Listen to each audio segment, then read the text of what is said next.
Hello, hello, everyone.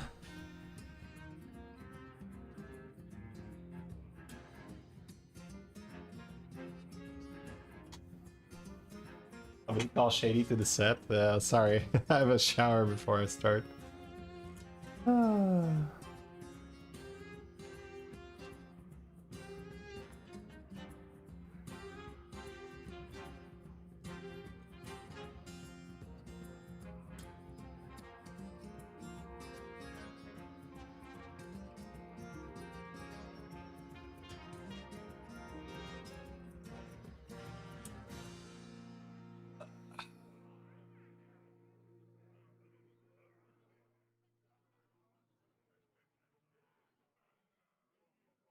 It's good to be back, Chad.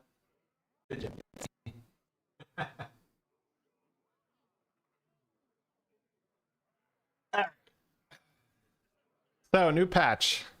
I haven't been able to play it yet. A lot of stuff to do yesterday. Oh.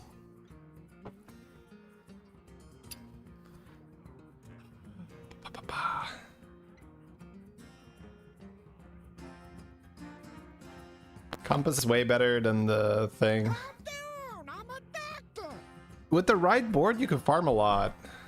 Like, it's reborn beasts and stuff, right? Hey, Zig, thank you for the 2. Appreciate that.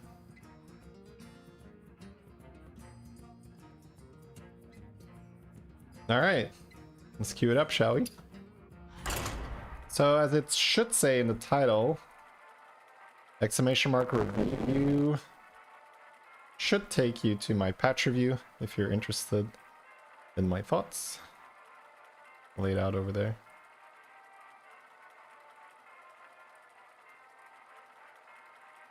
Yeah, 10 minions die, not 14. Yeah, but it carries over to the next fight, I think, right? Cutest?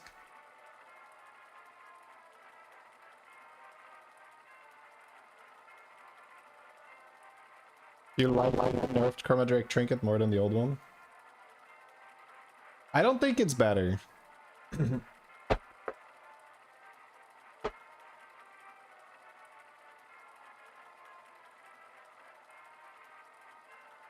Mike's going robo. Wait.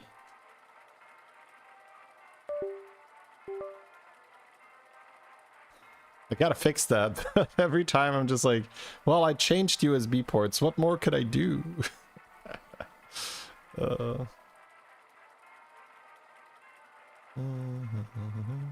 Depends on how badly you need to tempo that turn. I mean, you can go to tier 5 on turn 6 and mist with that thing. Alright, and win the fight. It's like pretty unreasonable. Ooh, so Demon's nerfed. Dragon, Ellie, Naga, Undead.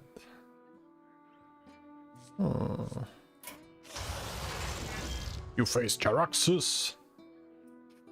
Alright, Demon, Dragon, Ellie, Naga, Undead. What do we do here? What does Chief say we do here? Back to back S tier. Back to S, baby.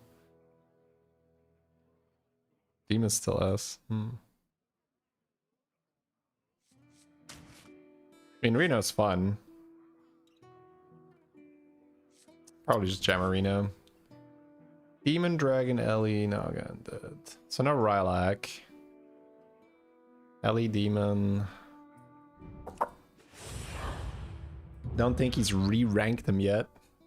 Well, back-to-back didn't really lose anything, right? A magical adventure's ahead of us. Love me a Surf and Surf on turn 1.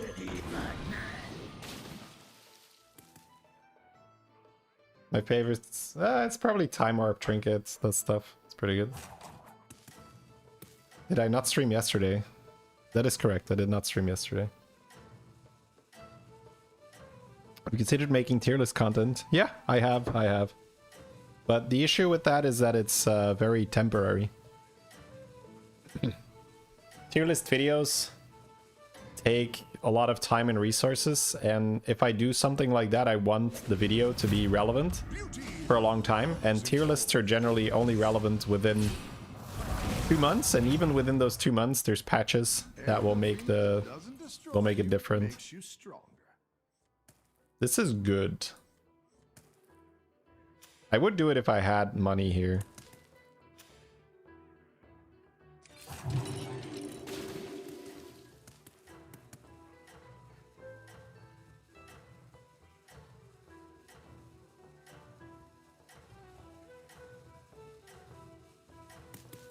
If you win, you're getting pizza. So I gotta lose to protect your health. Or that's what we're doing. Gotta take one for the team here. I am my own vision. The scoot. Welcome back. How's it going out there?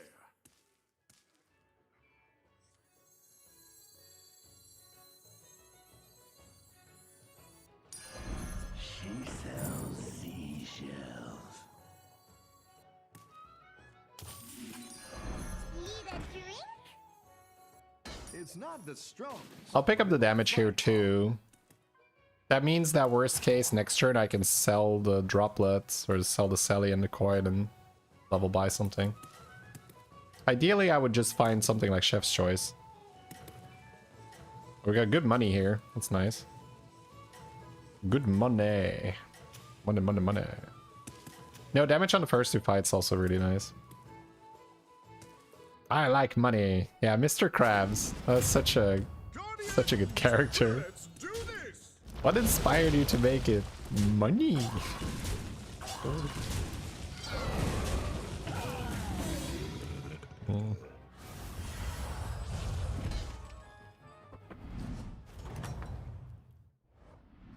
Ooh, we did get the chef. Pulled their weight. Chef Naga, I think. I do like playing Nagas at this stage of the game.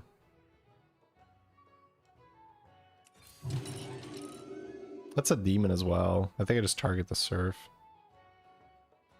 I might keep the spell. There's some synergy with tavern spells.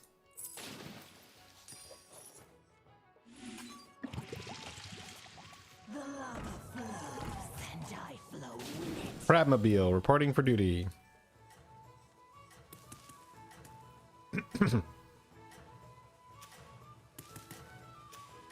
It's also a scenario, so we should probably still win. If he's clicked this button, which he should.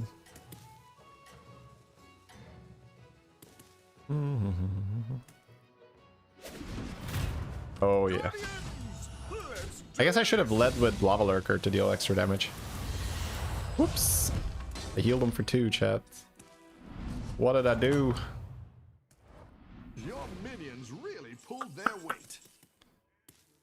Probably just level. So you've got a Rewinder, which isn't bad. You've got this, which isn't bad. If we have money, we're doing okay. Alright. Don't think we want to stay.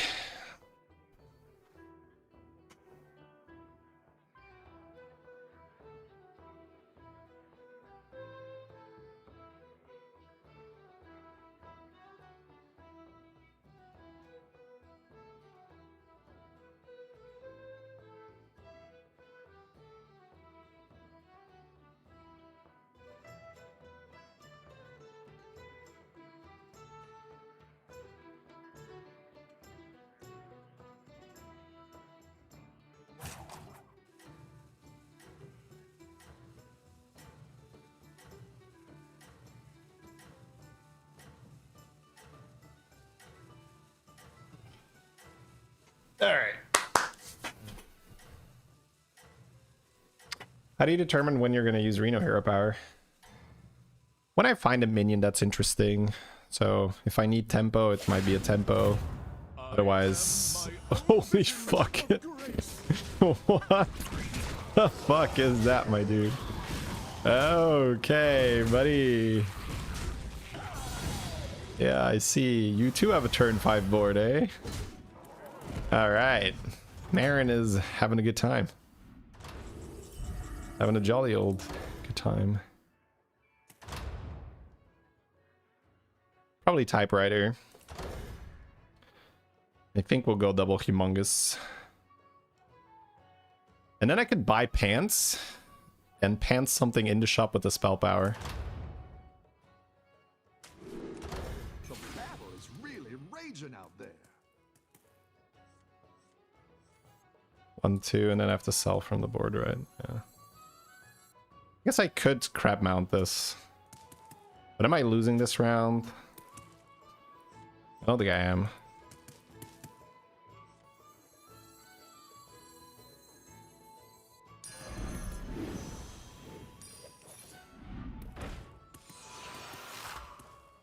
That's pretty good, the priestess. I got spell power.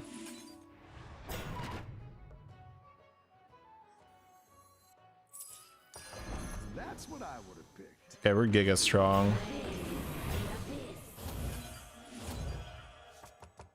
Alright, whatever. I don't even have to use the ENR yet, right? Oh, I should have kept the LE, damn. Oh well. Beast in the Naga, yeah. It's okay. We should still win.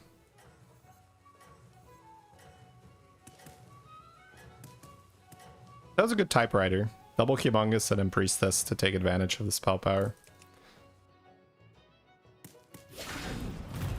In the name of beauty, I'll dazzle you. Ooh, I killed that.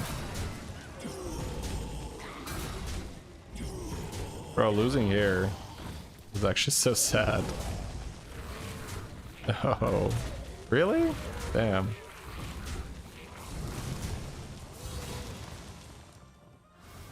That's some sick... Oh, he's... Oh my god, what a cheat. He's getting double Sylvanas. Okay, that works. That works. I can buff Nagas with this.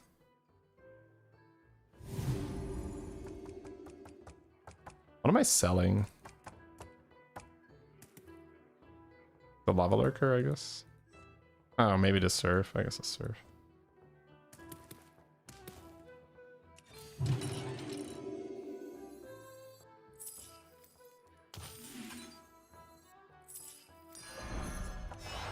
Exactly what you were looking for. Ugh. I've got a lot of tavern spells. I could go Golden Weaver. And then freeze for Mummifier and search through time. There's no pirates to buff that. The other one is specialist for spells.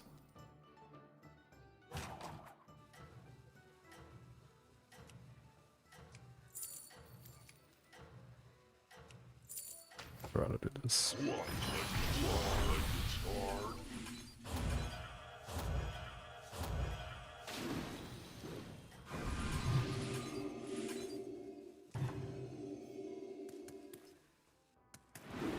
Weaver could set up Undead. Yeah. I don't love Undead here simply because I won't have money. I want money. I think a golden specialist for money seems better. Now we have maybe back-to-back, yeah.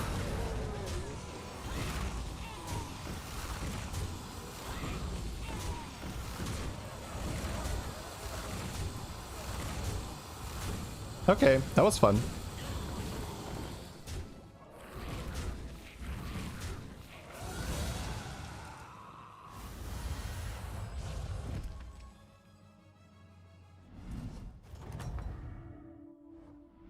Your minions really pulled their weight. So if I can, back-to-back is nice.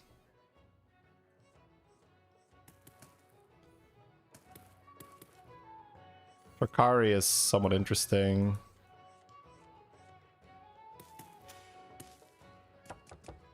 Bran is still good. Ooh, Azurite makes sense here. A lot of sense, actually. It's also Nala, but I don't think so.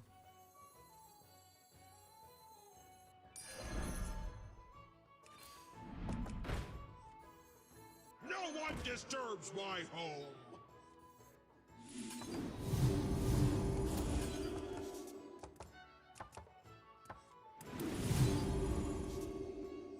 You're down a minion and up a goal.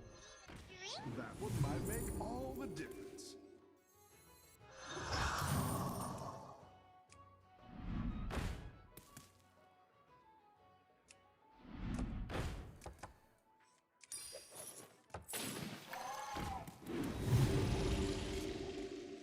Keep it coming!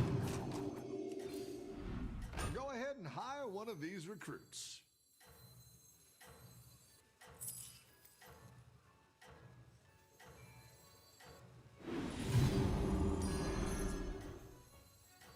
Who knows what secrets will uncover? I should have maybe kept one more alley, Around? an elemental trinket. Branito, yes, Branito has shown up, joined the party. I kept one back to back just in case. I think I'm just gonna go Azurite. Okay, fun, fun, fun. I like how I played this. I like how I went for the money guy instead of the Weaver. I think the Weaver would have been too scared. I don't think it would have been a good game.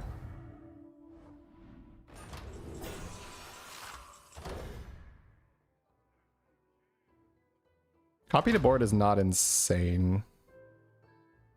7 gold for Shiny Ring with Azurite. I think just 2 spells on top of what I already have. Works pretty well with the Azurite.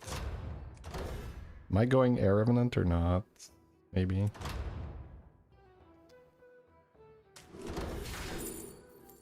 Ugh. It's not bad, but... Just this. You're good at this.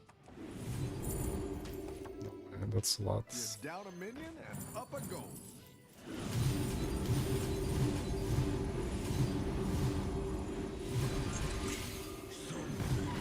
Worth dying for.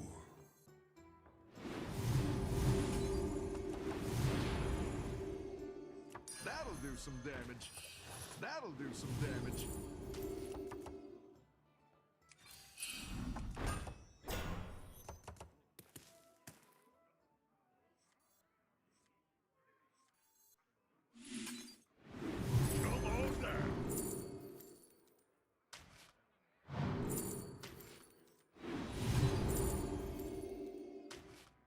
With a brand, maybe the Chroma Drakes are better. Oh, I rolled? What? Okay, whatever. It's fine. It's not a big deal.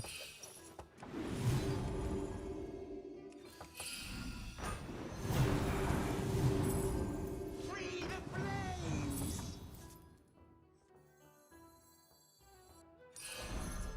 Oh, order. Oh, I should have cast this too.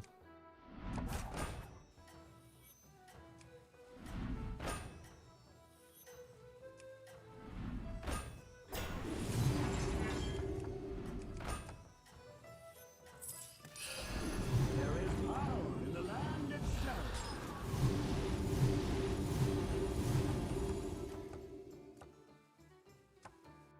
Keep up the momentum, friend.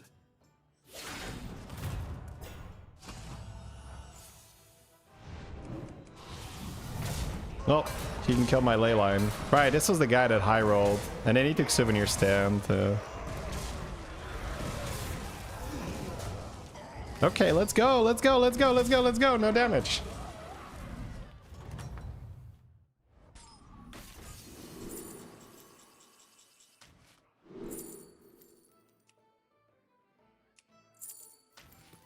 All right, so what do we have? The battle is really raging out there.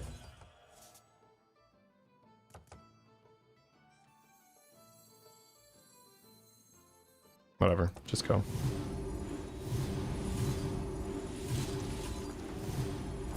I can force a golden with this. Do I care? What do I need? No way to trigger this. I just need more of this, right? Yeah.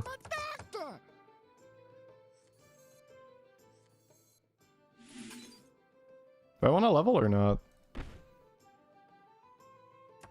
I don't think so. I think just rolling Bran and forcing that golden is fine. Steal it? Wow, I stole it.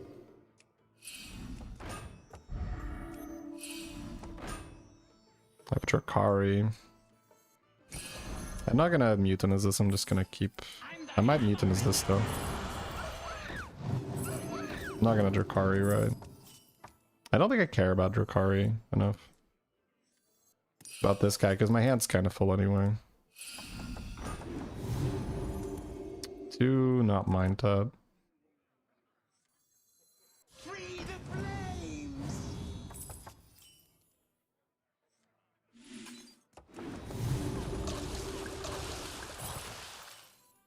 That's not bad. Guess I'm gonna end up leveling.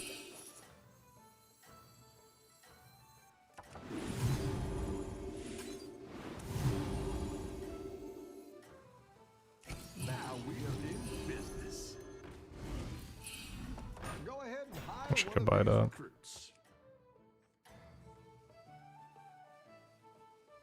Keep up the momentum, friend. Hey Fastic, thank you for the 6 months. Appreciate that. Very kind of you. Thank you, thank you. Alright, cool. That's right. I'm cute and deadly.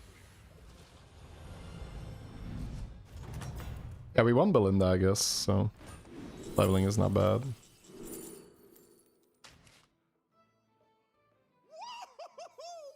Got him again.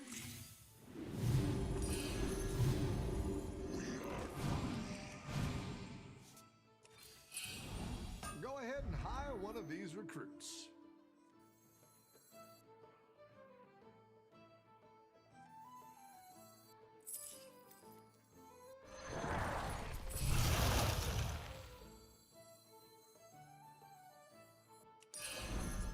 No one disturbs my home.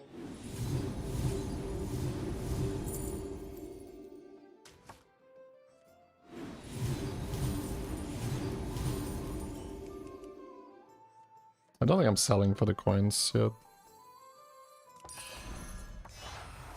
No one disturbs my home.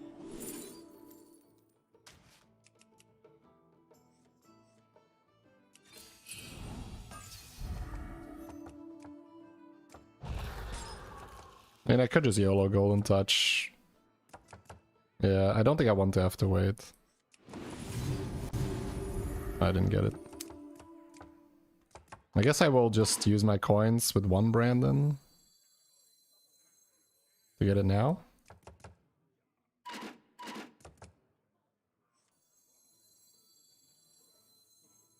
She sells seashells.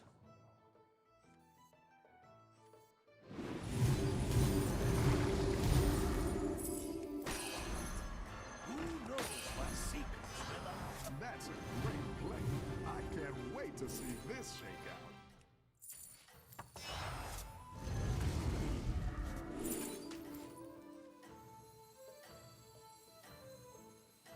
Do you take me for an ordinary I'm not gonna mage? care about the triple. You Just one got battle cry this. now. You're way ahead. Okay, we're ready to roll, ladies and gentlemen. Hope we're all ready for a healthy dose of OFC coming your way. Now we have Chef on an Ellie as well. No freeze for new hero power. No, not freeze. I'll buy it, but I would rather just have stupid money first.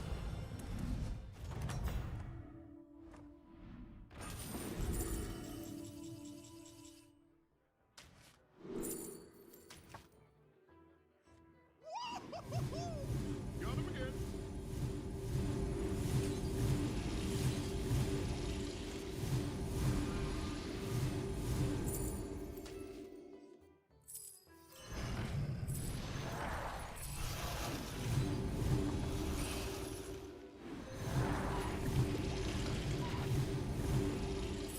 Like that one either. Here's a gold for the trouble.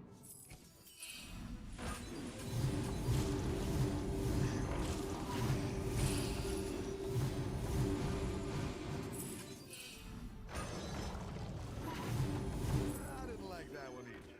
Here's a gold for the trouble.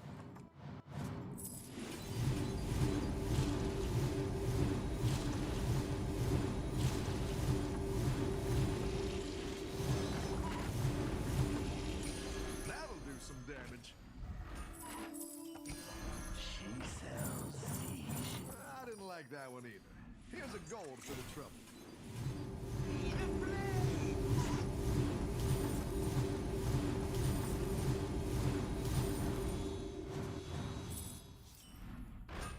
Come on now.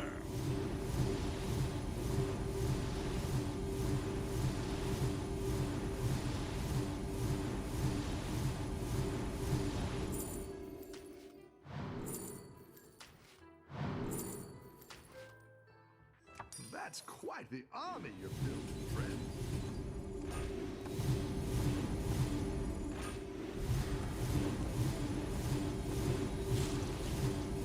There is power in the land itself.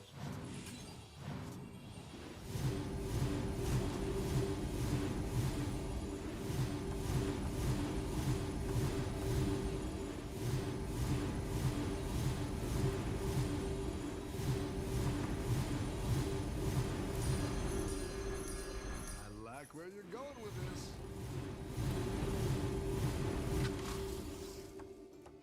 Okay. Let's see if you can stay on top. I can't do anything else with my turn, so just do this. Not bad. Wait, 3.4k already? That's nice.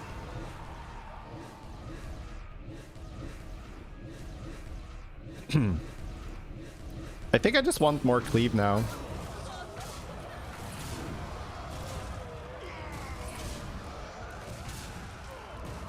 I might kick the small Azerite so that I can just try to triple the one, because the ley line triple seems much better. I'm not gonna avalanche anything, right? Got him again.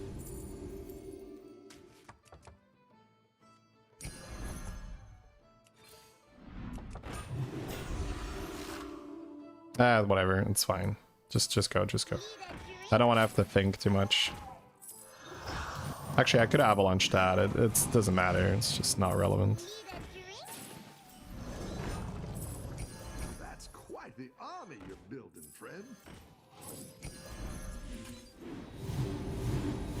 This is gonna untaunt, so that's okay. It's another golden Azerite, I guess. No one disturbs my home. Exactly what you were looking for.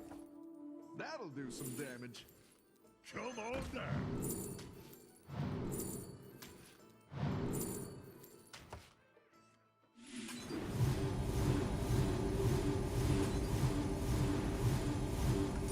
A good tactical choice.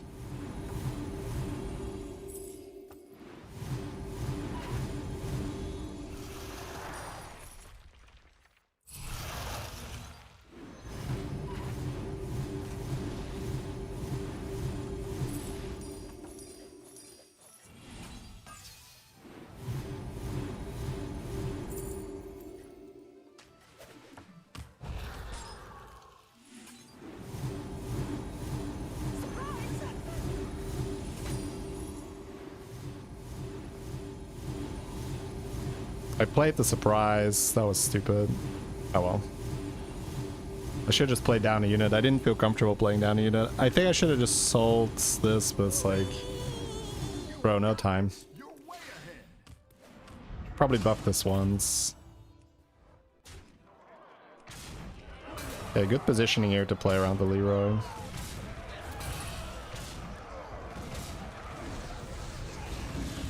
It's so cleaved, bro. Oh my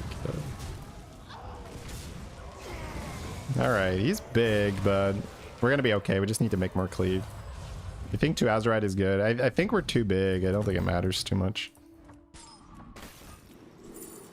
Oh my god.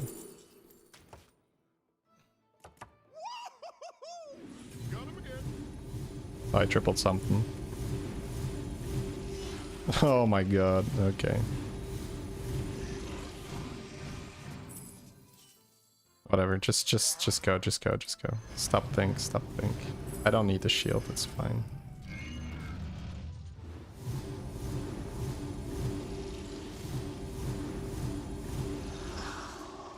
It's another one I can keep. It's fine.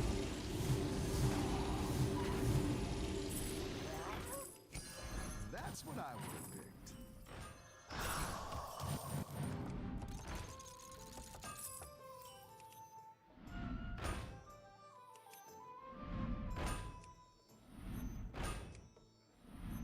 Go ahead and hire one of these recruits.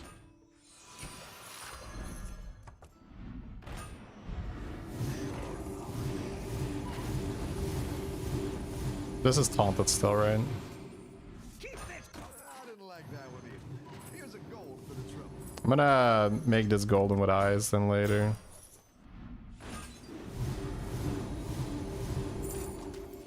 Keep it coming. She sells seashells. There is power in the land itself.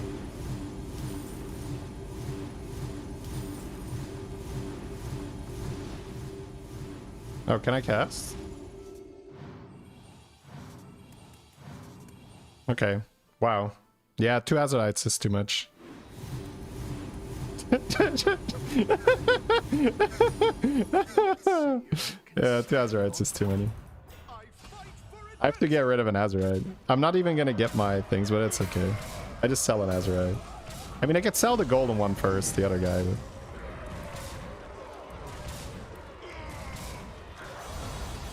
Kick L. I might even use the armor. Oh, undead? Okay. Should be okay. Oh, another Azurites. I mean, am I getting these? Got him again. Okay, I'm getting these. Do you take me for an ordinary mage?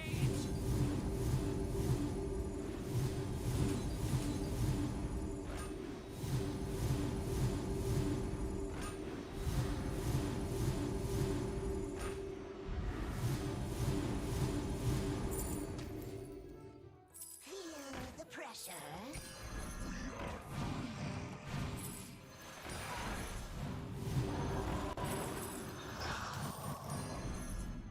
Free the flames.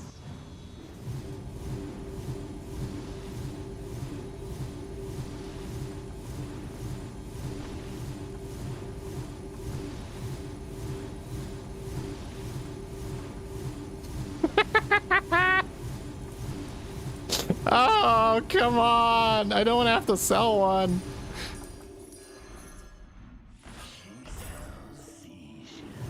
Hey.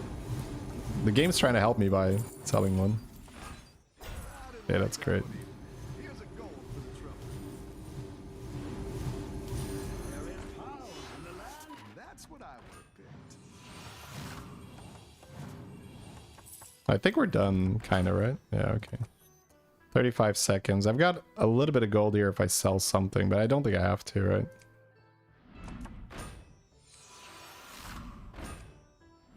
I'm just gonna play. Just need an alley in the shop. Okay, that's enough.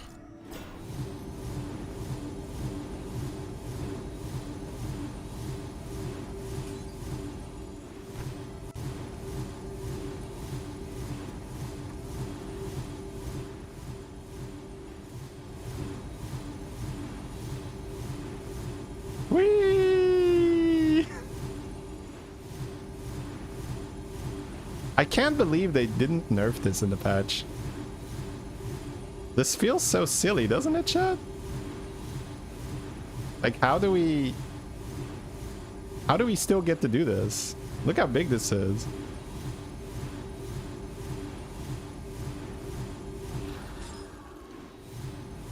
I guess it is kind of nerfed just by the animations. Maybe they thought that was enough nerf. Everyone's gunning for you. Watch out.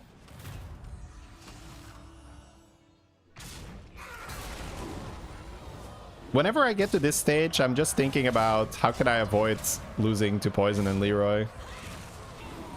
So, but I mean, when you have 2 giant golden cleaves, it's pretty good.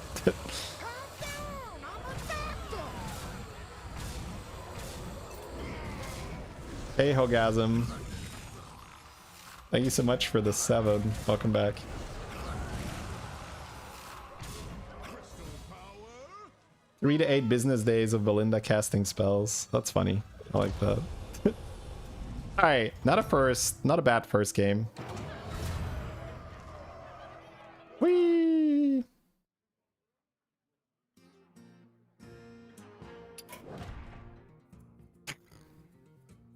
Very nicely played game. I like that we went for the golden spell. Just, you know, and then we had the back-to-backs, but we didn't get baited. I found the Azerite and I was like, ooh, I can do that. Ooh, I can do that. Pizza for that one guy. That's true. That's true. That one guy's getting pizza. That's funny. You were the Naga guy. A good game.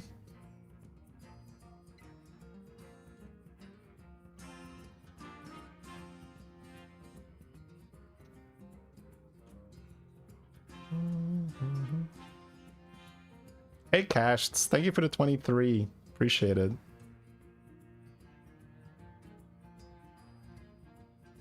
Welcome back.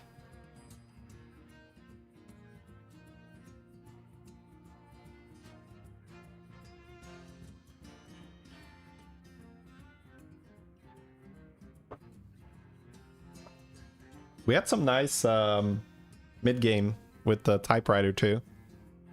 We got the double spell power and then the Naga that generates spells. That was very synergistic.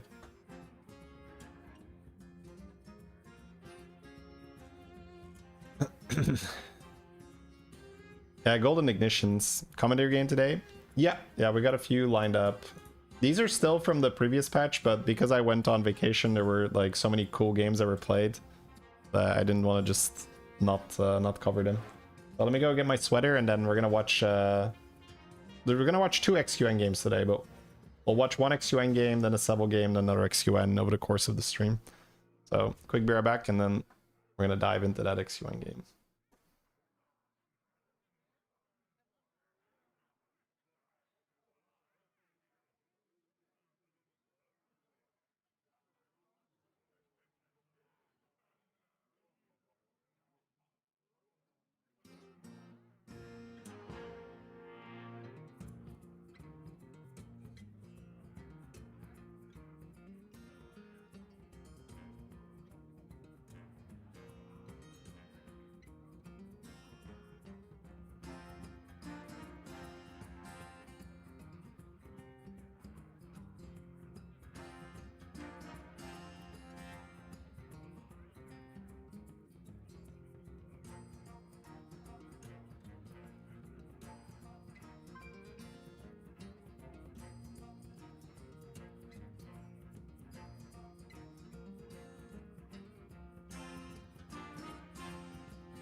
All right, here we are.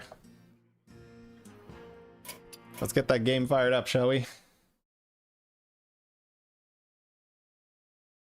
We already looked at some cool games on Tuesday.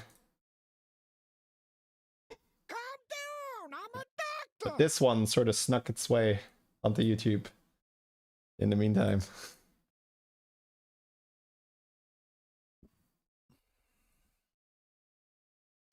Marshall Greg, thank you very much for the 7. Thank you for the Prime.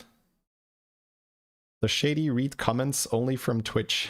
Yes. Calm down, I'm a doctor. Flappiest Flapjack, thank you very much for the Prime as well. Watch a ton on YouTube. Never catch you live. What's up? Hey, hey. Alright, guys. Like I said, got ourselves an XQN game here.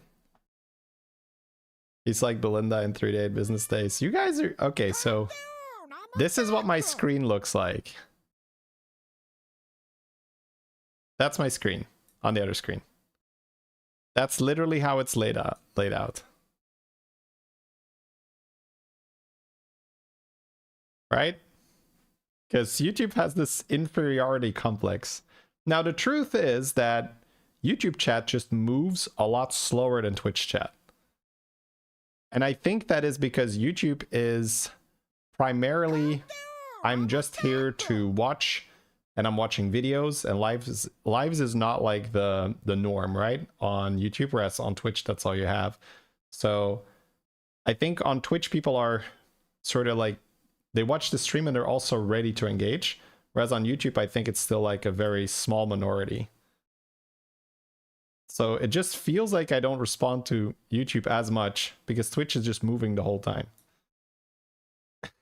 All right, anyways. Let me get all this first. Damn, that's a lot of subs. Thank you very much, guys. Boss Fuzz with the Prime as well. Deadeye with the Prime. Thank you very much, guys. Thank you for checking if you had your Prime available, using it on my channel. Thank you, thank you, thank you.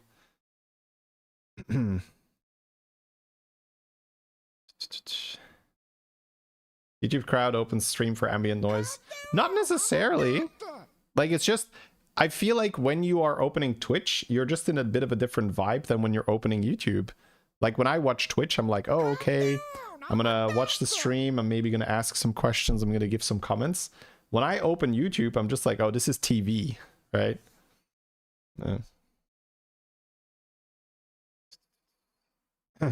Hey, Antique, thank you very much for gifting a sub. Very much appreciate it. And then Geo with the Prime as well. Thank you, thank you, thank you.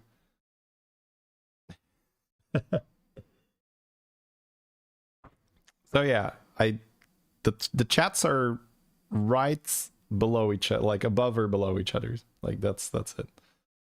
No one types so Shady can read YouTube chat. Yeah. See, that's gonna be there for a while, Barry. All right. Anyways, so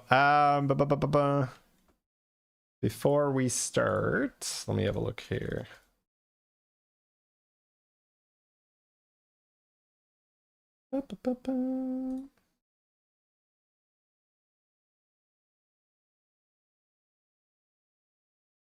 All right, chat. As I said, we are diving into an XQN game. We got ourselves an Ellie, Murloc, Naga, Pirate, and Quillbore lobby. Sorry, an Undead lobby. Dude, that's just my brain so used to saying Quillbore. We have like very, very fast edits in the beginning from the XQN editor. I kind of like it. It's like the first turn you just get through. So his name is Zorgo. I covered this in pretty much every XQN review we do, but that's because he's playing on the Chinese server and he's using Zorg as a counter because it's quite difficult to get a Chinese account. It's not as easy as just going to a different server like NAEU. So, before we get too deep into the game, he picked an ETC, and I want to just take 1 second to see here. Right. So we got him on B tier. I want to see how that compares. This is from the top 5%. What if I filter on the top 1%? Because he's quite a difficult hero to play. It always feels like ETC gets the craziest games, but He has a 71% pick rate. I think it's just like more the survivorship bias where the other heroes, like Jailer being S tier is surprising, by the way. Morchi, it's not surprising. Tavish, but that's 14% pick rate. What does that look like on 5%? Yeah, he's not here. Okay, never mind. That's just like a low sample size thing. But Jailer, also Millie S tier? What? I definitely have to try some Jailer because he's both here and here. So looks like he's still broken, huh? All right, that's good to know. So that's on HS Replay. That is available for free. You can check it out on their website, but you also have the tracker command in case you would like to download it for free. Check it out. Okie dokie. So we got ourselves a nice setup for 3-on-3. He does have a great shop here. Wow. But he did start with the pirate. Okay. Ooh, he gets the henchman. That's huge. And then what are we doing here? Are we setting up for a hero power next turn? I think if you don't go for a hero power, you would freeze here, because I think he would go for level and then sell scout and then go for the spell. But I think he's going to go for a buddy by selling the scout and a pirate, or whatever he steals here, if it's not better. Looks like he steals that. Okay. So he can sell the seer and the scout here. That's okay. Hey, Yog himself subbing. Thank you so much for the 6 months. Thank you for the prime. Appreciate that. Yeah, I think he is leaning towards getting a buddy just because buddies are so much better. Tad is so good. Now we can just sell the Tad. Yep. Varanus? I kind of like it. You have the 3-drop in your hand already.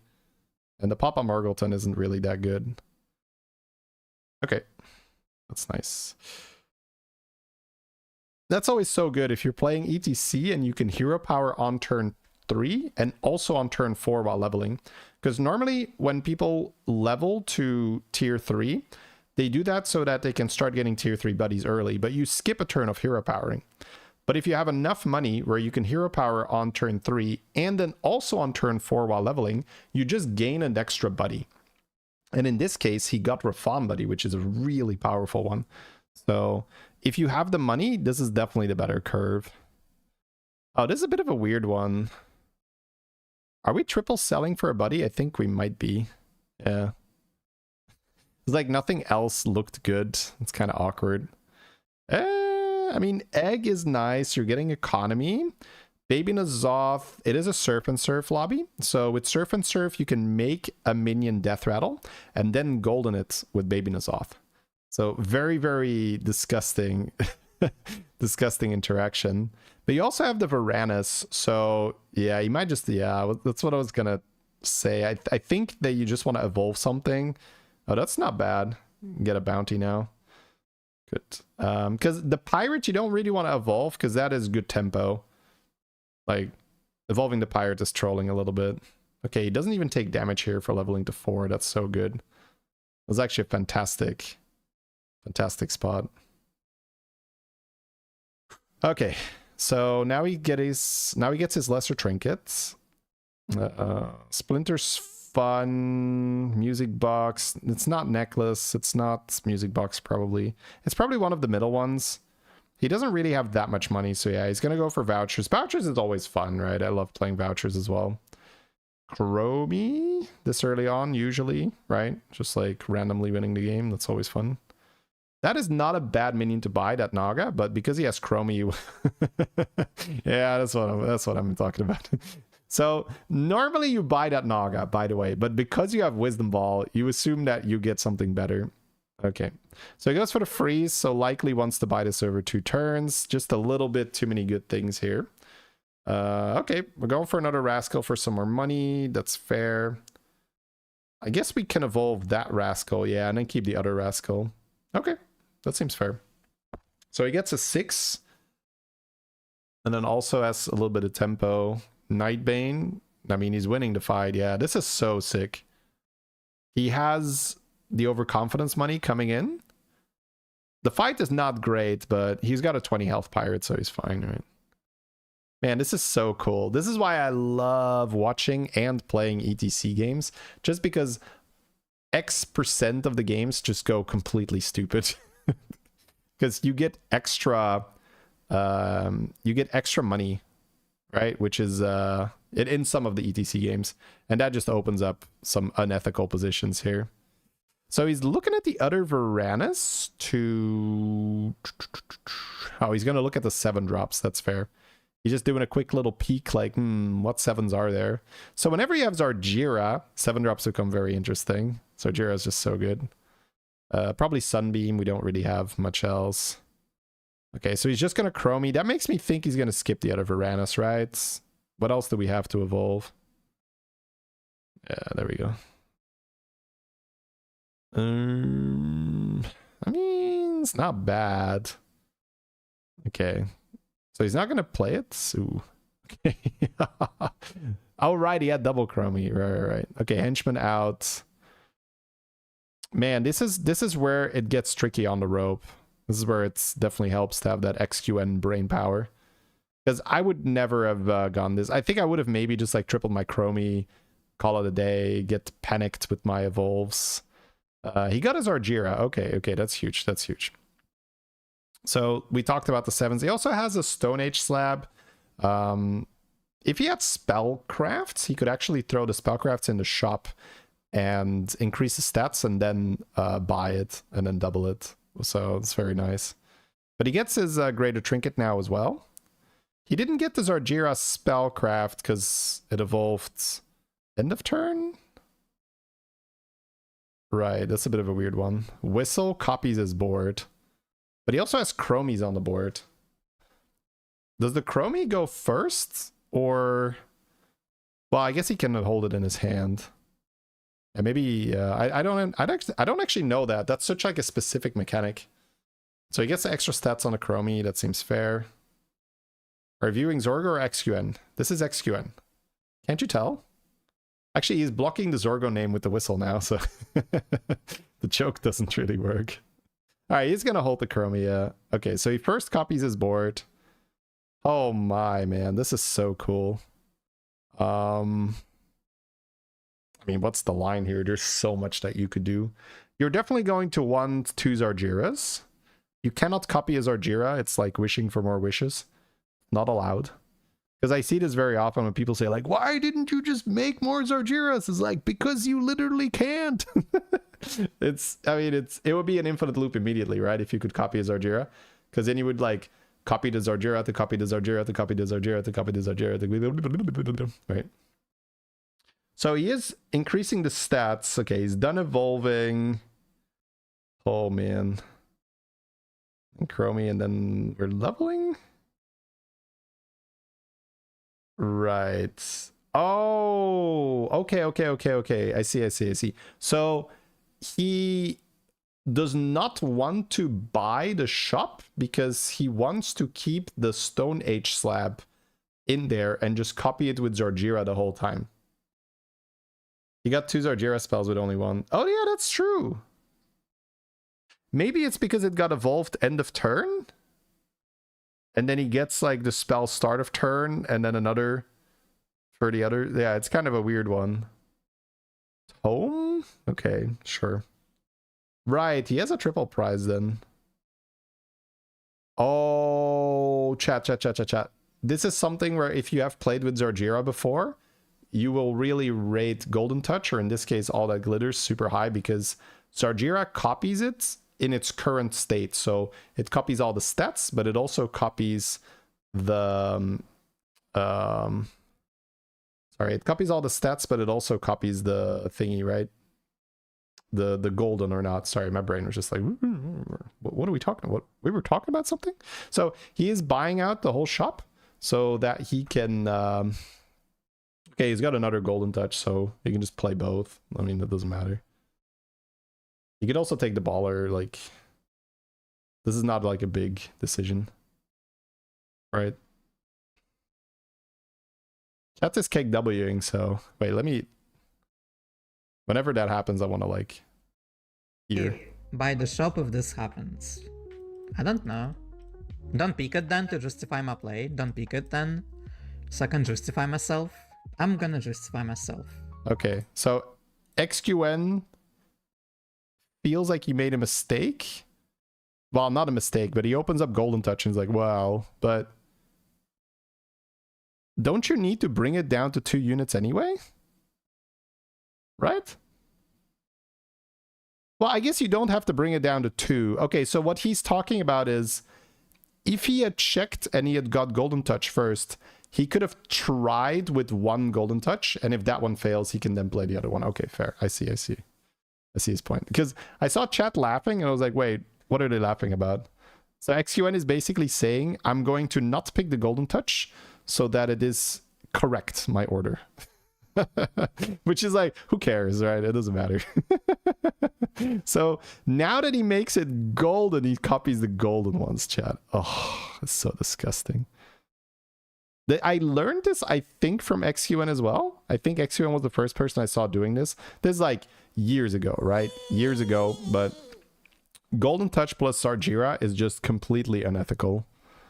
He can return a minion to the hands for another Zarjira spell.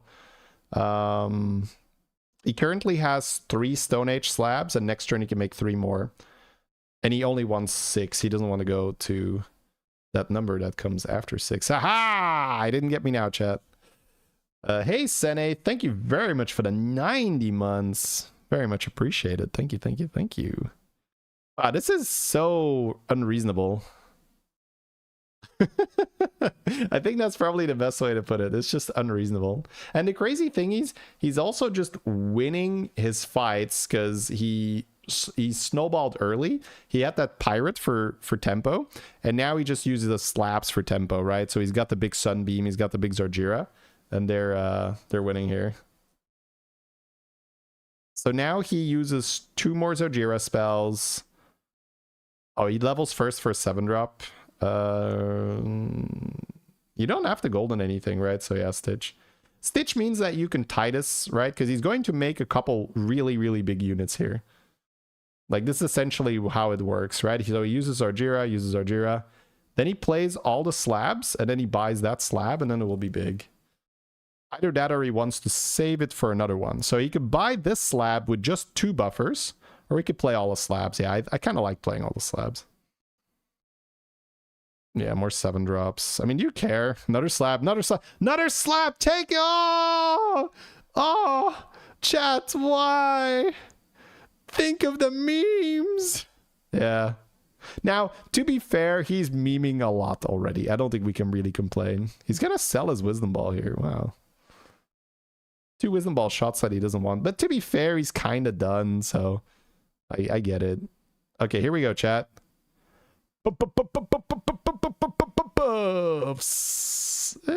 6k, 8k. But that's because the starting... Well, I mean, that's a big minion, right? Let's be honest, it's turn 10. That's a big minion. We don't have to pretend that's not a big minion. But the next one will be 3 times as big, because he was only doing it with 5. Now he has 6. And if he can start with a higher base amount, that is huge. Conflag helps making a higher base amount. Spellcrafts would help. Back-to-back. Even the banana. I would just buy the banana here. Okay, XUN's like, Shady, please. Shady, I'm not buying a fucking banana on tier 6, bro. Come on. Calm down, Shady. We're not buying bananas here. I don't know. When I only have 1 gold left that I'm probably not going to buy, I'm like, okay, I'll buy the banana, you know? But I guess he wants to see a roll to maybe get like a Tavern Tempest that gets like more procs on the conflag. So, I mean, totally fair. We're just a little vulnerable to scam right now, but next turn he buys a 2nd big unit.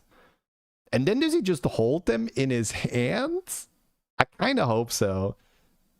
I want him to keep the 6 Stone Age slabs on the board as long as he can, so that he can just buy huge minions. He's got his Zarjira too, right? So he can use his Zarjira and then sell it.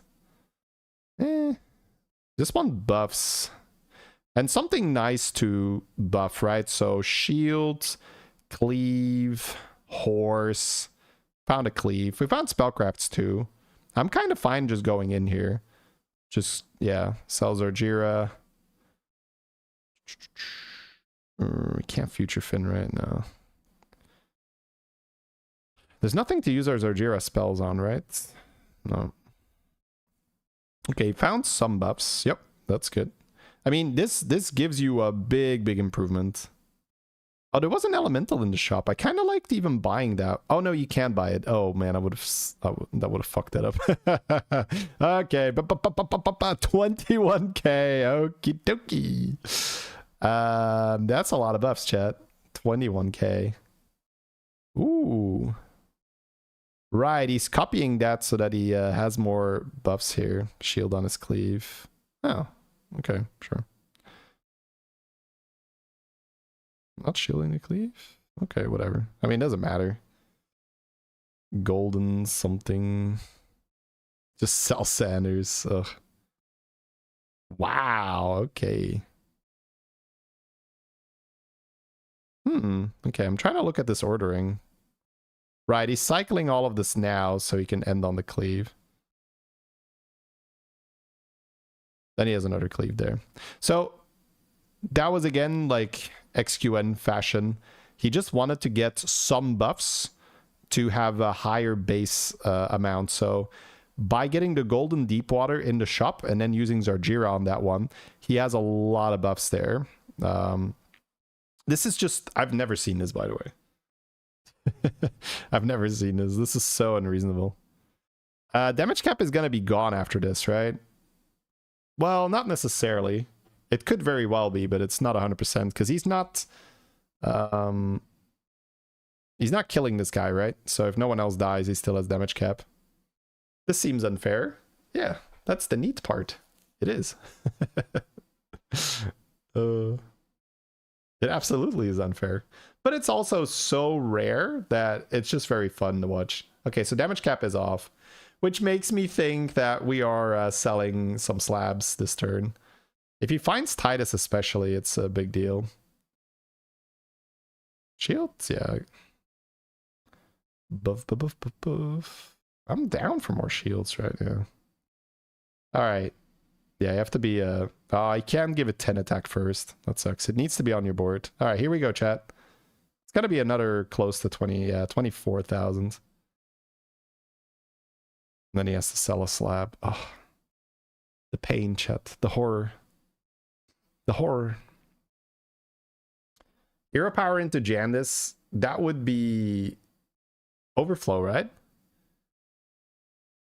If he got Jandis, would his minion just die if he buys it? That's actually a good question. Would his minion just die? Okay, Sindore was like a maybe. Mutinous? I don't think we need that. We got plenty of stuff that we could sell. He's not buying random scam cards though. That's cool. Is he holding one more turn? Are we holding? Hodolin? Hodors? Any Hodors? No. No Hodor. Well, he can still do times 15, right? Yeah. He still has times 15, but he doesn't have any buffs anymore now. It's a bit awkward. Does Titus spawn 2 cleaves with Stitch? Yeah, absolutely. 3 if you have a golden Titus. Hello there, friend. Elemental comp, I see. I too have elementals. So he had 6 golden tier 7s. That's 18 copies of the tier 7. And there's only 5 of them in the game. But he just cheeses. He forces extra copies with the Golden Touch Sarjira combo. But yeah, that's very, very funny. So I guess finding Titus is the biggest one now. Because then he has a big Titus. Due to the Stone Age on the board. And then he can put the Stitch next to the cleave and spawn 2 cleaves. So just rolling for Titus. He could just pick up a shield here and say, eh. This is XQN being good at the game. Which is bad for the memes. He's like, well, if I just pick up a 9k Divine Shield. The punish! Oh, he's gonna sell to buy it now, right? Because he's all in. Yeah. Yeah, I mean, it's correct. I hate it, but I hate it. Thanks. I hate it. I mean, yeah, it's very good. How many golden 7s? Aha. he had 6 of the golden minion, which tier comes after tier 6 and is also lower than tier 8, which does not exist yet. Boom! Easy dodge. Thank you very much. Easy dodge. So now he's getting double 21k cleave. Yep, that seems good.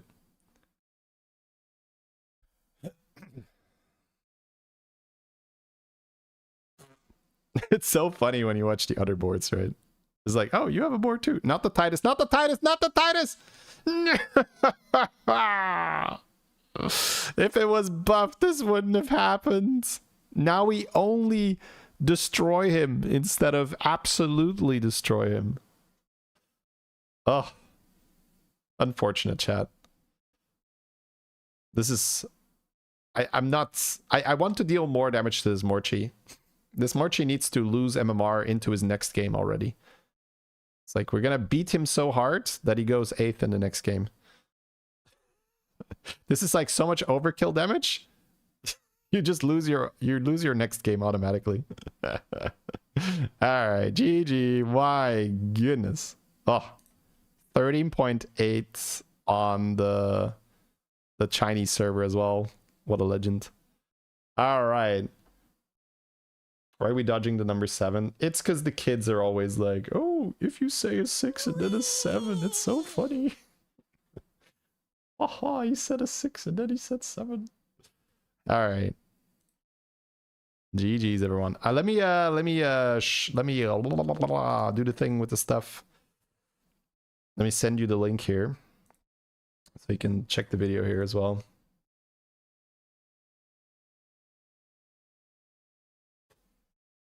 Do you only answer Hearthstone questions? Well, sometimes I don't answer any questions at all. No. I answer a variety of questions. But the thing is, like, when you ask questions that are off topic, the topic being Hearthstone, it just derails the stream a little bit. So I will basically do that selectively, if that makes sense.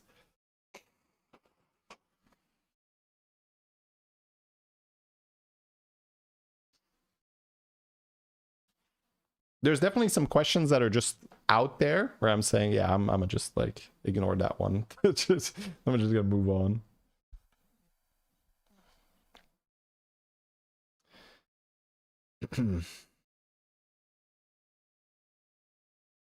All right.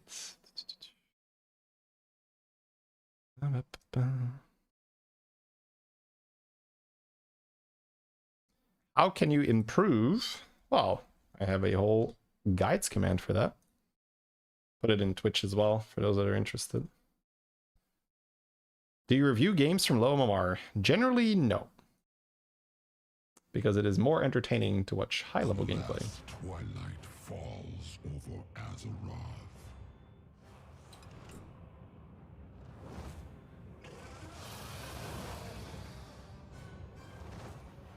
Yeah, if you have a cortisol question, I can't answer that.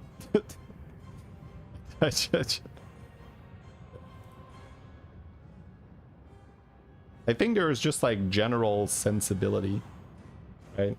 But if you want to go like hyper specific about like what is more important, that I do this or that I try to lower my cortisol, it's like try to keep it simple, right? Get good sleep, eat real food, exercise. Do those 3, and then a lot of the other stuff is going to be completely unnecessary.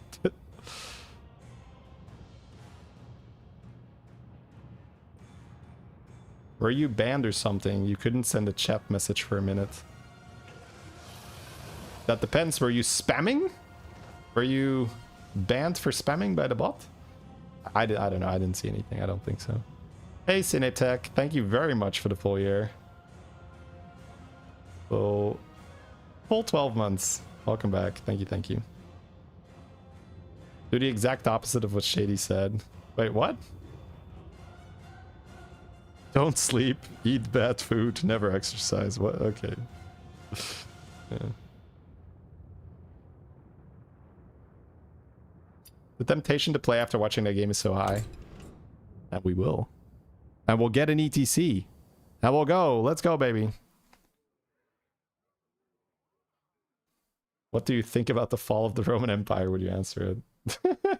I like listening and watching like shows that are about Roman times, but it's always interesting when people say like, what do you think about that? Is like, well, what are you looking for?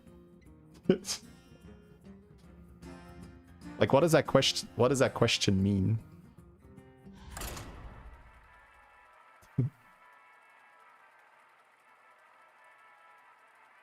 Am I right in thinking that you used to be involved in teaching fitness? Yeah, but we never got into like, oh, let's compare in a hypothetical scenario where someone could only lower eat foods that are lower on a glycemic index, or they could do things that would lower their like that's not how you coach people, right?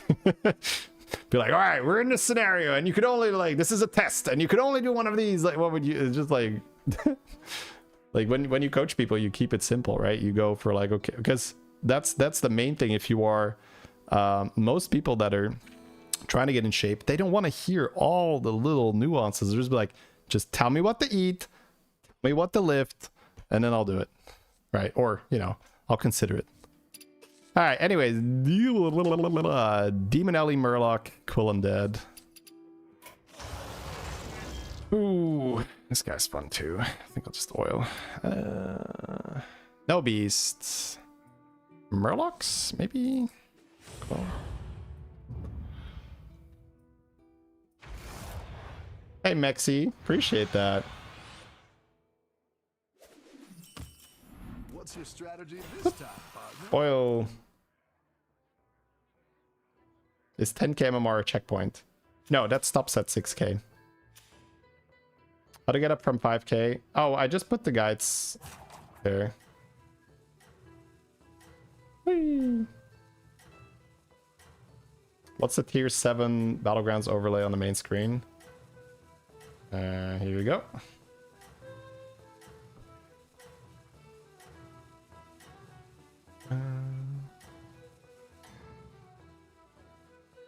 Have a good battle. What kind of people did you coach? I mean, I just worked at a gym, right? So just regular people, moms, dads, they'd be like, hey, I want to get in shape.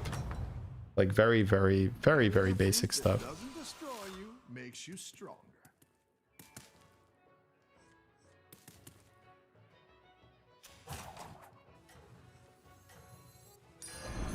Watch out!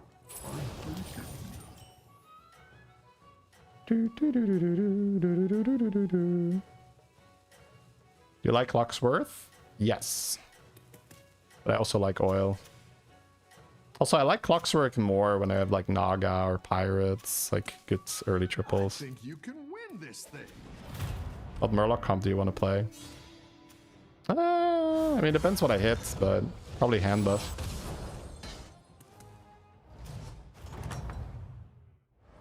The battle is really raging out there. That's not good.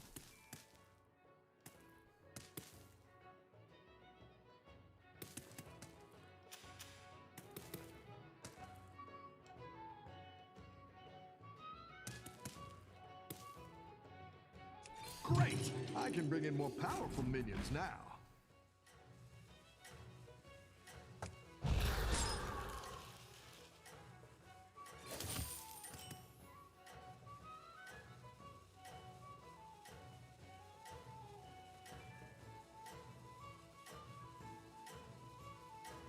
I might cycle the Tad to play the apples. Keep up the momentum, friend. Or +2/+4.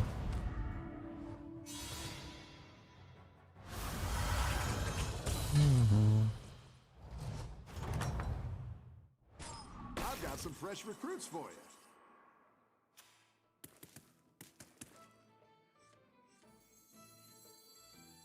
How much money next turn?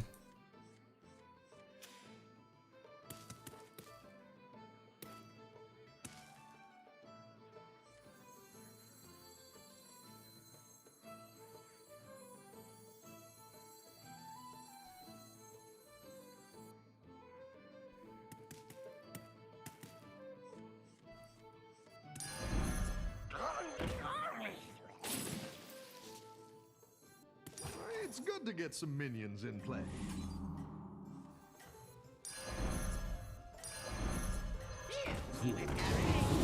Souls.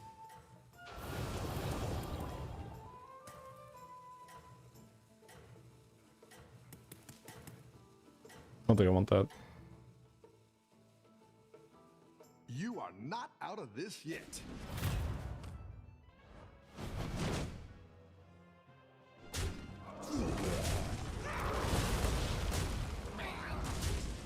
Alright, we're good. Nice. Woo-hoo-hoo.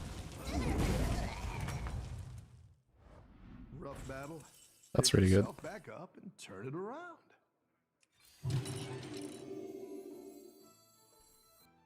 It's good to get some minions in play.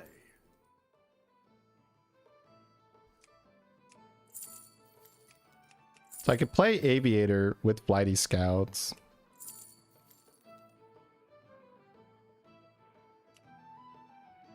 And then open up stuff. Or I can just Hero Power. And go Wildfire. I think I'll go Wildfire regardless.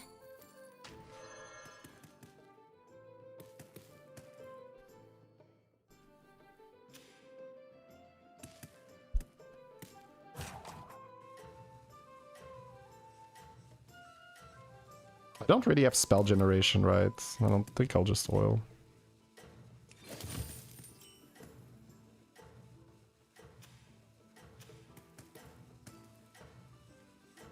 Also, I don't really answer many questions during the games either, because I'm kind of just focused on the game. Have a good battle, friend. I think it just distracts a little bit.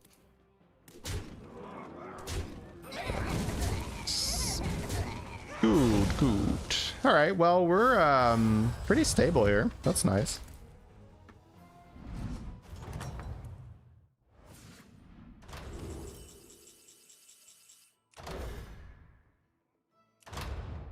One demon each turn costs health. Lens case, glowing gauntlets. I might take the sticker just for economy. That means we can level roll. If we don't hit a demon, it sucks. There's also top hat to fill your board. Kind of leaning towards Pilgrim sticker.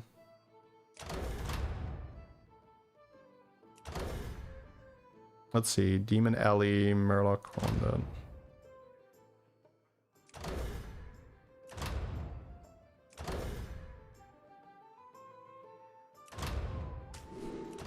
Nice work out there. Keep up the pressure. Pretty bad. I didn't like that one either. Here's a gold for the trouble. I have Wrathweaver though, so getting the demon is quite good. I could have gone top hat, but this is so much nicer for the next few turns.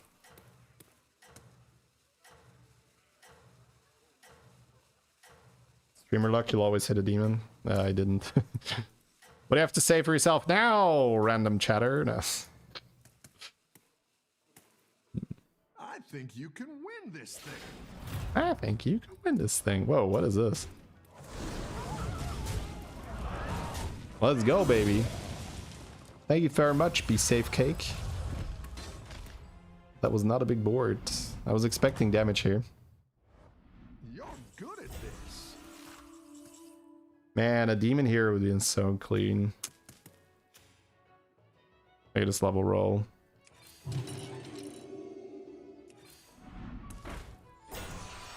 Oof. So I can get Cousin Urgle on the board, or I can go investment roll, try to hit a demon. Kind of down with investment roll, I think. I like where you're going with this. Oh. Alright, that's big money. Big money, you guys. A lot of oiling. A lot of oil activities. Love your videos about Battlegrounds. Hey, thank you. Welcome to the live stream. Do you have any advice on how to make it work when you reach Tavern 5-6 but have no clear direction? Yeah, just be strong and then buy cards that give you direction. So don't buy trash, basically. It's tough, but make sure you watch my advanced guide video, right? It's the last link here. Oh. Because that covers a lot of it. Like all these questions, like make sure you already watch that video because it goes over all of these. I think you can win this thing.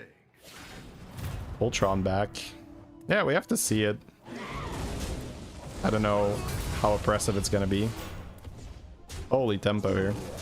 That was a big tempo you got there, sir.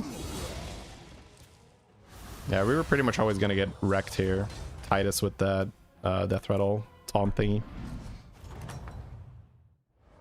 I've got some fresh recruits for you. Alright, let's see if we can pick up a brand. We got a lot of money here. Need that. I think I'm just gonna pass. Better hire a recruit while you can.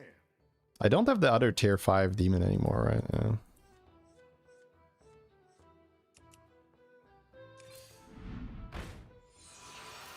Better hire a recruit while you can.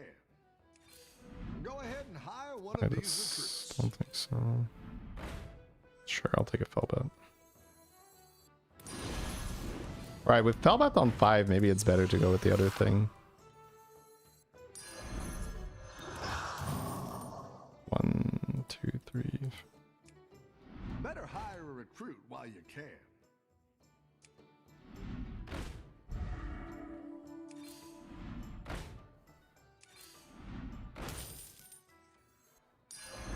I'll give you a I think Bran is probably more important.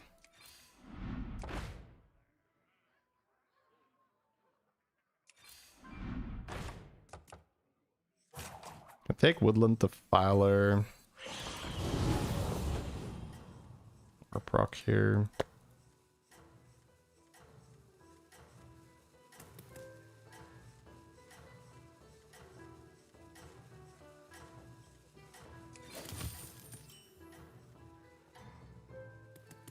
Not super happy about this. I think you can win this thing.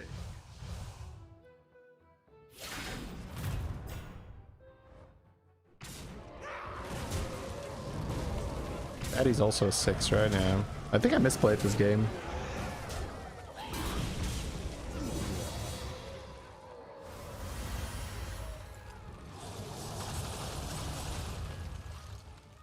This turn was not great.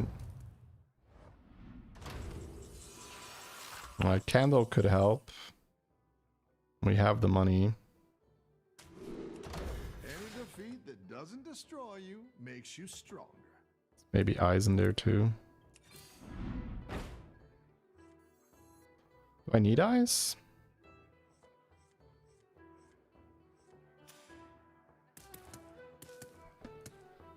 Not really, right? I'll go to store group. I'm trying to live. Tour group when you were pulling 6s is not bad, honestly.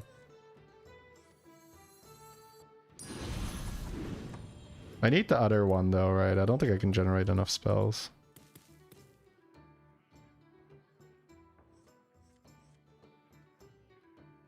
I guess still buy it. Oh. Probably need shot buffs more.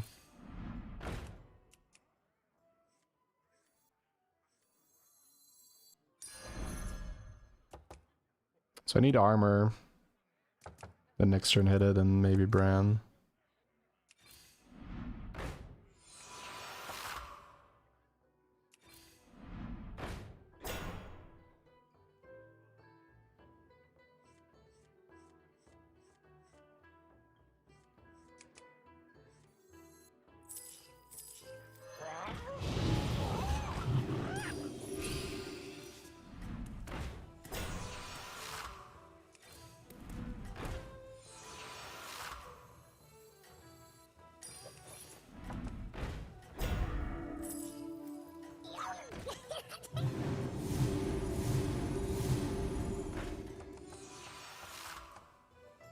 Oh, Have a good battle, friend.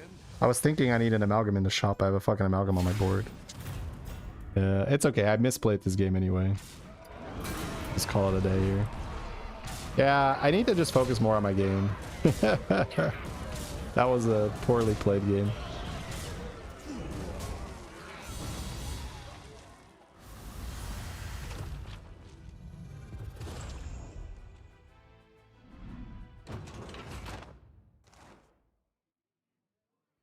It happens. Yep. If you make bad decisions, this happens.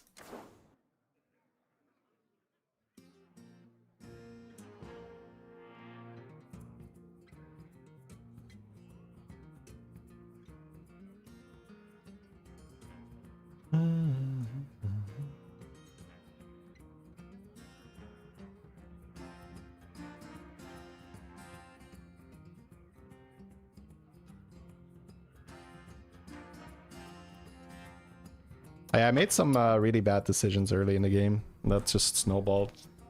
But that's okay. Get some coffee. Some water.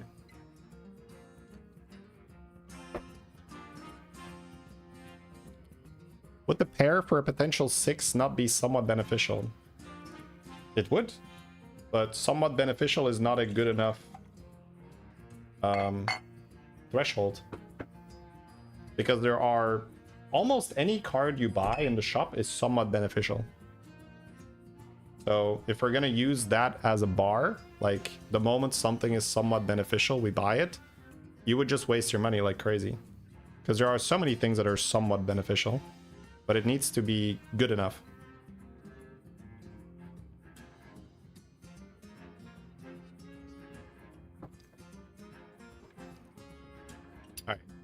Alright. 41.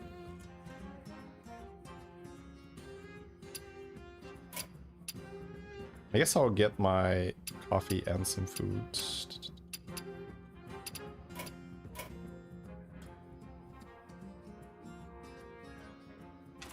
Found nothing. Well, we found nothing because we put ourselves in a position where we couldn't find many cards. If I had played better, then I would have been in a position where I could have hit more cards than like the very narrow thing.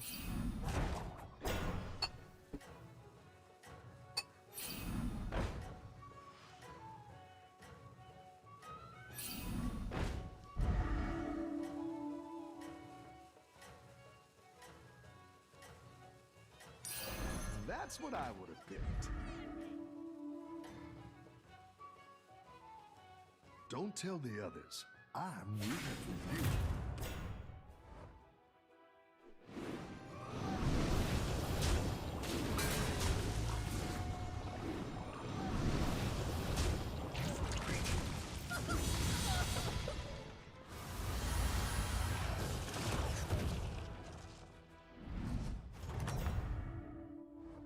Welcome back. How's it going out there?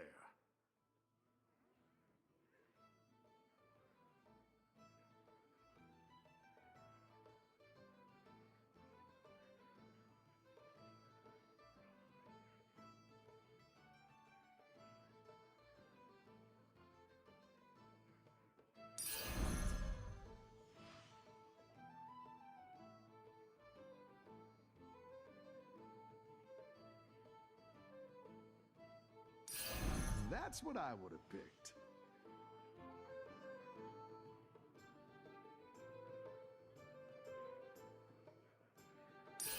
I like where you're going with this.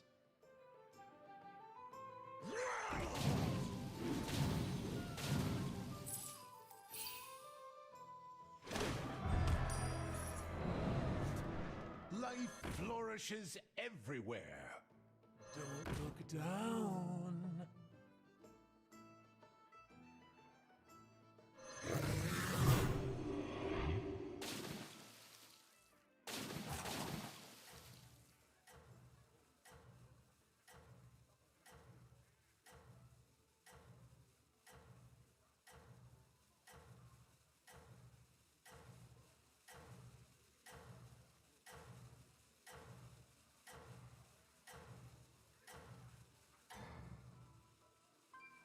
Don't tell the others. I'm rooting for you.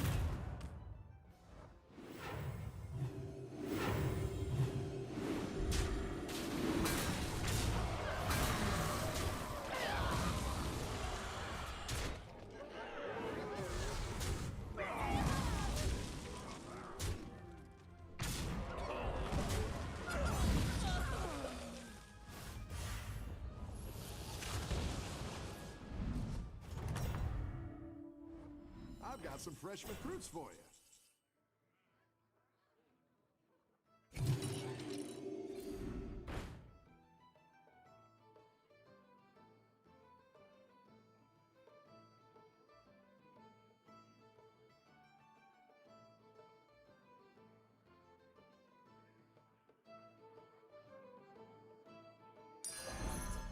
Blood gems? What blood gems?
Don't tell the others.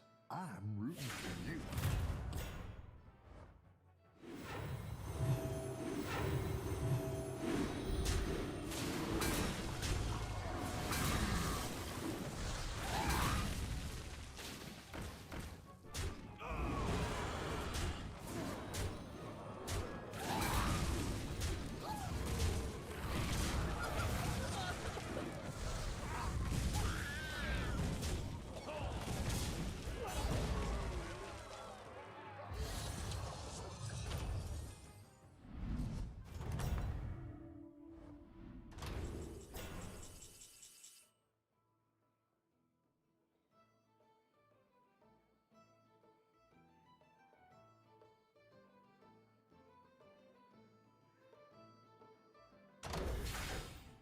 You're good at this.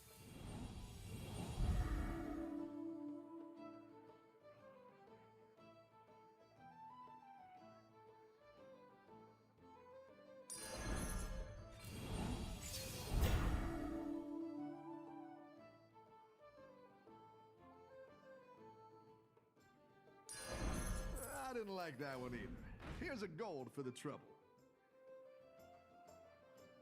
The odds are in. You down a minion and up a gold.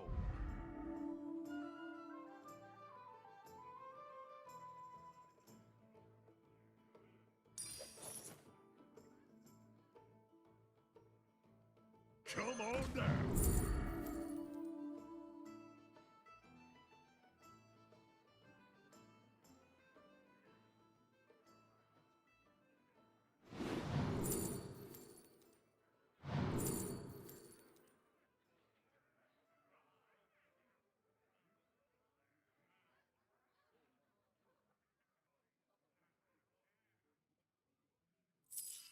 Go ahead and hire one of these recruits.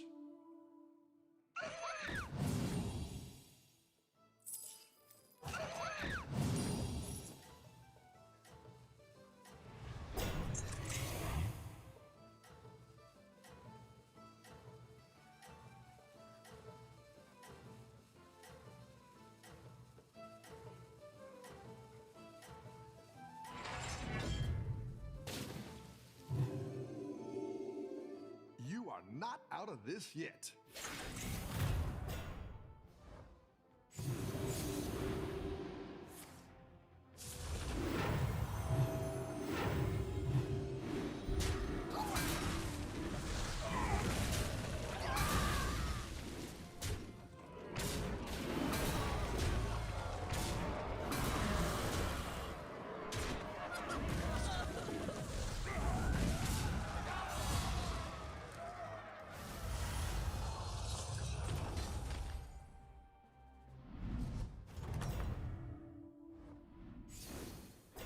Your minions really pulled their weight.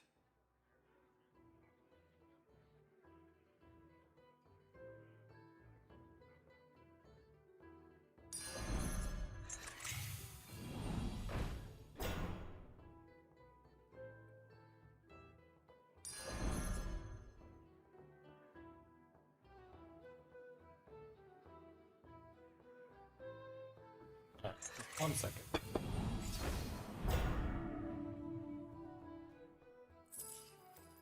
Who knows what secrets we'll uncover?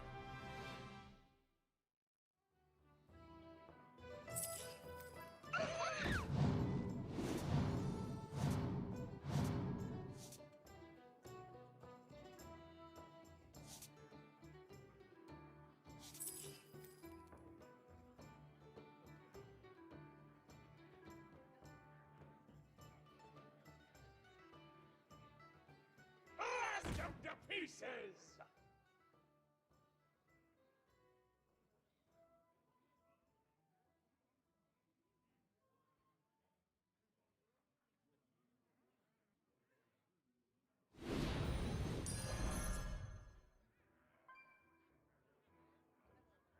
I didn't like that one either. Here's a gold for the trouble. Alright, here we are.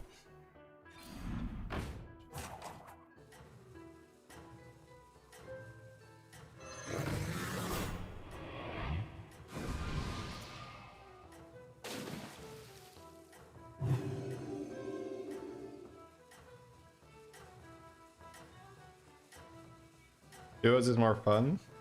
No one... I mean, you don't have to play solos if you prefer I duos. think you can win this thing.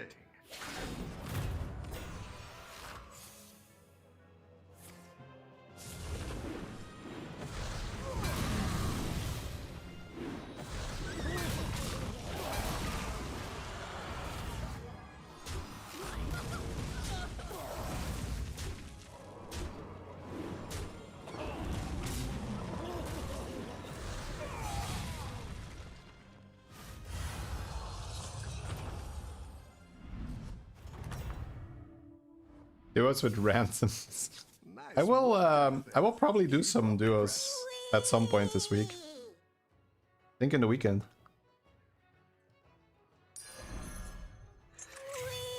Hiring that minion will get you a triple. Hey Kems, thank you so much for the 20. Welcome back. And JP or Yappy, thank you for the full year. Thank you, thank you.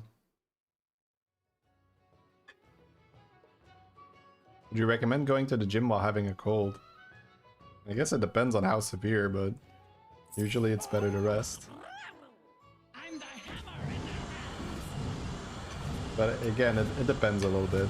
It's in general also just better to not infect other people, right?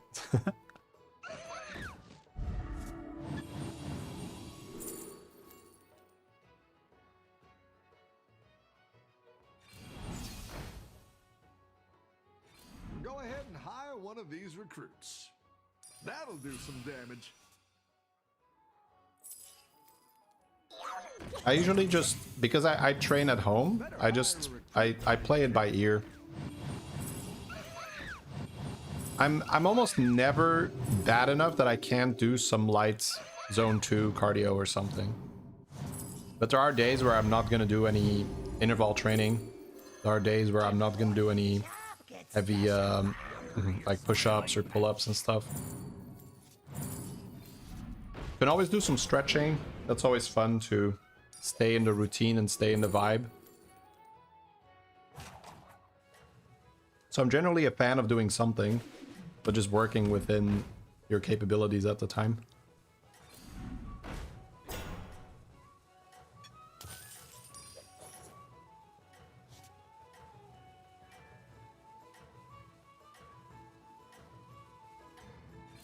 Show them what we're made of.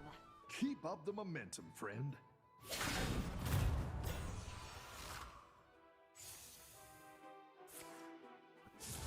In your last game there was a +7/7 fodder sticker. Yeah, but I have no fodders.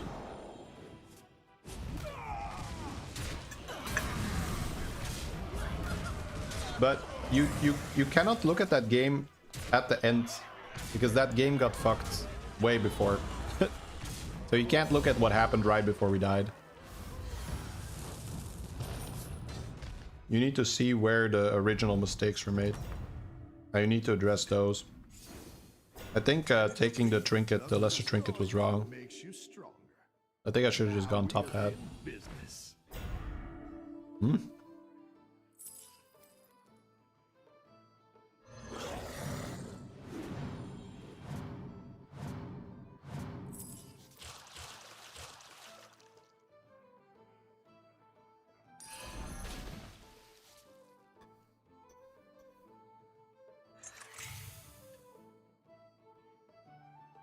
I'm the hammer in their hands.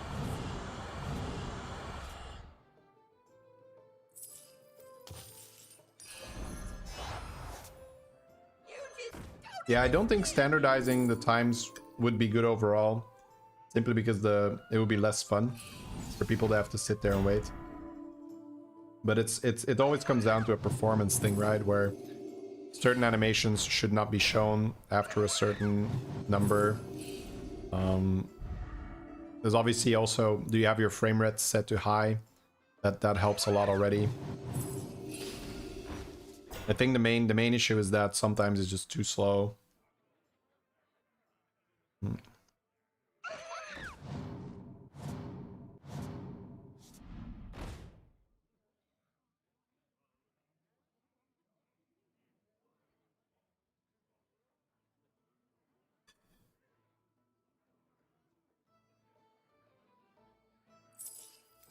Sometimes early bad decisions make recovery impossible. Not necessarily impossible, but why would you play heavily gimped, right? Blood gems? What blood gems?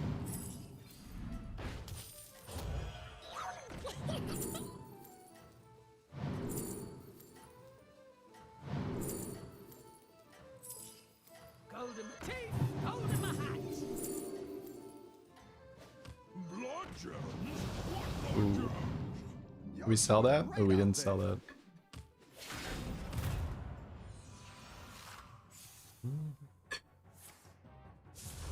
Triple Poet is double the stats, yeah. How's my night or day going? Going well, thank you. The local time is in the bottom left. It's right next to the spectator thing.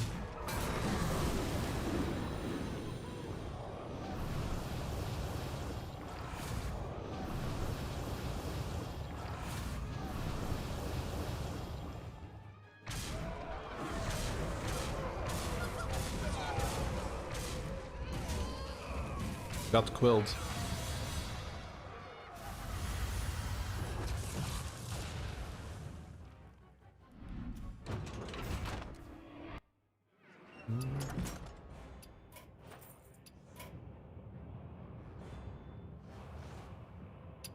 See what JJ's up to.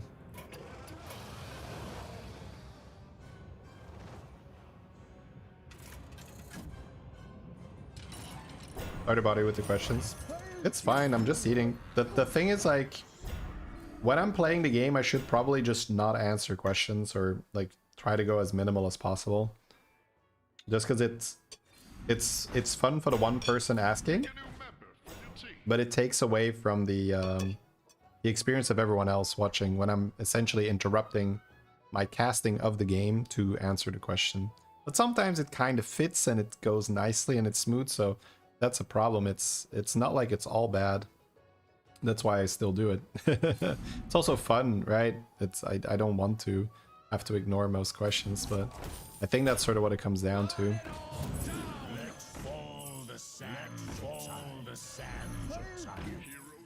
Gonna find a Titus, I'm guessing. I'm surprised he didn't want to keep Ring Bearer.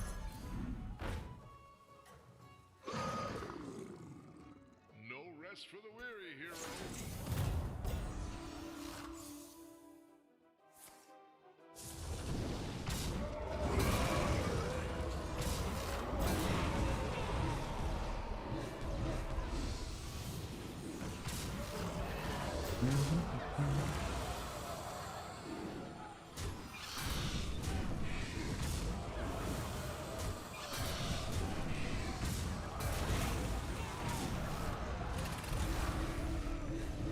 Yeah, I'm just being dropped into this game. This is the final fight for him potentially. This fish got sniped though.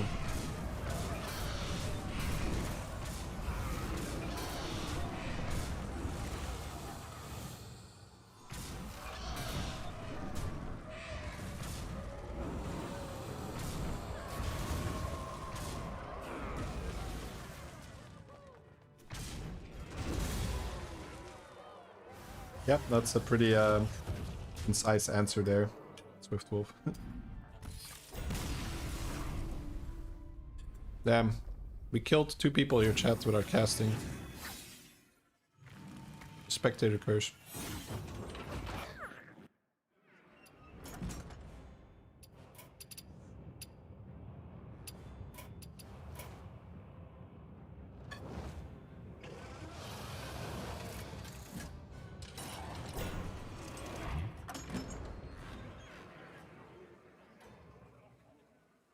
That's your signal.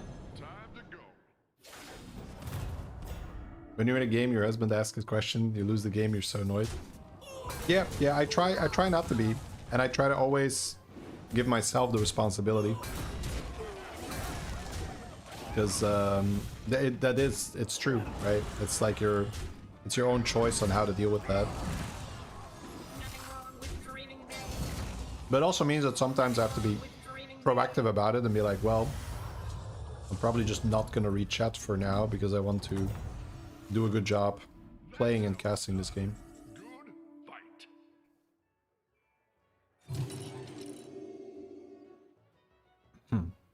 Oliver is funnier.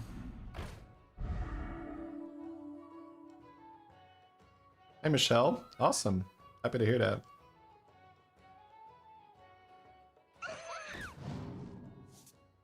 She'll remove the spectator because it stresses her. Yeah, I get that, I get that.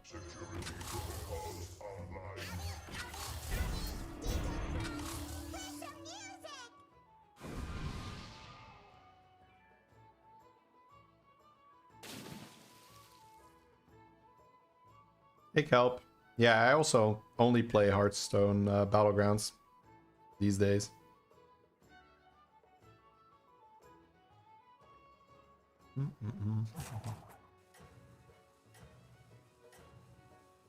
Alright, chat. A little bit more food, and then we're gonna dive into a Seville game. Then I'll play a little bit more, and then we're gonna watch an X-Grand game after that.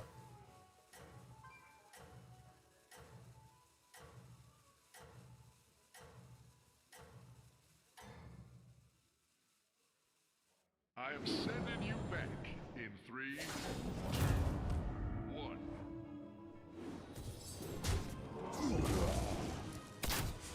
Is that an option? Yeah. I do this. And now they're gone. They don't exist. If I really want to focus, that's what I do. I just hit that button right there.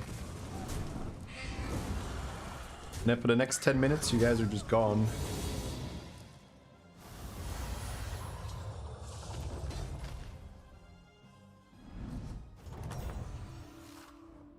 That's how it's done. Good fight.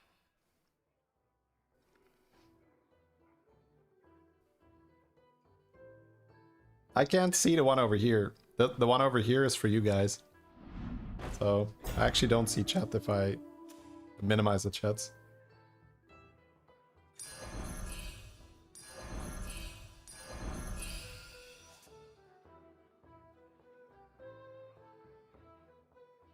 You did what had to be done. You miss old Battlegrounds. I feel like that's just nostalgia. Old Battlegrounds kind of sucked, to be honest. Compared to what we have now.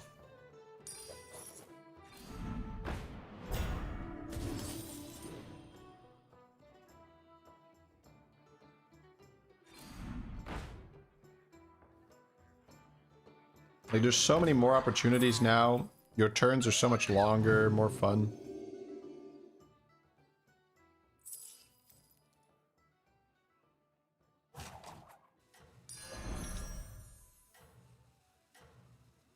Golden Dress is insane now.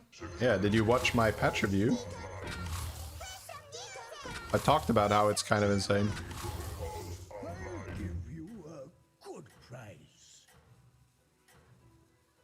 Do you think Blizzard will give us the option to remove animations one day?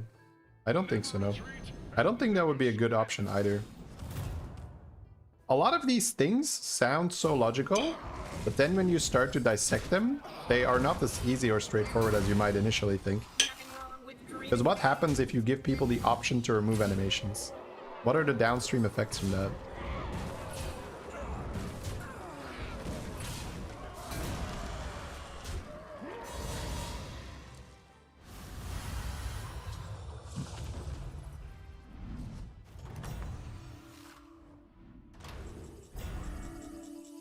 Faster APM builds. Sure.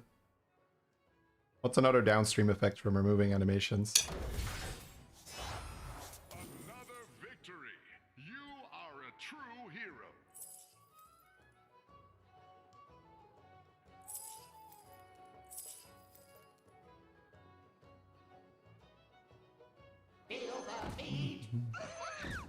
Ooh.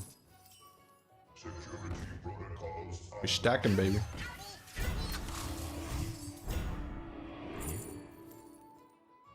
So here is my interpretation of what a downstream effect is when you remove animations or give people the option to. Now, if I am a casual player, I know that all the people that are trying hard, they all disable their animations. So I feel like I'm immediately at a disadvantage if I don't disable animations myself. The problem is the game becomes ugly and bland if you just kill all animations, right? It's just like, it becomes a little bit more like an Excel sheet where you're playing Excel. It's just like, okay, number go here, number go there, number go here, number go there. No animations, no things, no payoffs, just like, boop, boop, boop, boop, boop, boop, boop, right? And sure, your numbers on your board will go bigger faster, but you will alienate a large part of the player base that now feels like they have to play the game that way, or they will be at an inherent disadvantage. But that's not worth it. I've ranked and casual. It doesn't change anything. What you are considering casual is more than 90+% of the player base. Right? I can tell you that more than 90% of the player base would prefer to have a nice game where they, because you haven't seen what it would look like if you truly turn off all animations, right? So the actual sweats that are like, yeah, I don't care, give me an ugly game that is just faster. Now, does that mean that 90% of the player base doesn't want that improved performance? No, of course not. But there's a big difference between improved performance and kill off all animations, right? It's kind of like you can take this one step further and you can say, give people the option to skip combats. That's the same, but even worse, because now combat is also a fun payoff of watching the game, right? You see combat and you're like, okay, is it gonna go there? Oh, I got unlucky, right? This and that, that's part of the game. But if you bake in the option to skip combats, all the sweats are gonna skip combats because you want to be faster, unless you really need information of what's going on. And the sorry, where was I? Yeah, all the sweats are gonna skip combat, and then all the people that just want to enjoy the game, they are in a similar position where they feel like they have to skip the combat if they don't want to be at a huge disadvantage. But if they do, the game becomes less enjoyable. Pick a new member for your team. So Another ambitious it's usually quite difficult to take other viewpoints, right? Because from a competitive player's point of view, you're like, there is literally no downside to not letting me turn off animations, bro. And it's like, well, yes, there is. It's actually like quite a downside, actually. It's but anyways, that's an example. And the same thing goes for when people say, why don't they just make a ready button so I can just click the ready button and we can get on with our game? It's a similar thing. It's not quite the same, but if you implement a ready button, then every time you don't get someone that readies, which will be most of the time, because you have 8 different people that need to click ready on the same turn, you're going to be frustrated, where you'll be like, bro, it's turn 2, how complicated can it be? Just hit the fucking ready button, right? So now you're increasing frustration with something that you feel is just beneficial. But you've also, yeah. So there's usually so many things that people haven't considered when it comes to these things. You have unlocked your true potential. It's so easy to just look at your specific preferences and the perceived upside and to just say, oh, this is like a slam dunk. This is like an easy thing that they should do.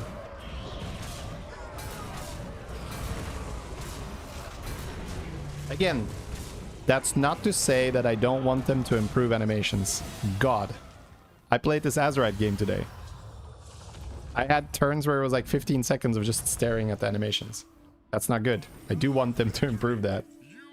But I don't think it's as easy as to say just turn them off.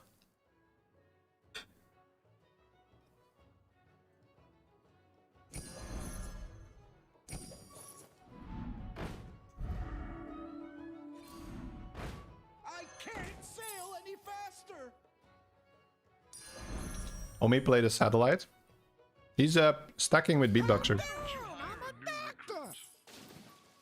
He's gonna play another satellite now. To triple it again. Every time he magnetizes, the beatboxer gets the stats.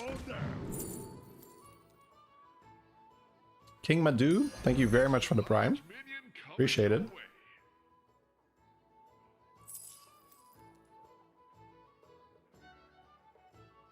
Yeah, limiting animations, I think, as well. Like, once an Azerite is... Once the game knows an Azerite is gonna go off 10 times in a row, showing it 3 times is probably fine. Then just move on. That might be a little bit harder to code, right? Well.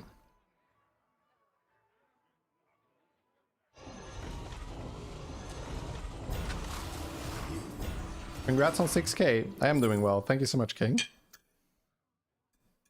Alright, I'm almost done eating, guys. We did have a bit of a delay there with the whole conversation.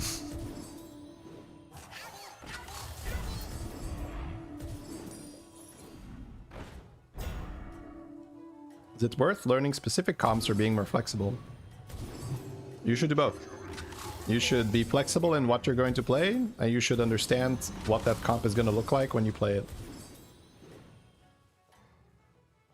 Is this guy still free to play? I think so. He was free to play for a very, very long time. I don't think he suddenly changed that.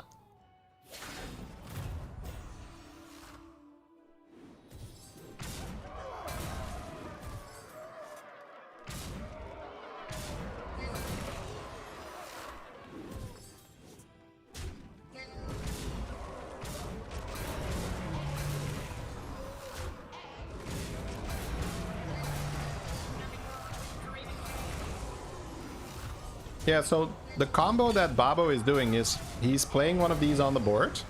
He's putting his magnetics on top of it. It will then triple at the start of the turn. And then he can play the golden magnetic on top of another regular satellite to repeat that process next turn. So you see this is 251. He will probably play the regular satellite and put this on the regular satellite. Or if he finds a triple this turn, he can do it as well. He doesn't have a magnetic pair though, so a triple is tough. What a team up.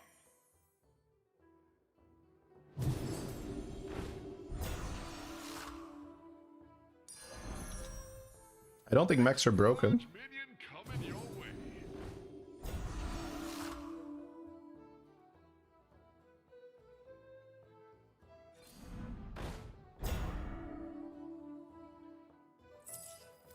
Security protocols online.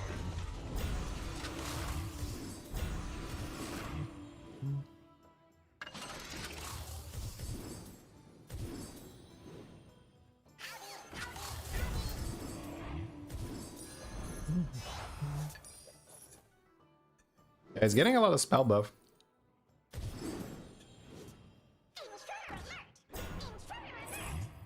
Sparkbot is good then, but it's a little late and tough to fit.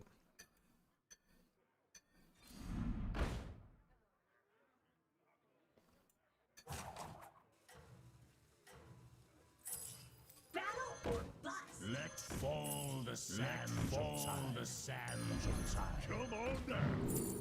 If you put Beatboxer back in the game as a 6-drop, you can't have Moonsteel. Moonsteel would have to rotate out. Because you can see how easy it is to abuse Beatboxer, right? Just imagine if Beatboxer was like regularly in the game, you cannot have Moonsteel as well. Unlocked your true potential. You want to climb as a person who recently hit 6K. Man, I'm so glad that I made this. Oh, thank you so much, Kims. So this is what I linked in the Twitch chat for people that are wondering from YouTube. I guess what Kims linked first. I've gotten such good return on that guide. Not in terms of like ad revenue or like just money or whatever, but just the ability to say, hey, how do I do, you know, basically it answers most questions of how do I get better at the game. So just like, watch that. watch that. And it's like, I was also really mindful of the time. So, which is actually backfired a little bit, because when I made my beginner guide, I was also really mindful of people's times. And I think what they would have preferred was a beginner guide that was like 50 minutes long and literally covered everything. So I might actually remake the beginner guide. Oops, we missed the Silas proc. But the advanced guide I think is perfect. It really hits the spot. Because when beginners, they probably just need more explanation, right? So that's fair. I think that was a mistake by me. But the advanced guide, let me open it up here. It's 18 minutes long, and it's basically just so full. I don't think there's any boring moment in the guide. I don't think there's anything that is just not insanely useful. I just rammed all of it. I was like, how can I ram all this value in less than 20 minutes? It's not a fresh video. Yeah, that's the thing. The certain minions are mentioned, and if I were to make the video again, I wouldn't mention any minions, which would make it more difficult because I can't give examples. But I think the issue that some people had when they watched the video, it was like, oh, this talks about minions that are no longer in the game, so this is no longer relevant. I was like, no, bro, it's telling you how to play the game. That's always going to be relevant, right? It's literally telling you how to play the game. Man, this is satisfying to watch. 18 minutes of Shady saying don't buy trash. It's a fairly small part of it, the guide. Don't buy trash.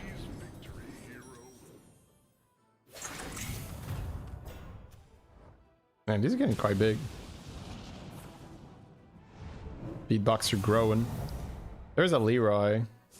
And that's 1.2k.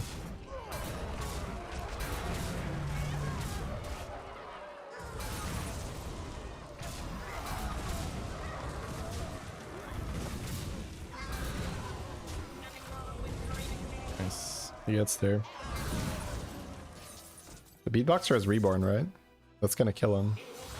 Oh, that's dirty, bro. He cleared the board and he takes 15. Alright. Do you guys want to finish this game, or do you want to jump into the XQN, or sorry, the Seville game that I lined up? Let's see the reward.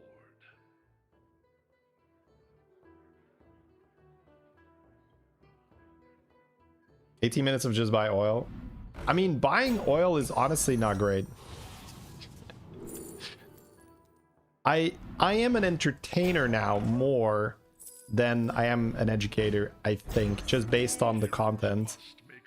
But at heart, I am definitely more of an educator. But because of the nature of YouTube, you're pretty much always going to have fewer people that are interested in being educated than being entertained. That's just basically how it works. Which is totally fine, right? That's just like the dynamic of YouTube. And because of the incentive system on YouTube, like if you are an educator and then you're like selling courses or whatever, then sure, it can be more interesting to have fewer people that watch, but they're like more dedicated. But I don't do that, right? All my stuff is free. I don't sell courses or whatever. So the point is that if I have like 3 people that will watch, for every 1 person that watches educational stuff, there's like 3 people that watch entertainment stuff. And the entertainment stuff is so much easier to make, right? Like me just playing a game that was hilarious and cool and fun or whatever, versus me having to go through the pain of writing a script and doing all the research and pacing the video just right and thinking about all the specific different footages that are going to be shown as I am talking about this, and then an editor that works on that for many, many days, if not weeks, and we do back and forth. And you do all of that compared to, here's a cool video we played, takes less than a day to edit, slap a good title and thumbnail on it, and then that video get more views. So you can see how it is just like, you can't really like make a great argument to not do that. So that's why I've shifted more towards entertainment, which is why I buy all the oils, because it's fun. Right? It's like, let's pop off, let's go. But if you're wanting to just win more games, like a lot of the advice is a little bit more boring, right? It's like, buy more Leroys, be a little bit more conservative with your health, you know, like don't take the risk, don't take the crazy thing. But that's not fun, right? And that's not a good video. So you have a good idea on what videos to watch more? Yeah, I mean, I got all the data. You guys have all the data too, right? If you just open my my YouTube, you can see that. Now, I will tell you something. The guides, I'm very happy I did that though, because even though they get fewer views, they're relevant for a long time. So it's like a really long time investment. And like I said, I think it's also just fun for the community to have those things out there. So eventually the guide, I'm actually not sure if the guide will ever break even. Because again, like I've put in so much time and effort and extra money for editing and all that. So I still don't think if you're like trying to, you know, be a content creator and make your money just making videos, I don't think the guide will ever be better than just having a good gameplay video. But as I said, for the what you call that, I thought he was gonna end on the Murloc for an extra poison, but he wants a ring bearer for the spell power. He's got 37. That's nice. But I think, oh, that's a lot of beatboxers. I think it's just fun for the community to have those things, right? So I don't regret making those. I think it's fun.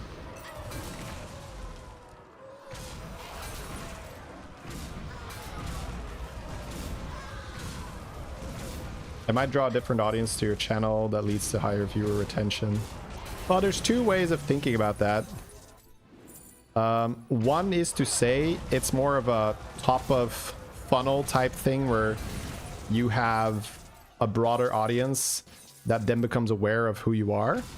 But if they weren't going to click the other videos, then they're not really staying, if that makes sense, to watch the other videos. And then the same logic applies. But whatever, not everything needs to be like 100% economically efficient, right? So some things I'm willing to just say, I like making that, I think it's fun, I think it's cool. So I will probably do something in the future that is similar to that, like for instance remaking the beginner guide, or maybe even do some duo stuff. Or I think I want to do some duo stuff either later today or probably in the weekend. And then as I get a bit better at duos, maybe make a duos guide, because that's something that's just been requested so much. And now that Collins and Sapphire aren't really doing duos anymore, I'm just like, well, maybe I just have to do it myself.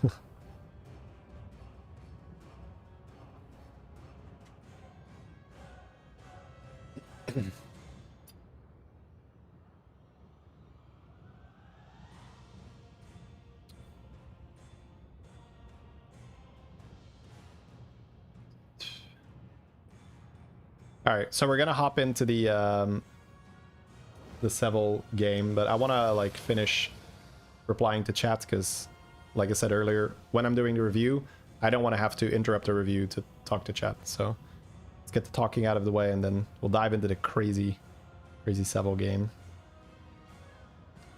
Do you know what titles or content will... Yeah, I mean, I've been doing it for a few years now, so... like, for instance, when I saw Oliesh... So if you go to my YouTube... Let me pull it up here.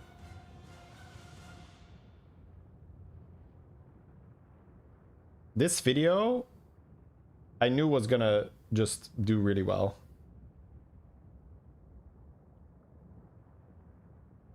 This is the Oliesh challenge video. If you haven't seen it yet, we just published it less than 24 hours ago. And that video is a 1 out of 10. So when you watch your YouTube recap, you can see like, this is your best video of the last 10. And I was like, oh, this is very likely going to be a 1 out of 10. And that's simply because it's a unique thing. It's a cool thing.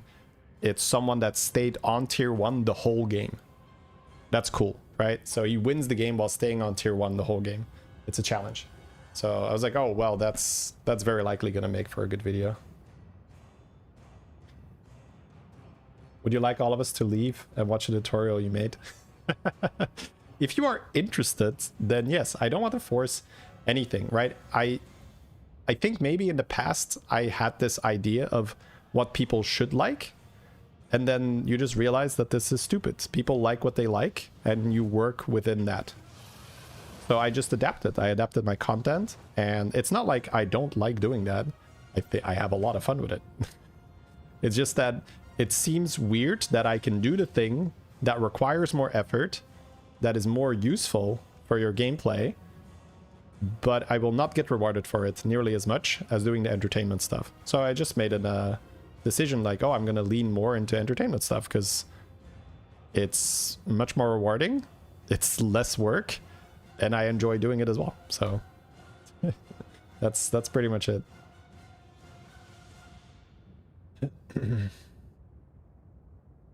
Doing the duo challenge where you play both accounts. Yeah, maybe that could be a cool video. We could do that. That'd be hilarious.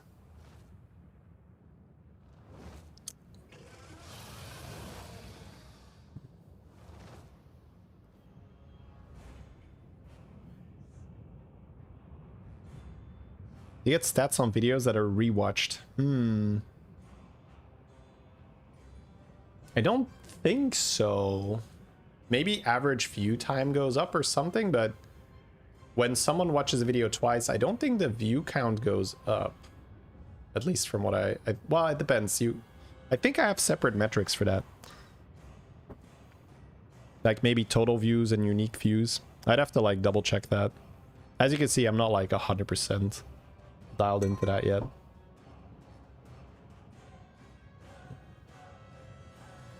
I think it has to be a unique view.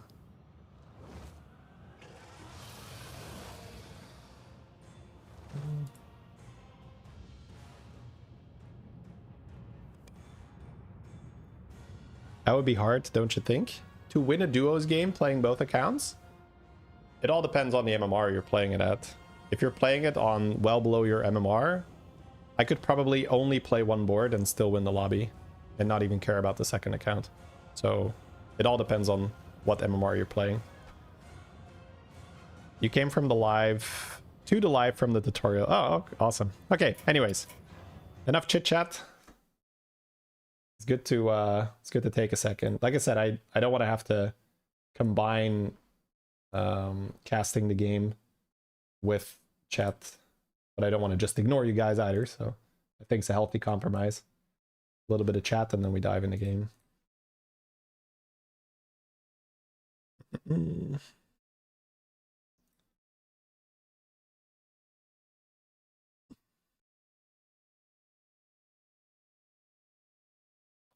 Oh, I'm gonna have to see for the clan war, Sakamoto. I'll probably check with the Discord to do the clan war thing, so I don't have a schedule for that. Don't think it has to be unique. Think about songs that have 4 billion views. Well, I mean, if you just watch a video and then refresh it and then watch it again and then watch it again and then watch it again, I don't think you're driving the view count up. I could be wrong. I think it has to be sort of a unique IP, or maybe enough time needs to have passed in between that or something. Again, I would have to double check it, but it just seems weird to me that you could artificially inflate a video like that just by replaying it and replaying it and replaying it. Like, I feel like that would be more of a thing where people would do that. They probably already do it with bots, right? Where they send in a bot from a different IP. But I think it is tied to your IP.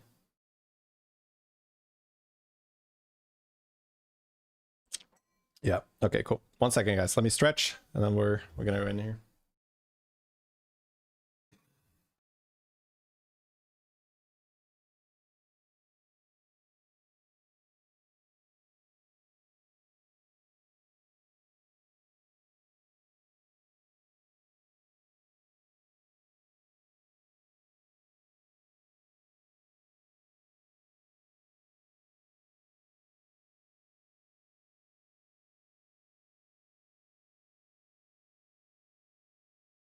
All right.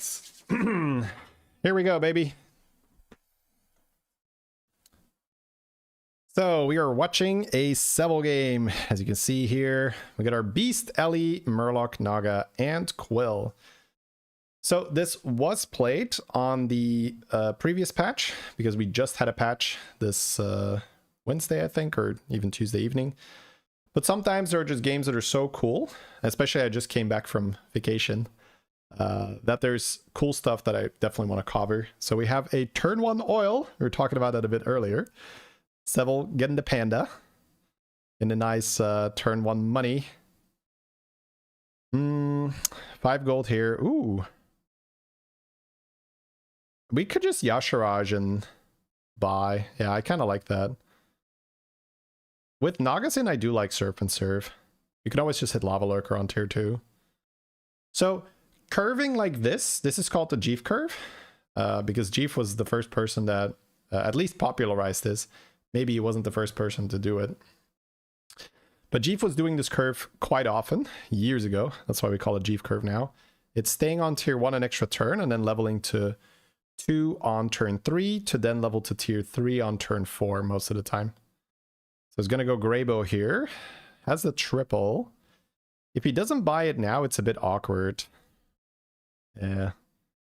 But he holds it. Yeah, I don't hate this. You can only take 5. You're fighting a whack toggle, which honestly might beat you anyway.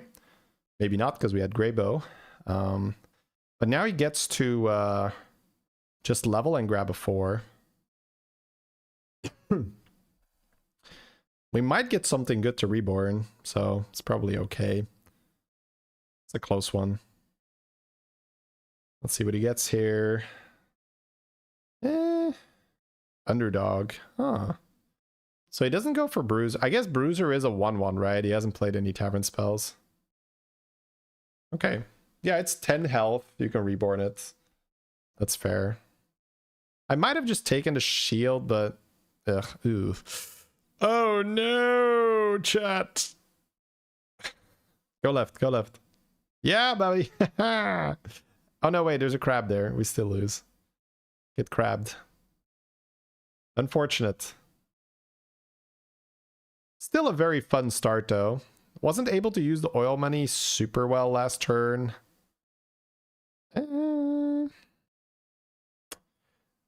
We don't really want to take 10 here. So I'm sort of interested in staying on tier 3. He could also level sell and just hit it. Yeah. This guy did go to 4. Okay, he's going to do it first. Nice. Oh, he doesn't have Lich King anymore, though. Right. But he does get the Piper. Sure. And then just that. Okay, fine. Man.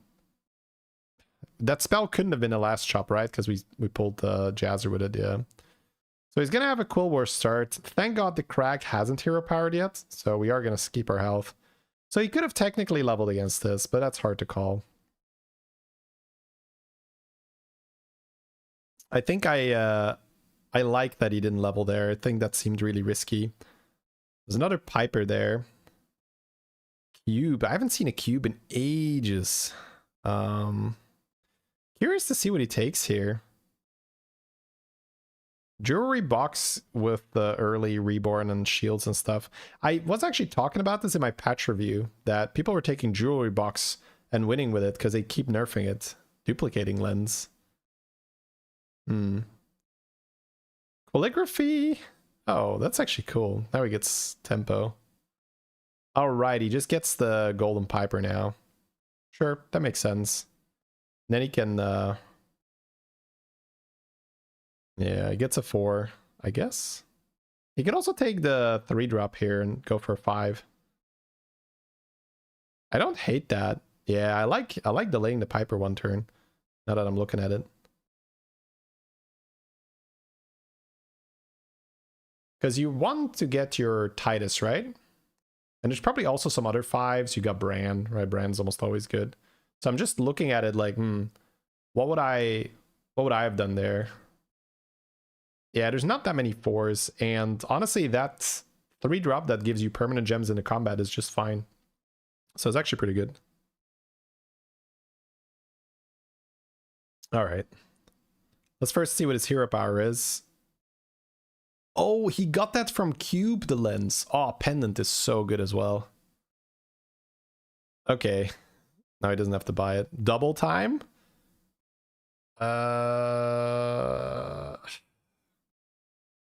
The thing is, you're spending 5 gold leveling. Yeah, okay, he's gonna skip it. Double time is just, it's like getting Pilfered Lambs almost, right? You don't get the triple rewards. 3 little quills. It's gonna keep him healthy.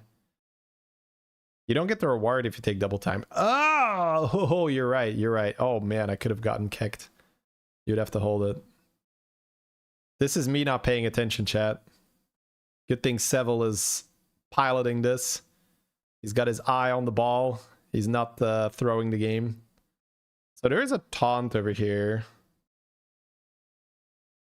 Yeah, and he's just going to hold Reborn for Rylak. Taunt the 3 little quills, hold Reborn. He could also taunt using his hero power, but I think I would prefer just having it permanently taunted because... Oh, wow. Okay, no, we're skipping. Sell? Yeah, he's going to check for a quill here. The Reborn, yeah, the Reborn's really good. Okay, that's sort of worked out. Are we going to gem or not? We are not. Wow, okay. Well, I guess he has 3 little quills. That is fair. He has 3 little quills. 3 little quills this early on is going to win him the fight. And a Piper dies. That's really good. Okay, cool. So now he gets another minion from his board with Pendant, which is why it's so good to take from Cube. Spellcrafts, Reflective Pendant, right? All those things, they work for 2 turns. The turn you get it, and then the turn afterwards. Did not go for the Reborn, and he gets a Rylak now. He's going for the Battlecry. He gets a Battlecry again next turn. If he takes Macaw...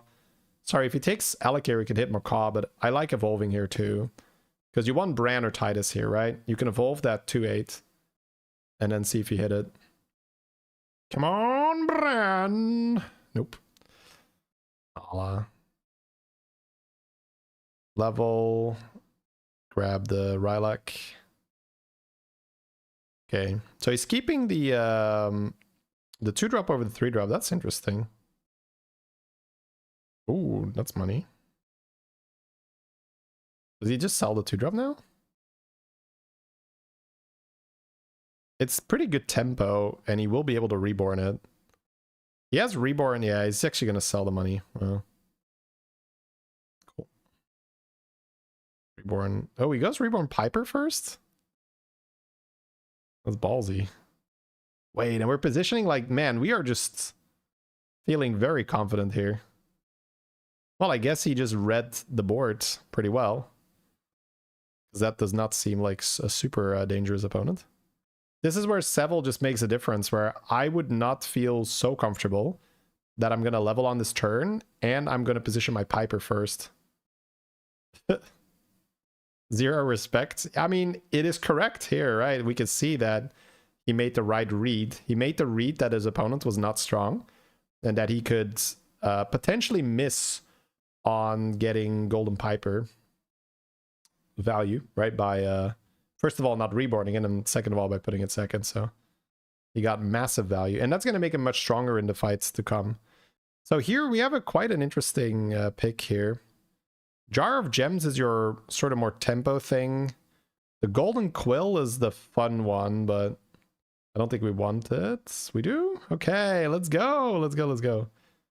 Okay, and he can take Pendant or Jewelry Box. Another Pendant, it hits a triple. Sure, whatever. Like, sometimes you just take something. Shaman, right? He does have Mycologist plus Rylak, but Shaman's great. It starts with Wind Fury, and he already has Reborn in his hand, so he can give it an extra type here. Eyes was honestly kind of interesting. Oh, Drukhari. Yeah, Drukhari's better. Now you sell out of the 2-drop, right? You have enough tempo. You've got your Drukhari. Yeah.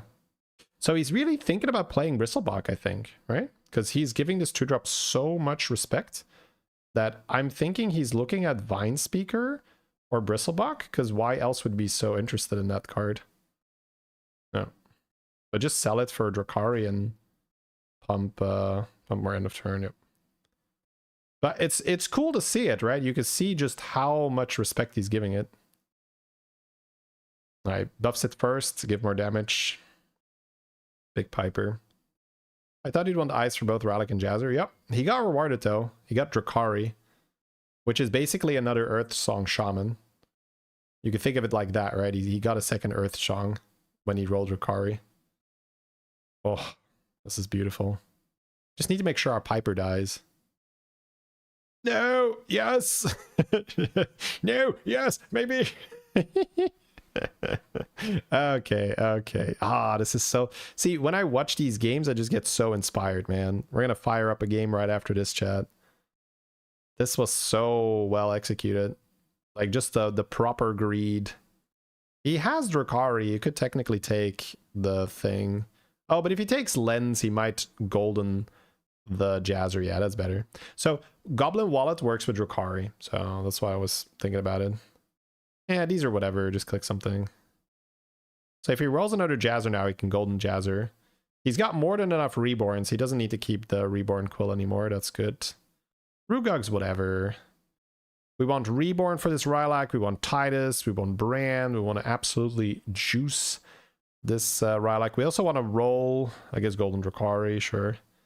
Maybe another Shaman. Maybe he plays more the end of turn build instead of the combat build. It's going to be hard to do both.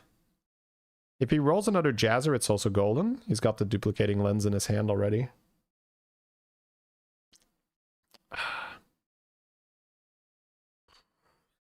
Goldening Rylak is good if you're going to play Gem Smuggler, but you're pretty far away from that.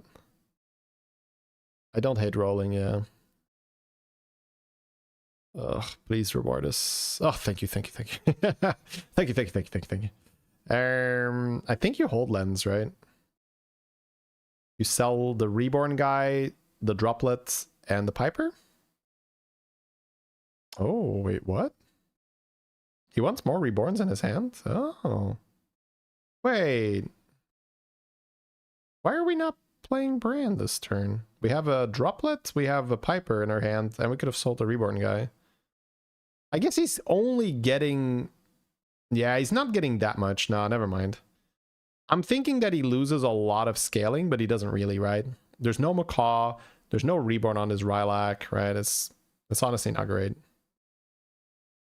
The Greybow is actually griefing a little bit. It's making it less likely that the Piper dies. No! Golden Reborn Piper. It's free blood gems.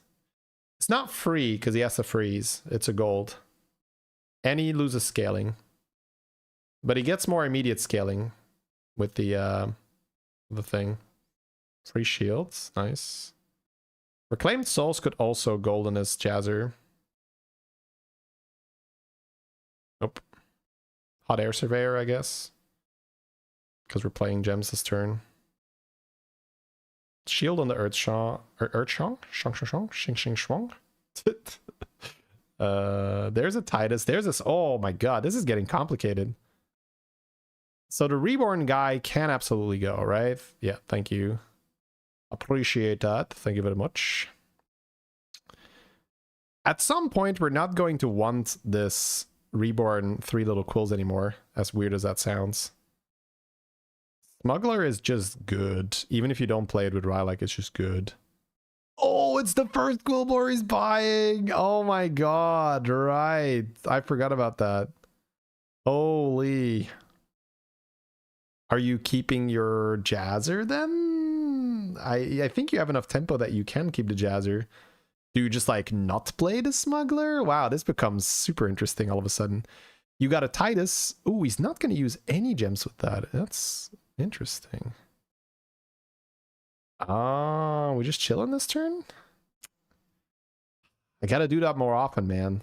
I've seen that in the Matsuri VODs as well, where he's just more comfortable keeping pairs on his board and holding good cards in his hand, or holding pairs in his hand, right? And Sevil's doing the same thing. He's like, well, what if I just play Titus? I have Reborn Three Little Quills, and I play Titus. That's pretty good. I also have this Piper, but the Piper never got taunted. So he's lost out on so much attack, unfortunately. It's quite unfortunate that we never got to taunt the Piper. There's so much value lost with the Titus now. Either is fine. I think I click the Bloodbound and I move on with my life, but whichever is okay. I would just be more interested in playing my turn faster. Probably Reborn to make sure I have it. Yeah. You could still hit the Reborn here. Bran and Wisdom Ball, that could go hard. But he has to sell something to put the Bran on the board. He's shielding the Jazzer. Okay. You have to sell to put Bran on the board in case it copies, right? I think he's going to do that. I think he's going to kick the Piper. No? Oh, I'm not even sure if I want that. See, the Three Little Quills just suffers from the problem that, well, number one, it only buffs Quillbore. And he's going to have Bran, Titus on the board, maybe keep Drakari too. So that's already 3 guys that aren't Quills. And it also doesn't scale as much as just doing the Rylak thing. So I don't think I want this. There is also the Rodeo in the shop with the Bran. But if he's going to just hold the Bran until he has whatever he's looking for, right? It might be Reborn. Yeah, there is... Ooh. Wait. He didn't copy the board. That's just the utility roll. So he has Golden Brand now. He still has Duplicating Lens. My god. We gotta play Brand now, right? You gotta play Golden Brand. What? What? Oh! Oh! Why aren't we playing Golden Brand? The value lost. It hurts me. I get that you want to get the Three Little Quills tempo here, but the Piper was so gone. I think he fears that he won't have enough attack and he's going to have so much health anyway. But Titus died here. Oh, those hits are not it.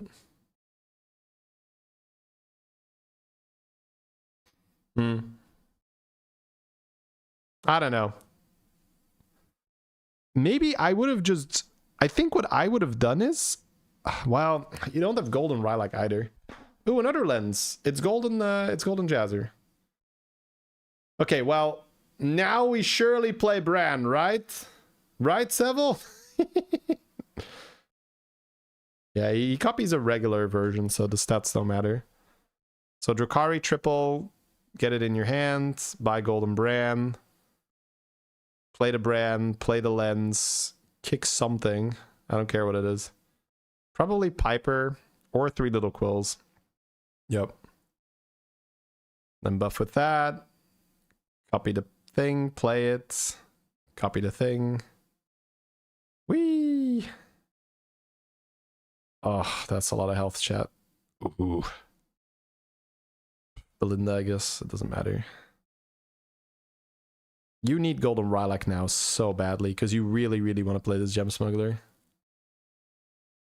You can even cycle that regular Gem Smuggler for some stats. I kind of like that. You have Golden Bran. But he is thinking about just getting more money. Okay, interesting. Okay, taking the stats. That's good. He's gonna end on Drakari. Oh, he wants taunt for the Piper. Yeah, he's trying to taunt the Piper. I gotta say, he is like really, really, really committed into this Piper. Damage cap is on, so he can die here. So he's still holding the Golden Smuggler. Without a taunt, it feels bad though. Because there is a chance that this Piper dies after Titus has died. If you lose, and then you don't get that much. And if you win, then it's not a problem because, you know, you didn't take more tempo, but the tempo is only necessary if you lose. But yeah, I think that the issue is this Piper is just not taunted, and that's just been costing us the whole time. I don't think he's been skipping any taunts, by the way.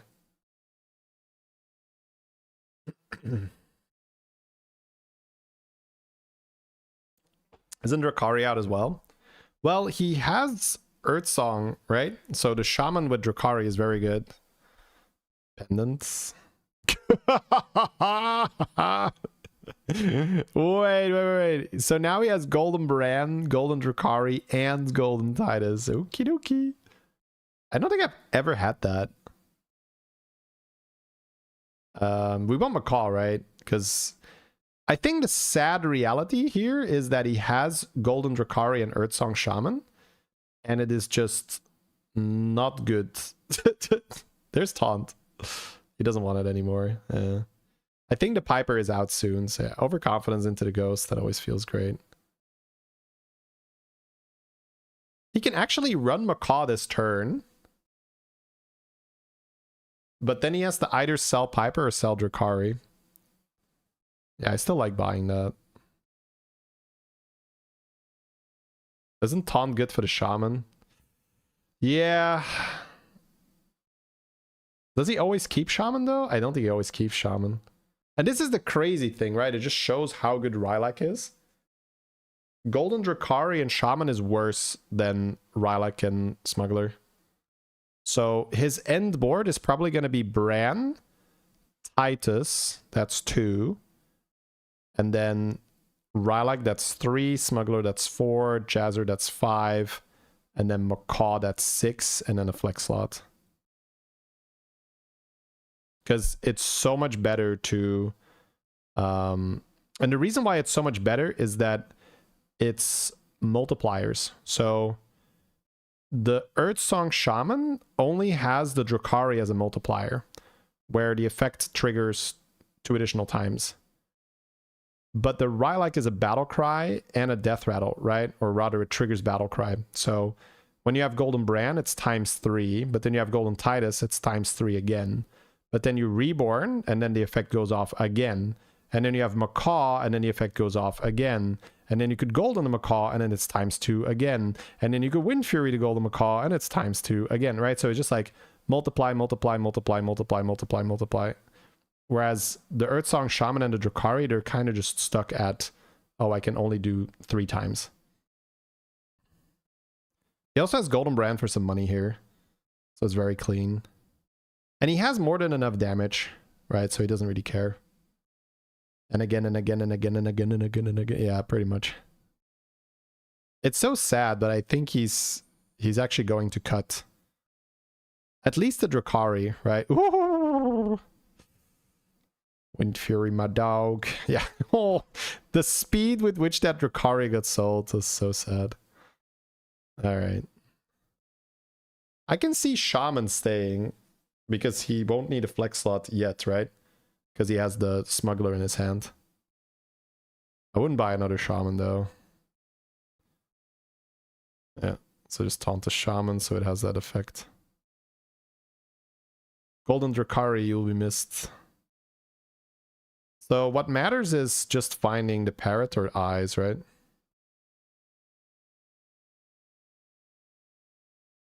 There we go. Reborn the Smuggler. Yo, stop dancing, please. Please stop dancing. Oof. Alright, how big is this guy? I mean, he's not small, but I just talked about all our multipliers, right? So our board already starts out kind of big because of the Earthsong Shaman. And then now the all the multipliers, just look at it, chat. Wait, why didn't he put the Jazzer first? Is it for cleave protection, maybe? Because normally you put Jazzer first, so you first buff the HP, but he might be worried about cleave protection, where he wants the shield next to the Titus. Yeah.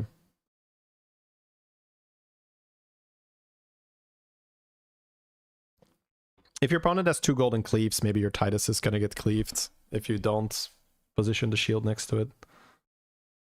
My god, that's large.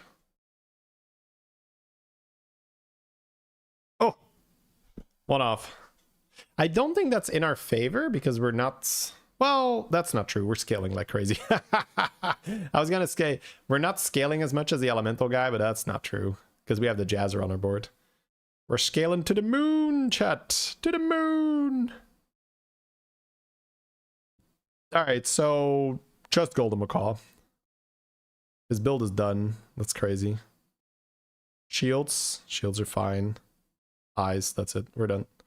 Call it a day, baby. We're good. Good work, everyone. A hard day's work. You could technically run another Macaw, but you don't have to. How's vacation? It was great. Thank you. Appreciate it. Like and subscribe to Seville, chat. I'm going to give you the... I just see the notification. I'm going to give you the video right after this. If you're watching it on YouTube, the original video will be in the description. And I think we always like at Seville, so make sure to check him out. Awesome, awesome videos. Man, this is so much. It's also so safe because he has the Reborn on the Smuggler too. Because usually the way this goes wrong is they kill your Smuggler with a cleave, but when it has Reborn, it's so safe. Whew. What's the best minion you've accidentally sold? Everything. Over the years, I've sold probably everything. Golden brands, minions that were like thousands of stats. Oh my god, how much is this? 25,000? Yeah. Oh, the multiplier is so high here. Jesus, bro. How did this happen? Cube, right? Cube with lens, and then he just hits the Golden Titus too. And honestly, he could have had so much more damage if his Piper just died, but he has enough damage that it's relevant, and that's all he needs. He just needs relevant damage so that his Giga health is enough. He left? Yeah, I mean, you can't really blame him.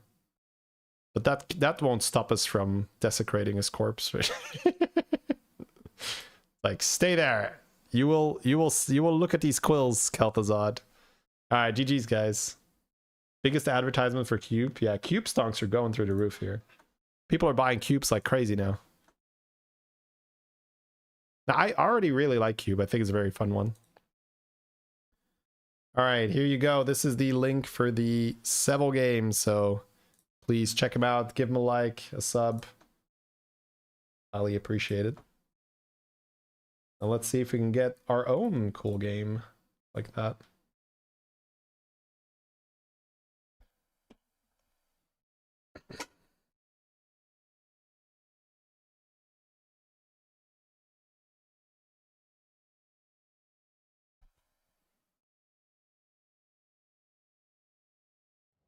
Every world breaks under the shadow of my wings.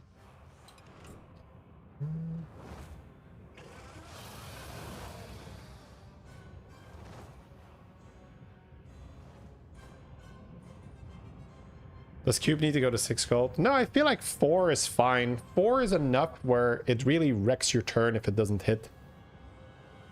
Because assuming that you're still on tier 3, which is a reasonable assumption.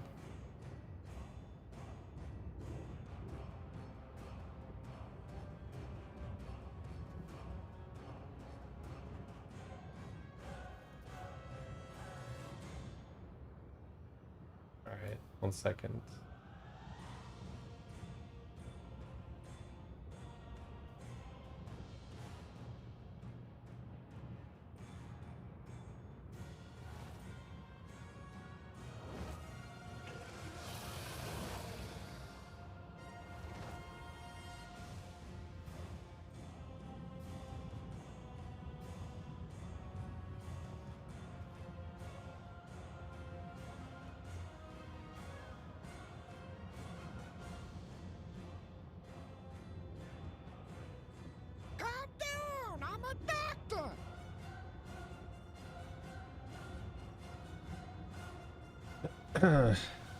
Ziakper, thank you very much for the 2.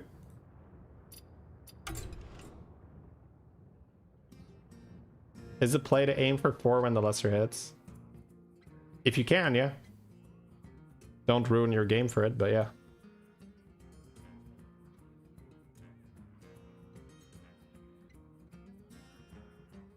You were missing the sound of the cash machine on the Drakari getting sold. Don't worry, the video is probably gonna have that. Oh, I see your comment in the YouTube chat as well, Mr. Clean Dutch Cars. I read both, but I don't read them during the reviews. I'm just catching up on everything here.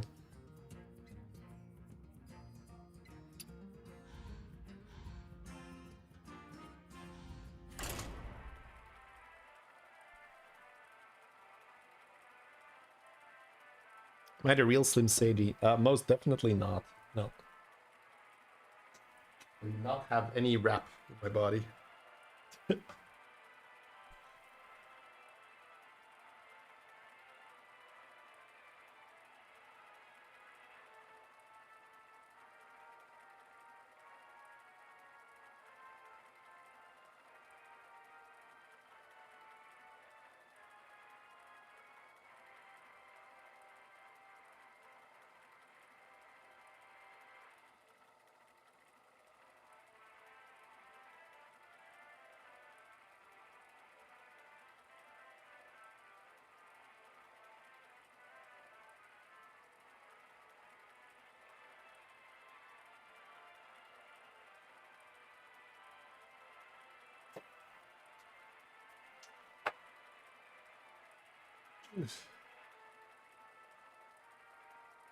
Hold up.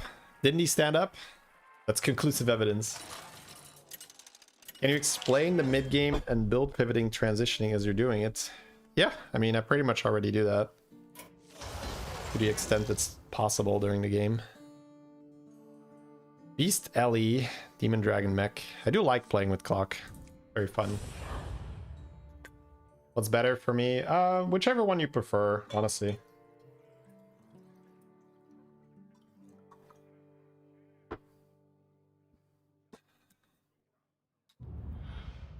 I think you can open both if you really care, but 7 fresh opponents. Are you ready? the front trick, It's good to get some minions. the in trick play. the front.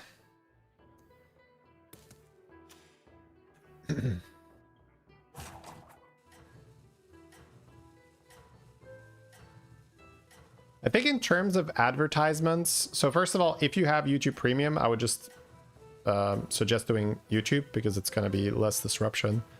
If you have Twitch Turbo or if you're subscribed on the Twitch, then watch Twitch.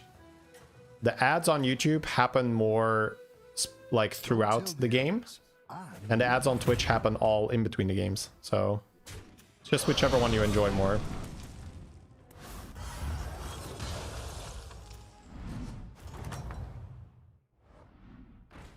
I've got some fresh recruits for you.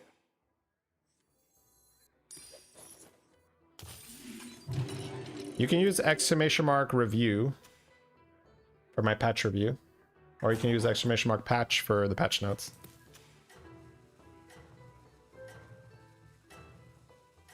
Hey Match, appreciate that.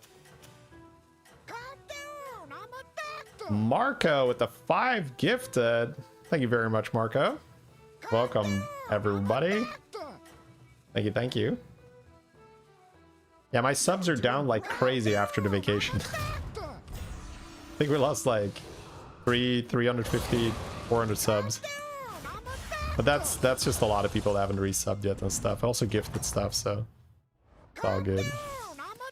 The battle is really raging out there.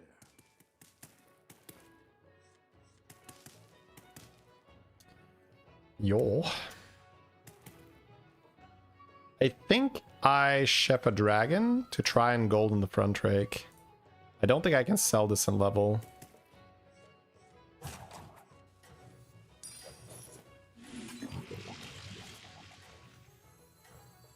My favorite rooftop.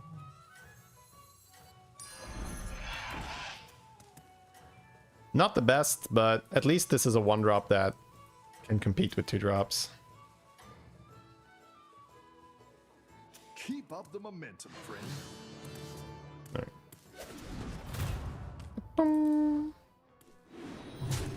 No damage, we'll take it. We'll take it.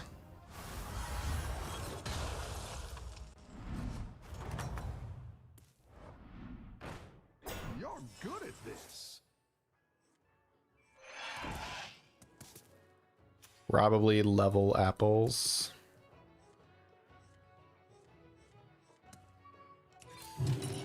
Yeah, let's step up our game. Can sell coin buy a thing. I can trade my front rake for Alarmist. But it costs me a gold. I don't think I love that. It's good to get some minions in play. Does the money go to me? Yes. Well, part of it. Right? It's a split with Twitch. But yeah, if you gift a sub, I get the money for the subs. It'd be funny, like, no, the viewer gets the money. It's a fair question, though. It's just funny. Thanks again, Marco. Do you know when an ad is playing when streaming live? No. Twitch will just play that throughout.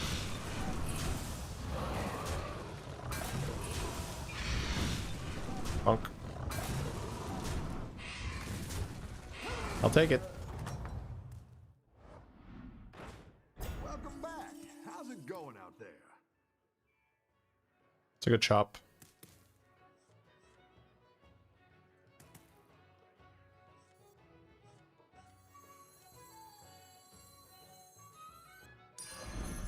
Blast them to pieces!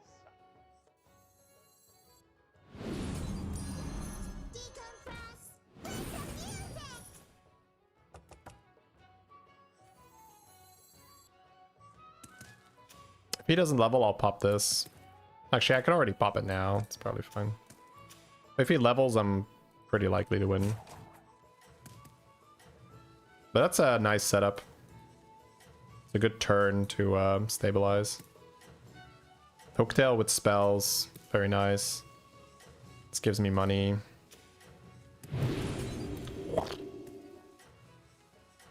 Man, look at that.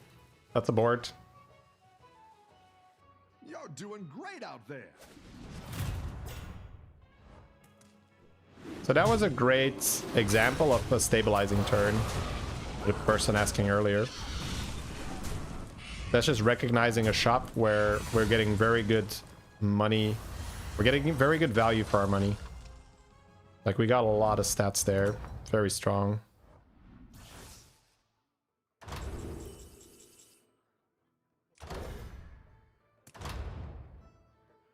Oh, it costs 5? Ooh. I thought it cost 4. Interesting.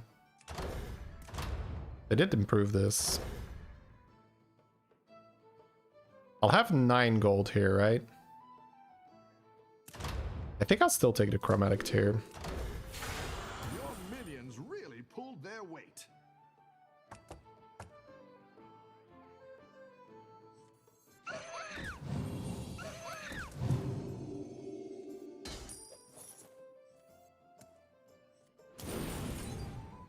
I think I'll still sell this. You could argue to try and keep your triples, but I feel like I downgrade too much. You're down a minion and up a goal. Tier's still kind of good. Yeah. I just thought they made it 4 instead of 5.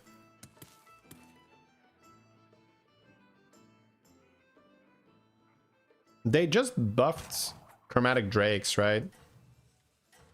And that made it so much better. Here was already good, and then they buffed chroma drakes.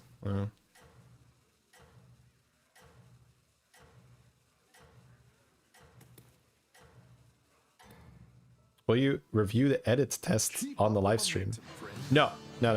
We've already sent out the first batch of replies. That's not for the live stream.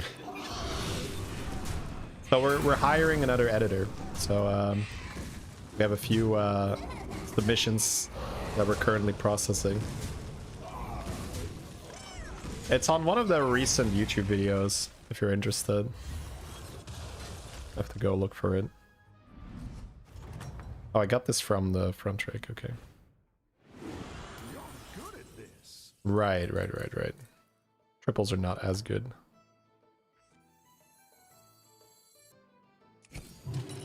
Great! I can bring in more powerful minions now.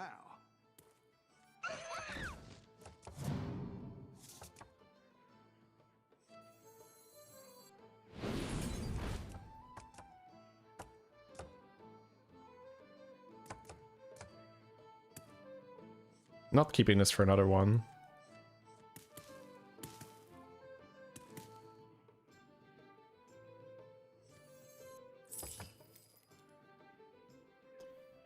Check the dragon, I think.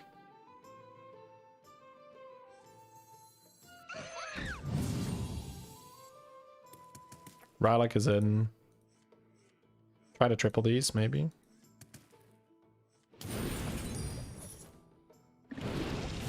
Oh, that's not bad.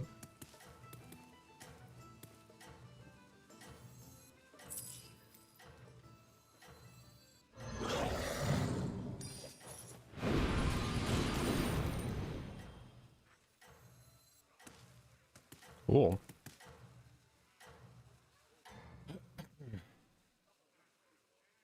You're doing No, I do great content out full there. time, Marco.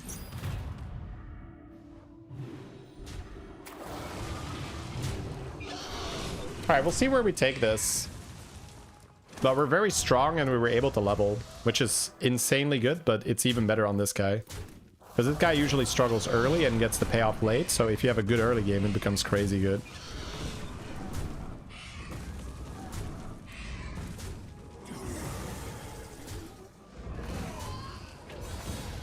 I think trying to leverage Rarran is probably the way to go in this lobby. Could be Ellie's, could just be spell power, we'll see. Well, we found an Azurite, so pretty interested in that. I'm gonna just hunt for Bran, maybe Rarran, we'll see. Go ahead and hire one of these recruits.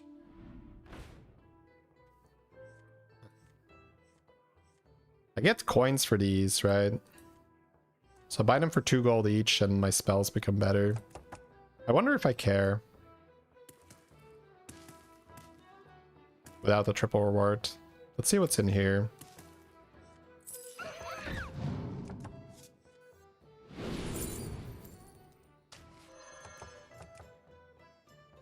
I play... I don't think so.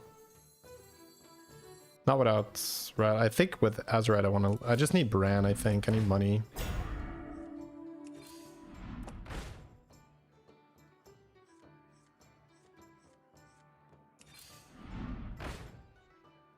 I'm gonna go Titus yet. I'm not using Drakari. It's not the strongest, but it'll fight hard.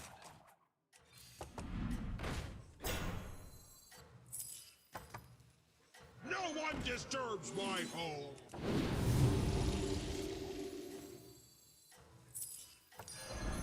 The fate of the world hangs in the balance.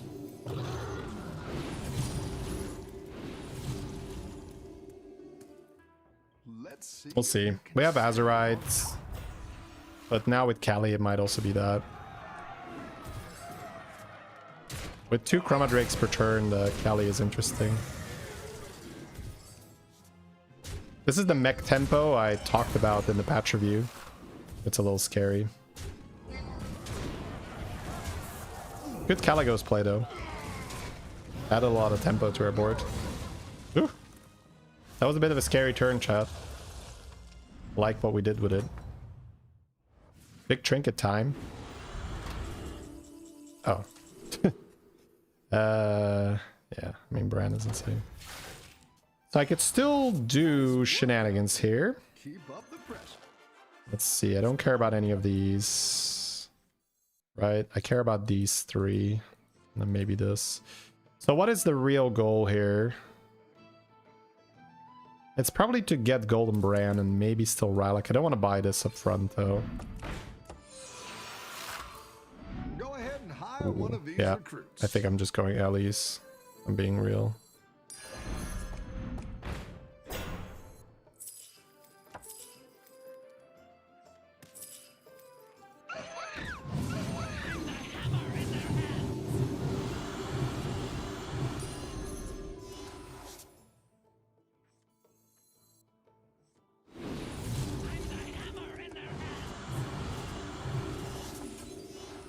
That's a great play.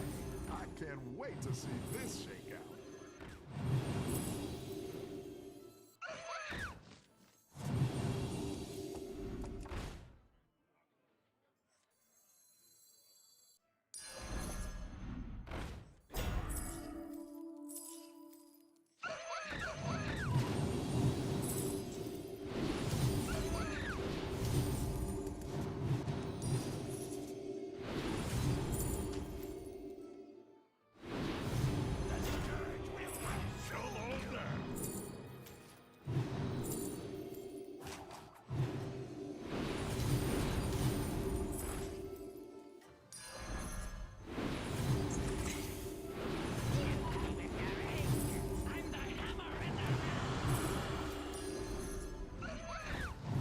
Down a minion and up a goal. You got this. You're way ahead. Okay, that was complicated, but we did it.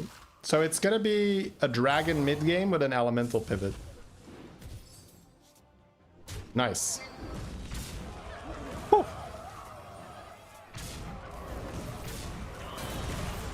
Well done, chat. That was good shit.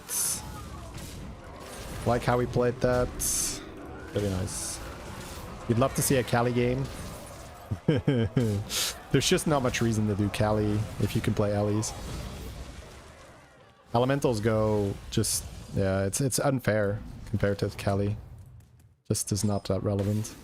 Your minions really pulled their I think weight. I can sell this for it. Exactly I could just sell what you we're though. looking for. That's fine.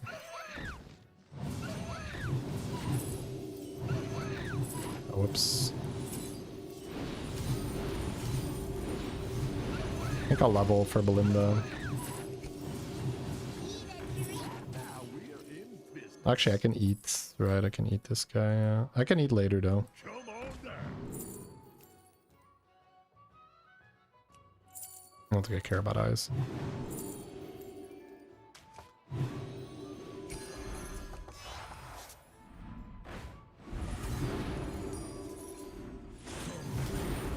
I didn't like that one either. Here's a goal for the trouble.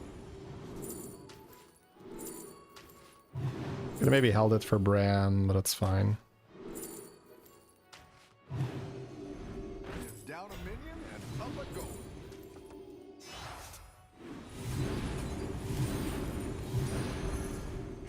Go ahead and hire one of these recruits.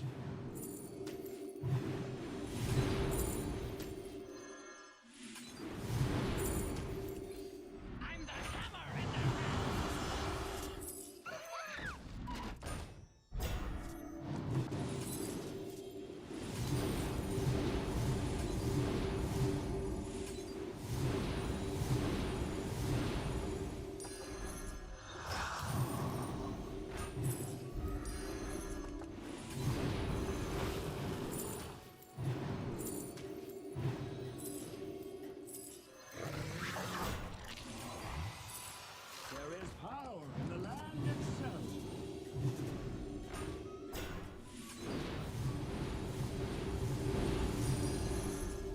You got this. You're way ahead.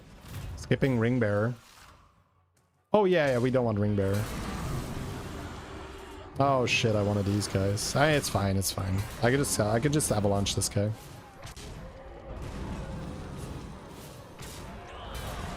The Kali with the Bran is kind of nice. It buffs the Bran.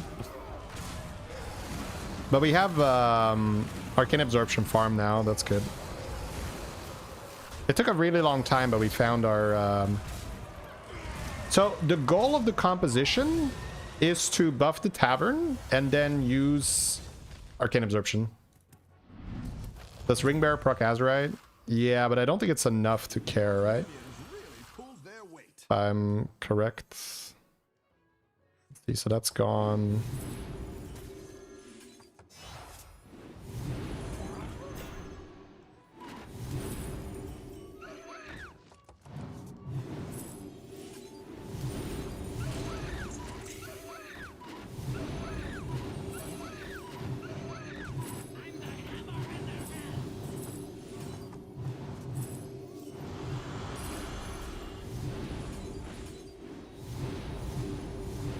That one might make all the difference.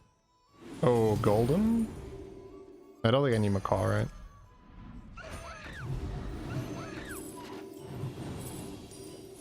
Go big or go home, I always say. Go ahead and hire one of these recruits.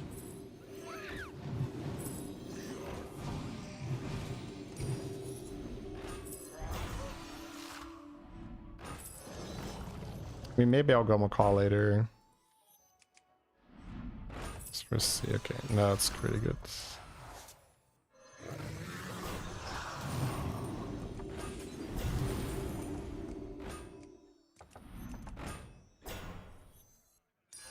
That's quite the army you're building, friend.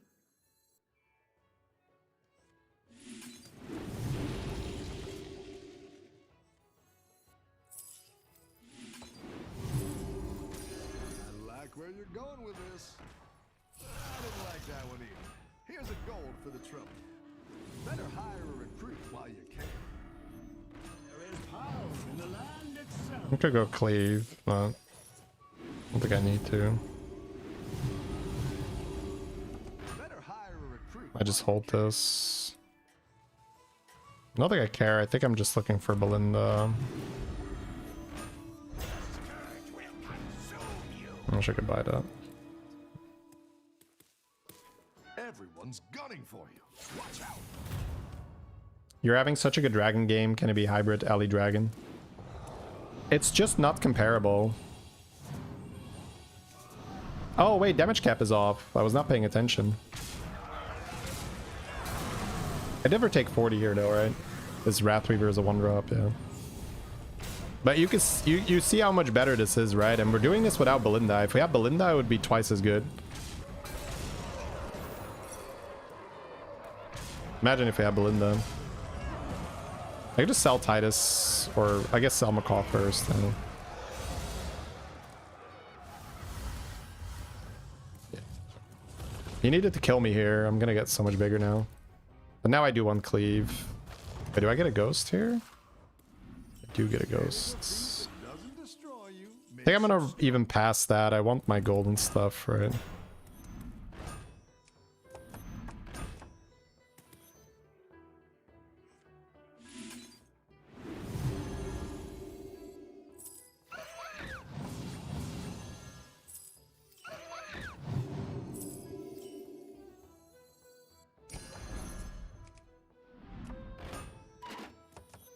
I don't think I care about Macaw anymore, right?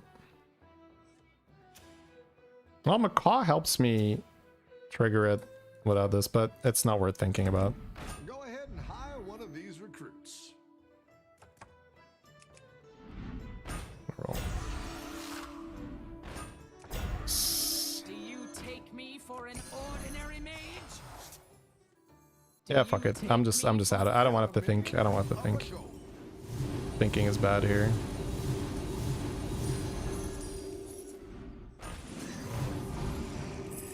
A good tactical choice. You're down a minion and up a gold.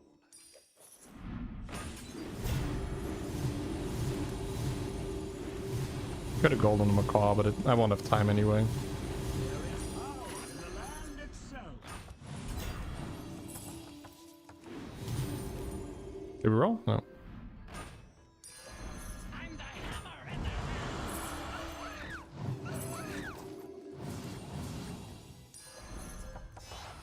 That'll do some damage. Go ahead and hire one of these recruits. Go big or go home, I always say.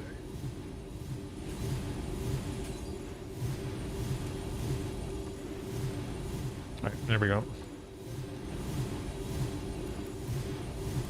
Everyone's gunning for you. So now we have unlimited resources. Sweet.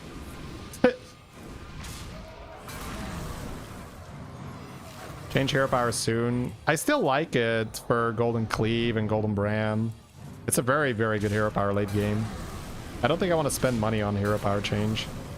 Because look at how many free rerolls I have, right? I got 42 free rerolls. So I can use those rerolls to just make Golden Cleaves, Golden Brand, get more money. I'd just rather use the money for that than to change a hero power. Because my hero power is still very useful.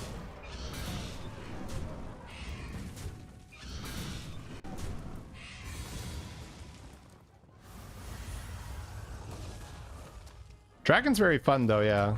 Okay, so beasts, sure. You're good at this.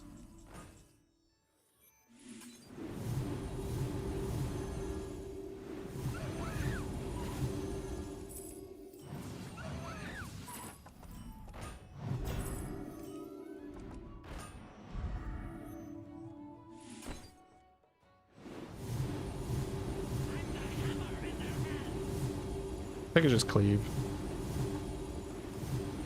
Got unlimited gold now. Hiring that minion will get you a triple. No one disturbs my home. Order lol. Who knows what secrets will uncover?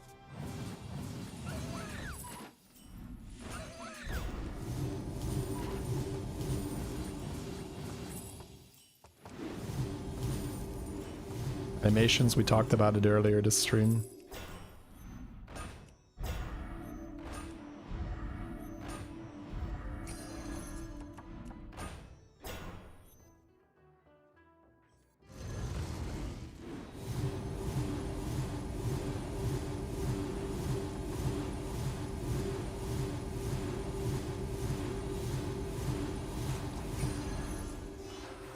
Oh, you're moving up in the world.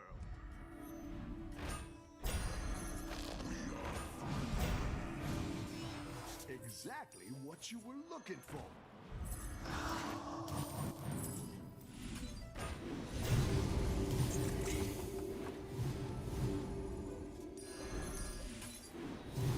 You got this. You're way ahead. Hello there, sir.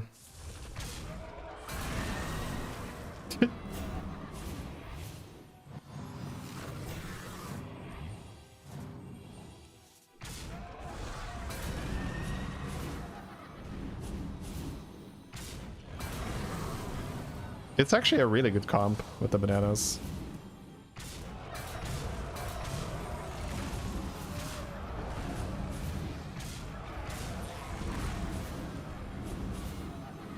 We got a bad hit earlier. I need more cleave, I think, to be safe. Okay, my cleave lives.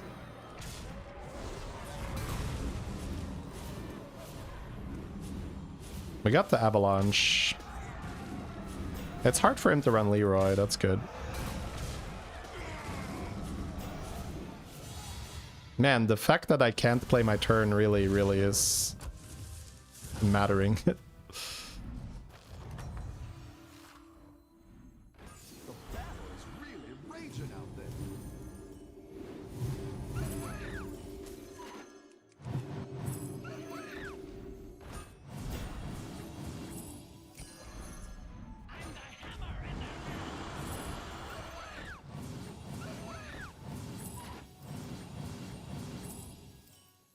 I don't think I care. I think I would rather just roll another cleave. It's money, it's fine.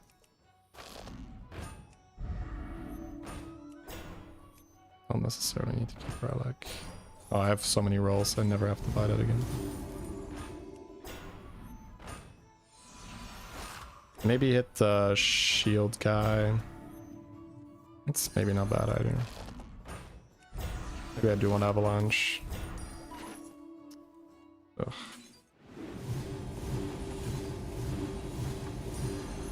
Oh, I found the shield guy. Damn it. Okay, it's fine, it's fine, it's fine.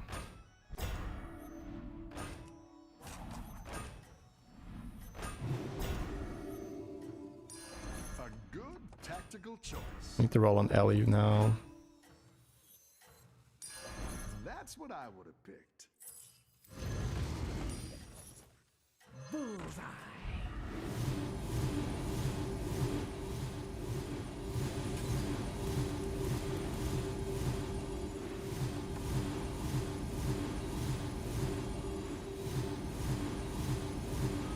I think it's fine now. This is going to be very annoying to deal with.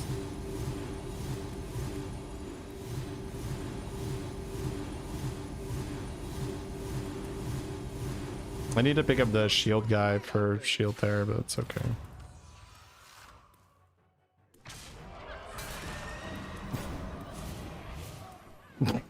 Okay, that's a bit annoying. He actually has Leroy there too, wow. Man, am I gonna lose because of animations? I am, right? No. Wow, death by animations. That's actually fairly frustrating. Because this is always a win if I get to play my turns, right? I think I could have done better though. I definitely made some suboptimal plays. It was a bit too slow here. But this should have never ever been losable if I was able to play my turns. So that's kind of frustrating.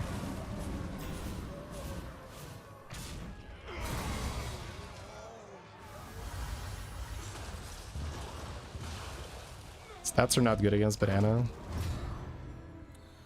Are you trying to tell me that I cannot outstat his board? Because that's what it sounds like you're telling me, which is delusional, given my board. Like,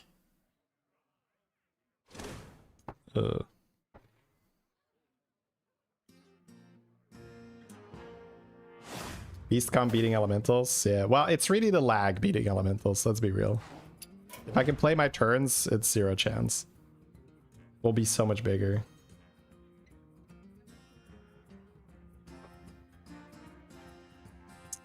Overall, not a bad game. Good decisions, and then I needed to make better micro decisions in the last 2 turns, given the constraint of the lag.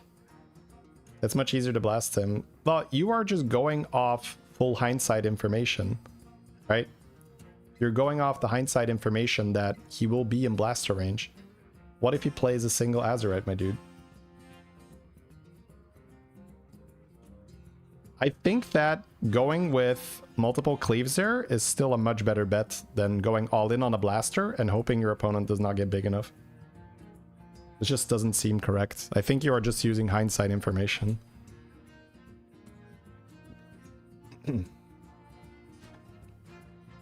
But this is very often the case where somebody watches and they're just like, full hindsight, be like, oh, you could have blasted him, right? You also forget that we only had 50% to die there. And if I had played my turns better, I would have probably had even more good stuff on my board. Like, I would have had the Winged Fury on my board a little bit buffed. Like, I would have had more shields. I would have had shield on this guy.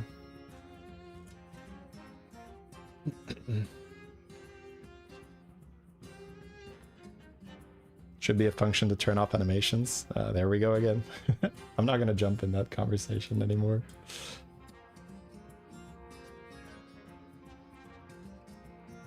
But yeah, to look at that particular game, given the resources that we have, and then saying stats are not good against Banana, it's just not true. Just incorrect.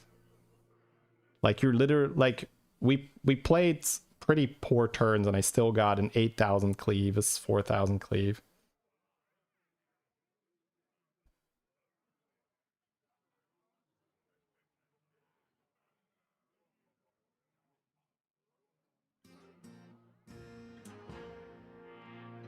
Hey, Noah.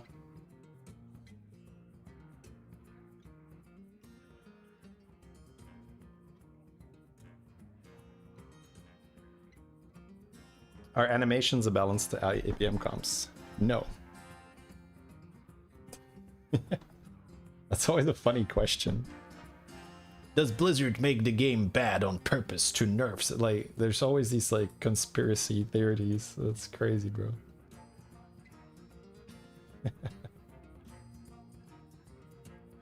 The miss on Icaron denied you a Divine Shield. That is true. If I had played the Icaron and I had played the Magnetic, I would have had a Divine Shield on my board. But what is the point? Yeah. I guess sometimes the point is just to say it. And it's not something I'm supposed to interact with. That's one of my biggest problems with chatting. It's that I assume that when people type something, it's something for me to interact with. And I think quite often it's just not a thing.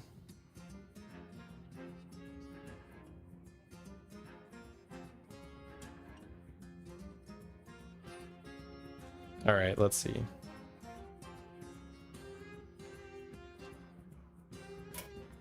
Take a sec.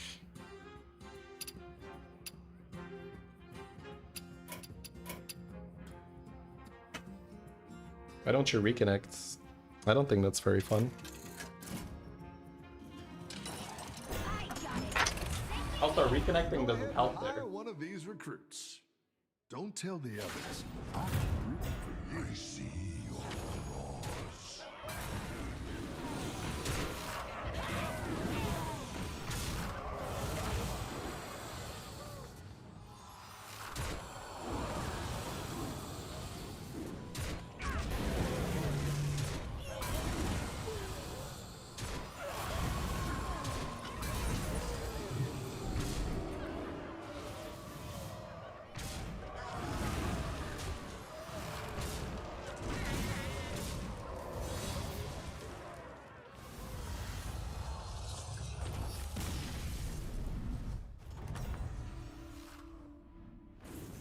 Your minions really pulled their weight.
Bombs away!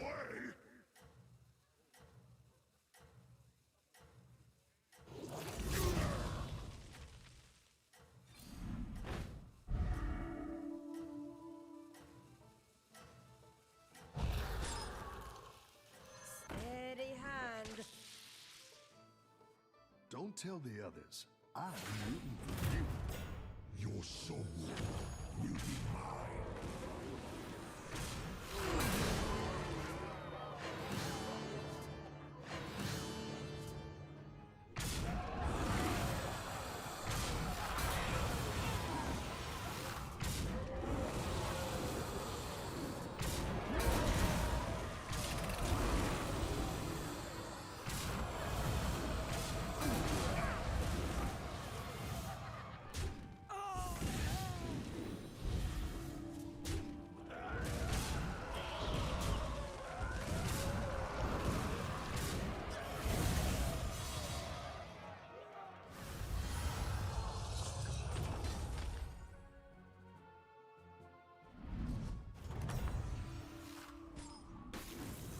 Nice work out there. Keep up the pressure.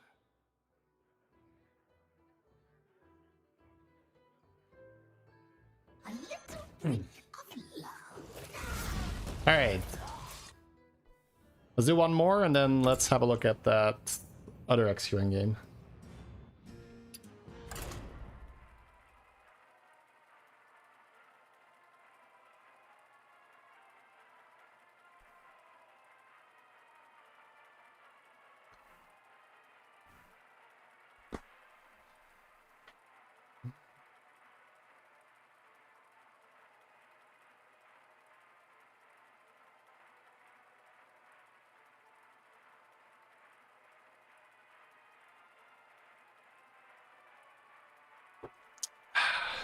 That was a fun game though. That's why we take luck. Just some inexperience in the current meta. That's our third game on it right now, I think, yeah.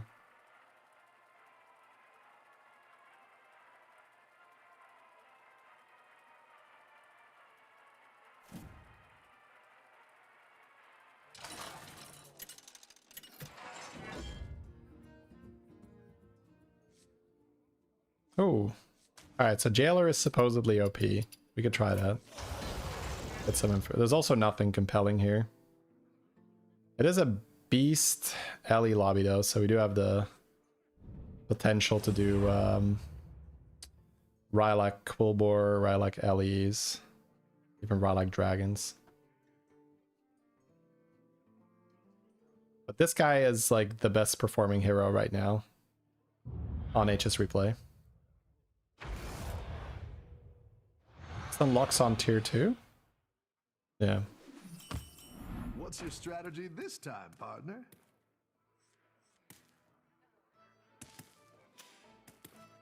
I don't think we're gonna like Giga hard force, right?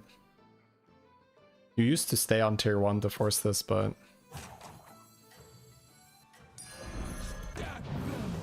seeing as we have to level before we have it. If I roll the bonehead, I could freeze it though. And buy bonehead, kill it off. Harmless bonehead is really good with this thing. Have a good battle, friend.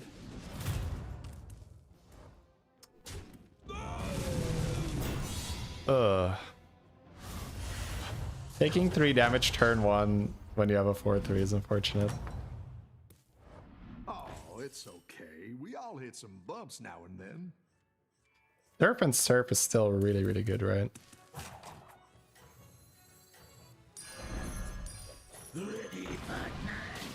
A Surf on an Undead will give you the crab permanently.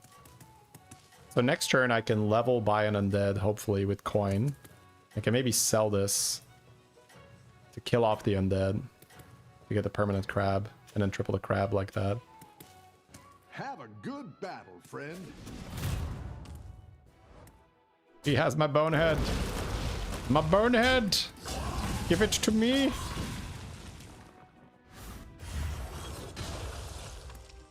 Could hit another Surf and Surf too. Your minions really pulled Could also their hit absolutely nothing. Aha, I bet you didn't consider that, streamer man. I might just level by coin, or even coin. You could even roll on tier 1 to try and freeze bonehead. But that's probably wrong. I think I will buy coin level roll. I don't think coin put a minion on the board is even worth. I think I'd rather have the extra gold. It's not the strongest, but it'll fight hard. Probably going to freeze that. I want to have something. I can also check this for bonehead. Friend. Yeah, that's not bad.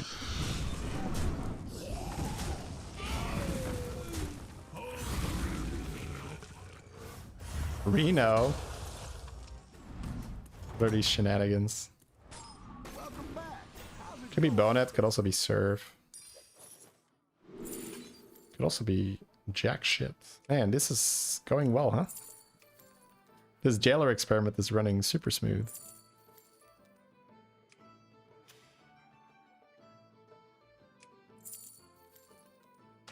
Let's take the 4-1, I guess. That one might make all the difference.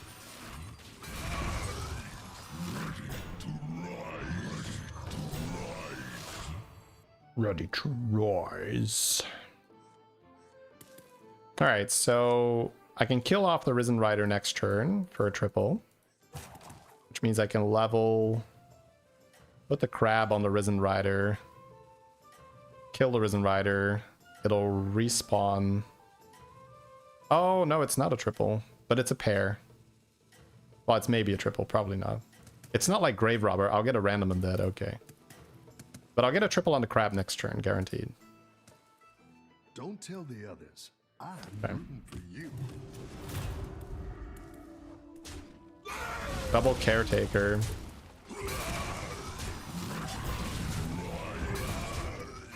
This is like one of the worst jailer starts, unfortunately.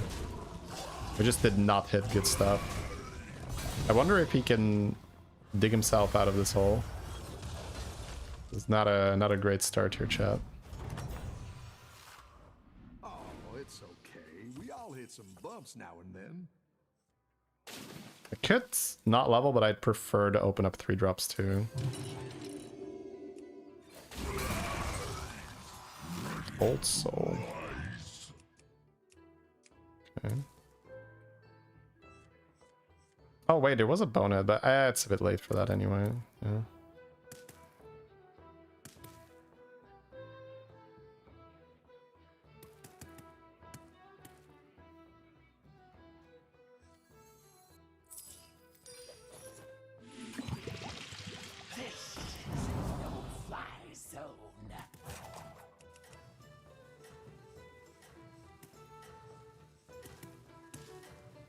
So this is gonna take 2 fights for golden. This will be golden next turn. Need to find a way to get strong. Our board just sucks, unfortunately.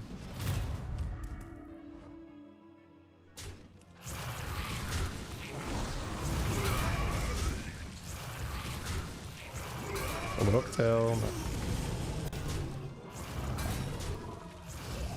Yeah, we're just down so much tempo due to not finding anything usable. Okay, let's double triple.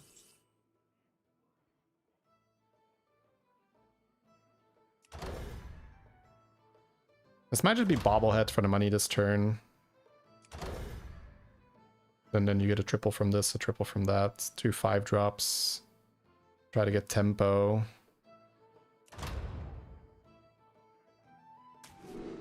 I've got some fresh recruits for you. Great! I can bring in more powerful minions now. I could kill this off instead of this thing, but...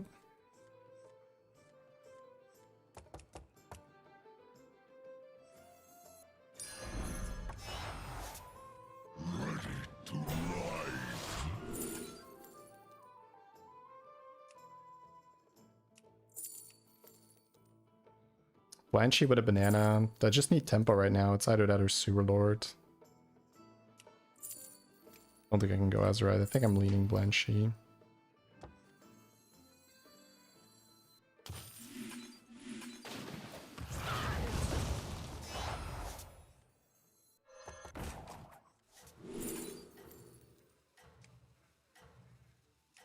Pretty happy with Ghoul. Leviathan was sort of interesting too. Maybe I just go Leviathan, honestly. Because that's tempo, right?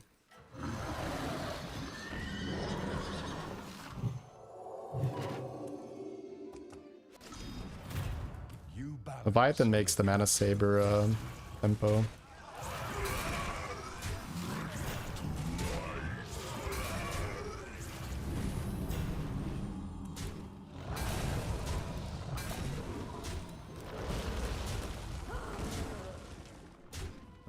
Yeah, without Leviathan, I think we take damage.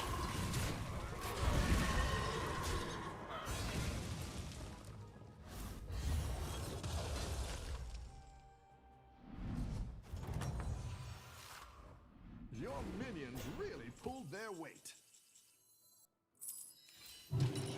Yeah, let's step up our game.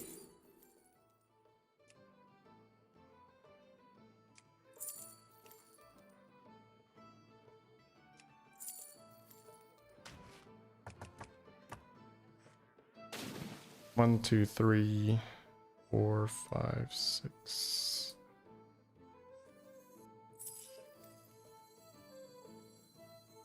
I think I'm done making this right now. Tycoon.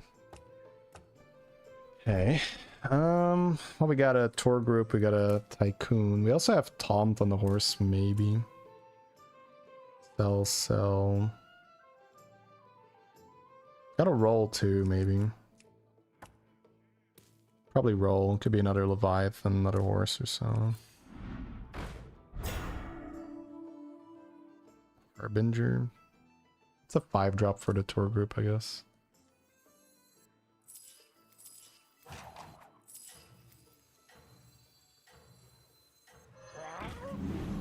All for profit. Old gods, hear me.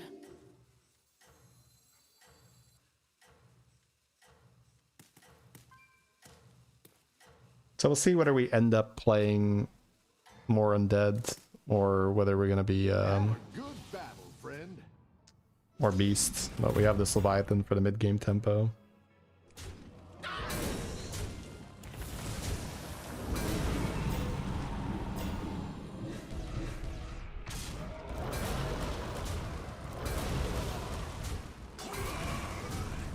Oh, that was not a good hit.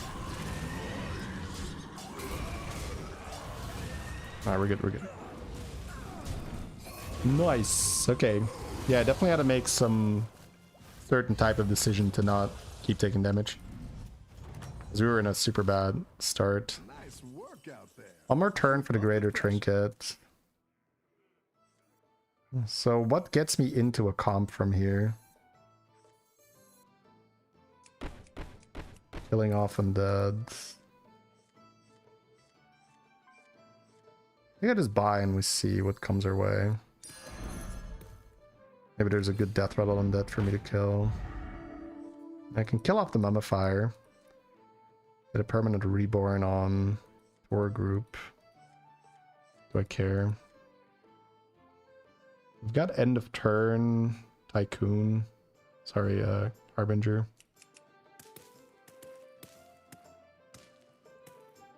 I don't think I care too much. Harbinger probably can't stay. I don't know if I care too much about this then. Could take a new hero power, but you could take butchering as well.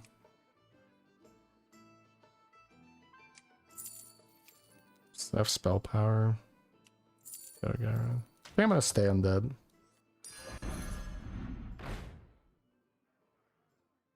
How does Macaw do anything? It doesn't, right?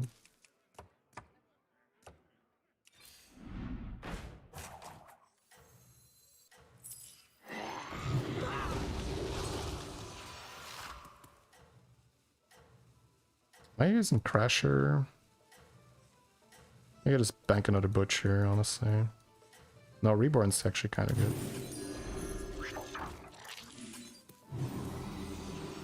Yeah, Reborn's actually kind of good. Have a good battle, friend. Maybe it is Beast more. Not great in an undead lobby though, right?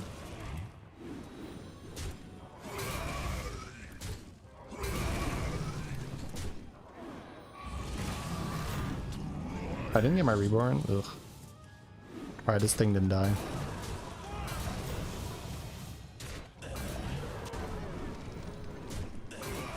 Alright, I'm trying to beat an ixxdeee at her own game.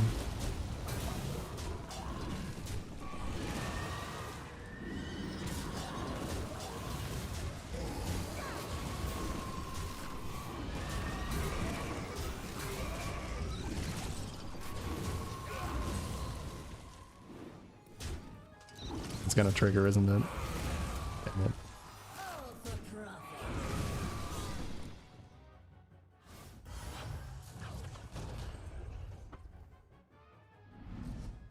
That's okay, it's not the worst first jailer game.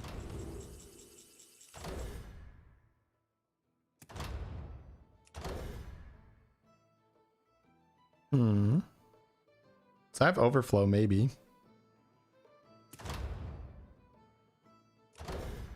We could take a Titus here. Play Macaw, Crasher. Can also trigger this. Overflow Horse. Butchering doesn't do too much.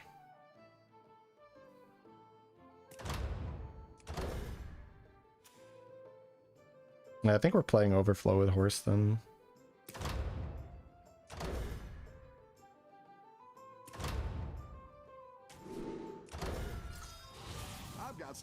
recruits for you.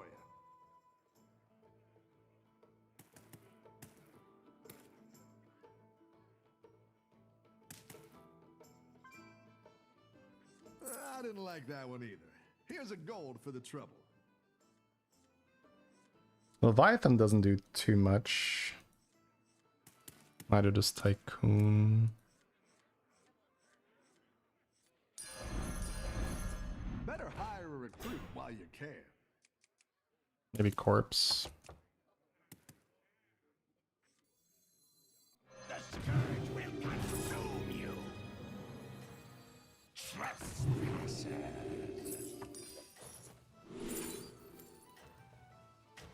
I'm the hammer in the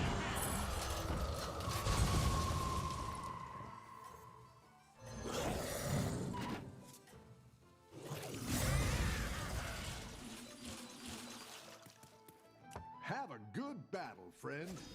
I don't think it's good enough to live.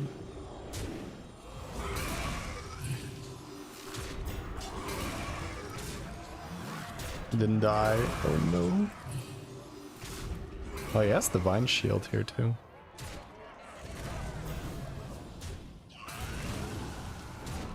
Actually really good that we have this Eternal Knights. It's good to try and not take lethal. Man, that's so many shields he gets from that.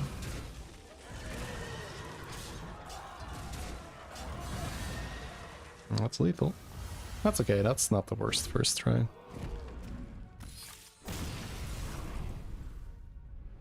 little bit indecisive there. That's pretty normal.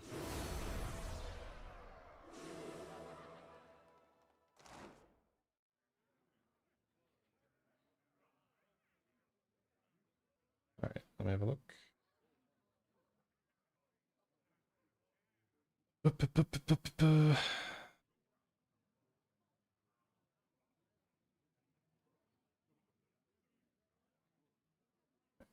going on there.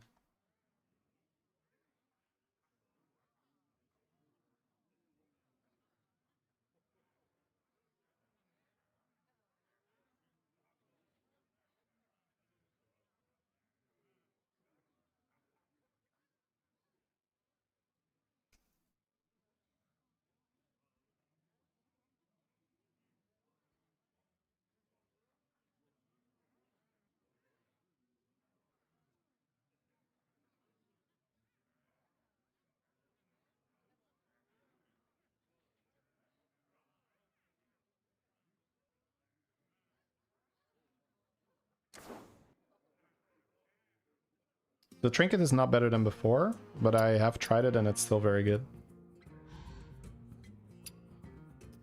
There, one more? Or not? You like it better than before? Front loading is pretty much always better. It's a nerf. But this is a very common thing. Players love to stretch out the value and to get more value over time. But front-loading value, it's why Snake Eyes has 5 armor, right? Snake Eyes front loads all our money, and that's what makes it broken. Same thing with the Chroma Drake trinket. If you front load all of it, you can power level off it. Trying to get value over a prolonged time, it's super common for chat to do this. But in a game that is so tempo heavy as BG, front-loading value is incredible. So, but it's you're not the only one. I'm sure there's other people that like the trinket more in its current form, but it's not correct. It's not strong.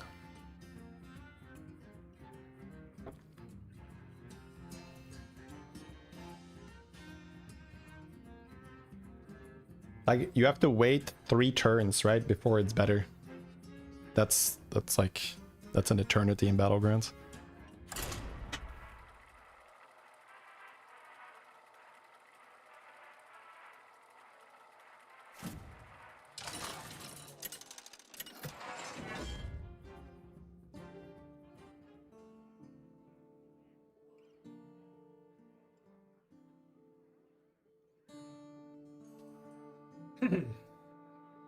Alright, we got ourselves a Marin. That's fun.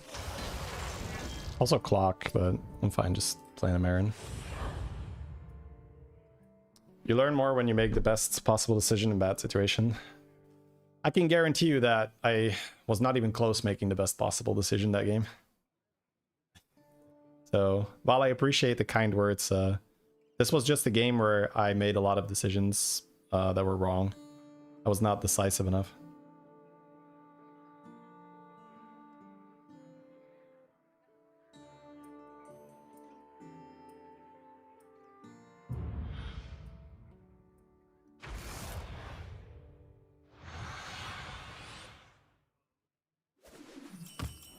Hey, my favorite commander is back. Ready to get started? Might go Hatchling for health on Marin.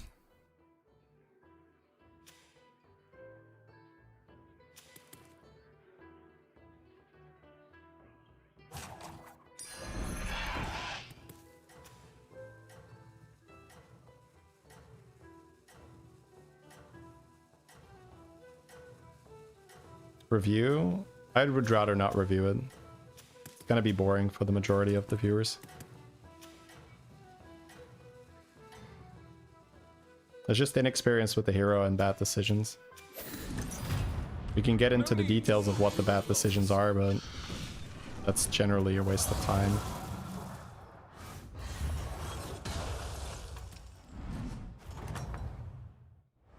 Your minions really pulled their weight.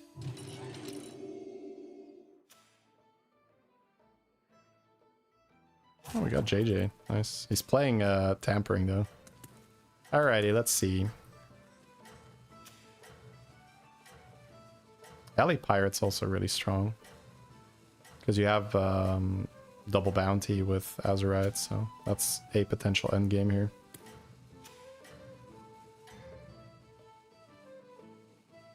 Keep up the momentum, friend.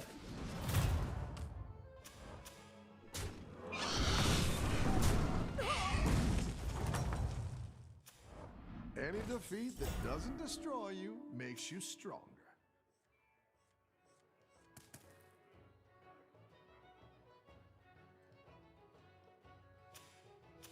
So 3-on-3 here versus Alarmist, Leaf, Roll. The next turn get value from this. Beyond tier 3. Use the rolls on 3. I think I prefer that, yeah.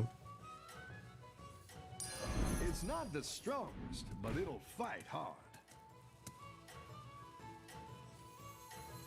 Not gonna freeze the coin because I'm getting a discount.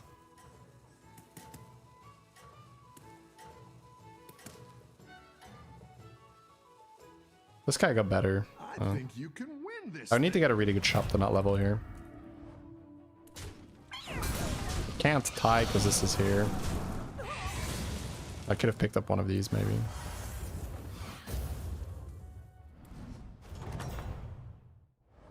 Welcome back. How's it going out there? Alright, flag for 1. The next turn I've got my hero power. I've got a discount. I've got rolls. Try to get 4 units on the board. Stabilize there. Sure.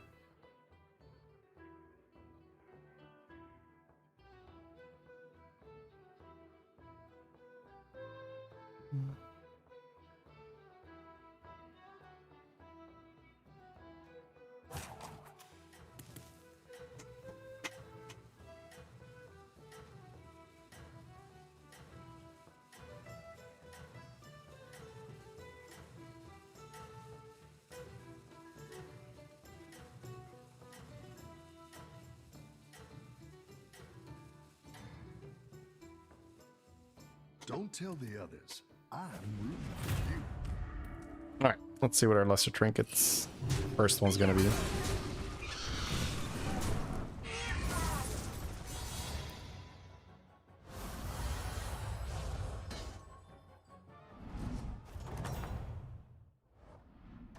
Ooh.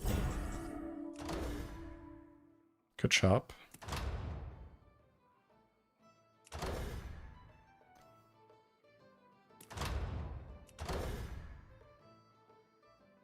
I don't think I like making the minion golden, the pendant.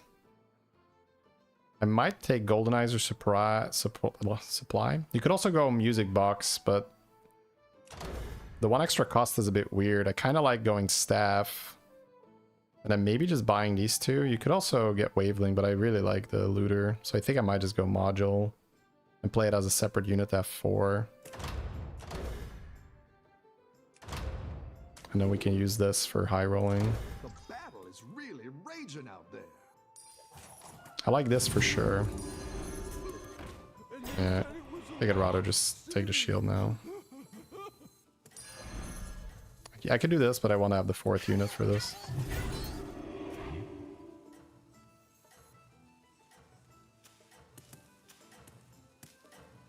We had rolls, but this was fine. Rather not use it. I'm rooting for you.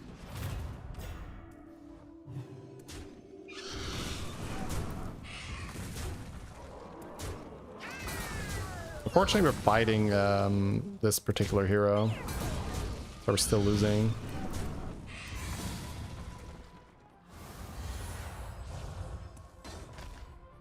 I definitely prefer the bounty over that, so we couldn't have taken both. We could have taken one.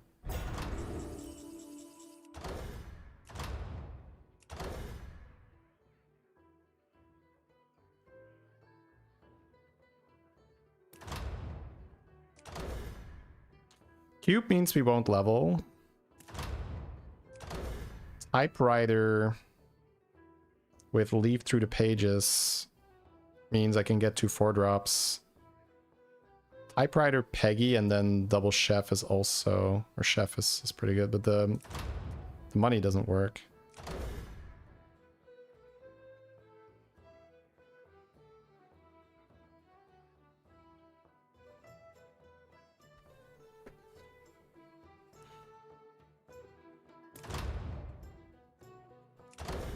Oh, typewriter doesn't really work that well either if I level. Yeah, I guess I'm just not leveling. Welcome back. How's it going out there?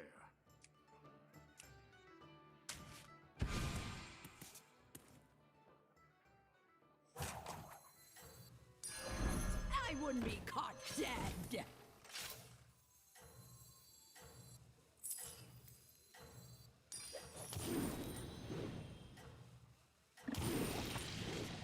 Blast them to pieces!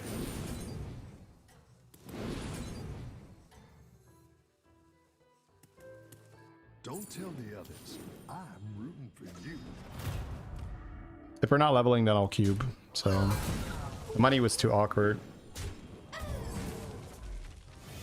This may be quite strong. That's good.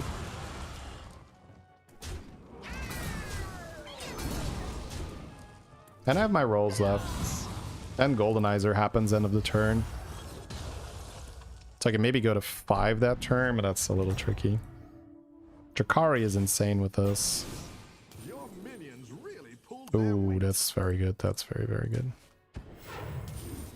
That is so good, chats.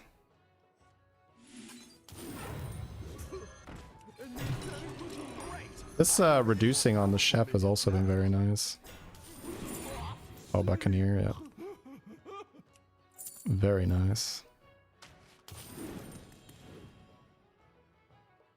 Disaster is opportunity.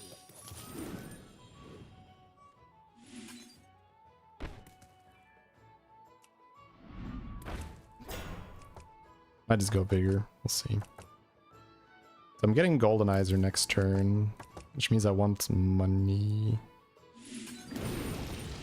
That's money. I think just another Lost City Looter's fine then.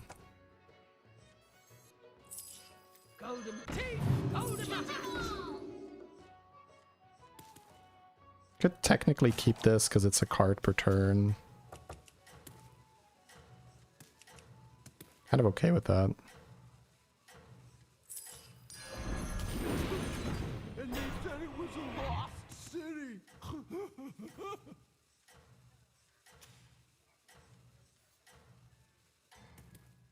I'll bump with that thing.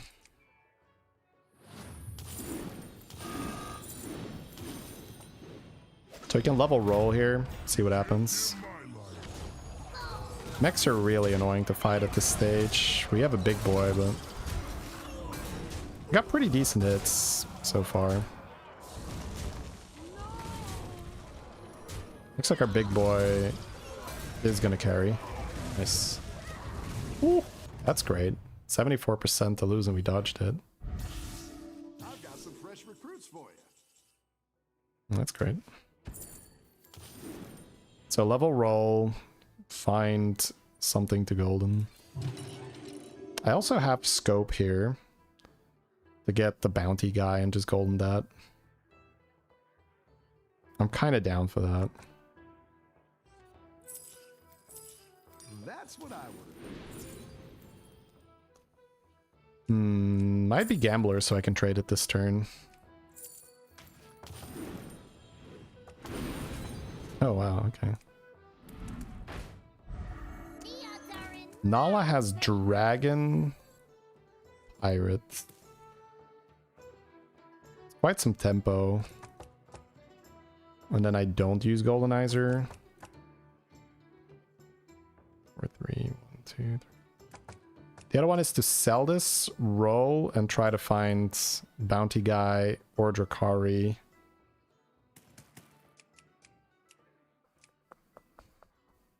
I'm kind of okay with just buying Nala and holding the Goldenizer this turn. Seems okay. You're down a minion and up a gold. This place.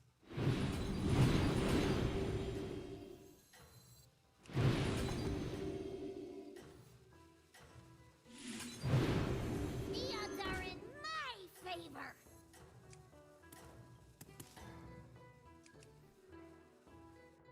You can still make a comeback.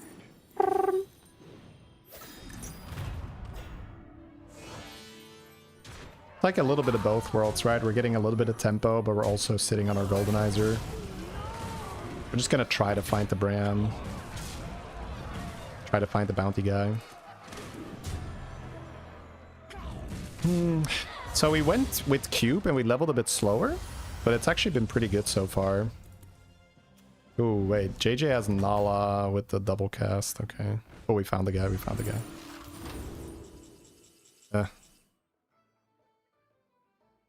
So I can either just golden it, or I can just take 2 and see if I can find Bran and golden that. I like just getting 2 bounties start of turn, honestly. I think this is good.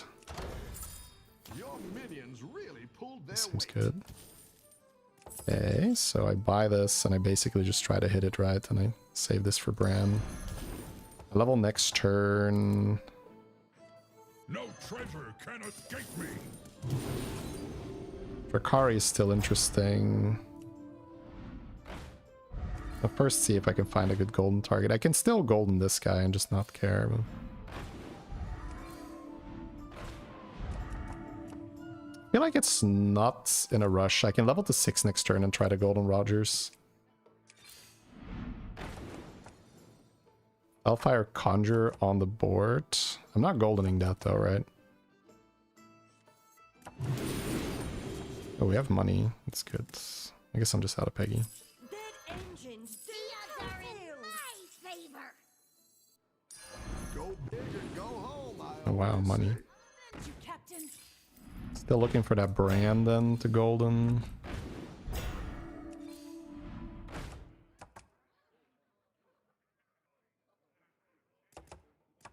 I think I'm just gonna play the Conjure and sit on the Gambler money. Favor. There is that Overconfidence, which is nice, but this is like Overconfidence without a risk, but this is a spell. It's an extra card played. It's actually better right now. The odds are in. I didn't like that one either. Here's a gold for the trouble. A good tactical choice. There's my Golden Bran.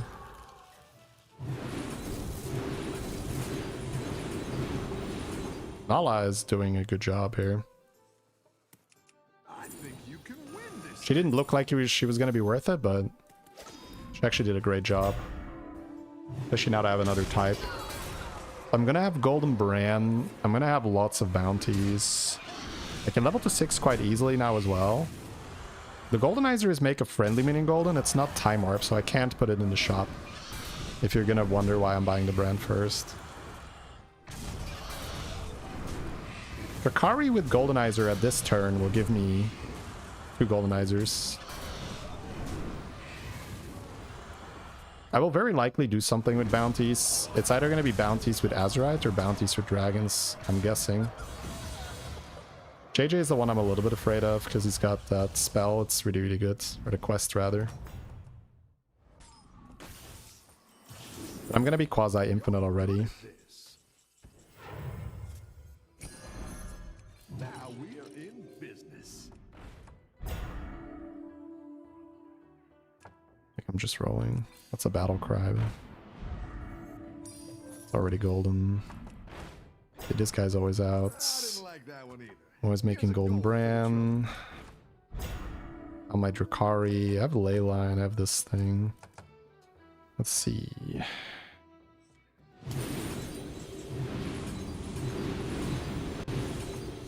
So anyway, Just gonna sell these. I could optimize the Peggy and stuff, but I don't want to have to think about it. Skip the Leyline for now. Don't really need it.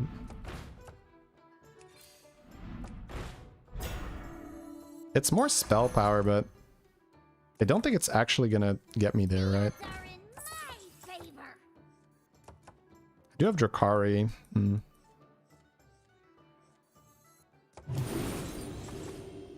Golden Brand will get played this turn. Keep. Toss. I'm gonna buy it and roll. Go big or go home, I always say. Skip that. Not the best battle cries for now. I didn't like that one either. Here's a gold for the treasure.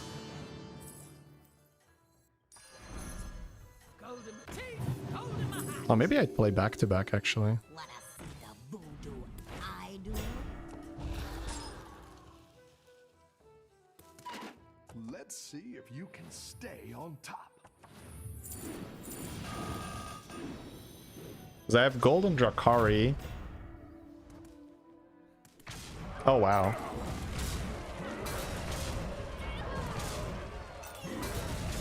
This guy is very scam, smiley face. Much scam, such wow. He has double curator sticker. Fair play, my dude. Okay, I just need to not die. So armor's obviously very good. Welcome back. How's it going out there? I could just golden this guy already, but I don't think I need to.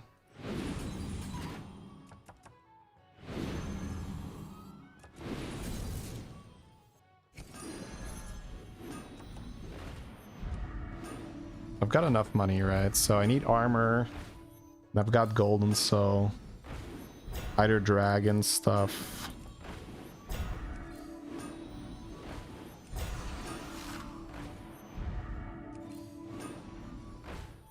Rogers. Or back to back. That's good. And they said it was a lost city. Oh, you're moving up in the world. Golden Evoker, yeah. So Golden Evoker is the line, and we just don't play Drakari then. Right? Yeah. I'm the hammer in the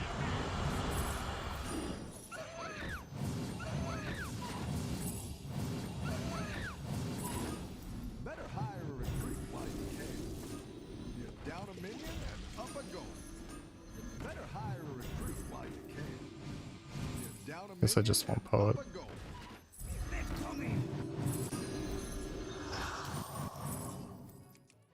Come on, bro. I tried to buy a choice.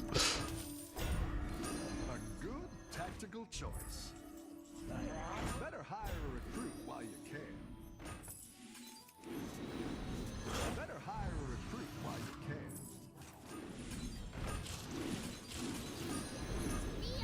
Go ahead and hire one of these recruits. The odds are in my favor. A melody of love. That's what I would have picked. All the sands of time. Should probably maybe end on another Buccaneer. Actually, the Evoker being in the front is bad with Ring Bearer. You first. Thank you.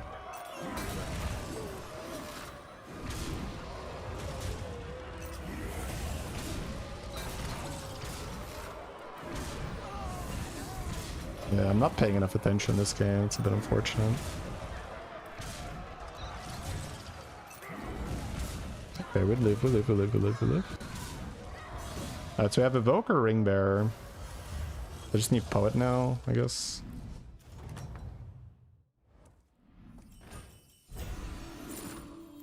Golden Brand for money. Alright, let's see. We don't have that much money. Avalanche? I'm not avalanching anything, right? This goes to the back with these guys. This is probably out. Not playing Murloc. It's probably out. I don't think I want to get rid of my hero power. Go big or go home, I always say. Just,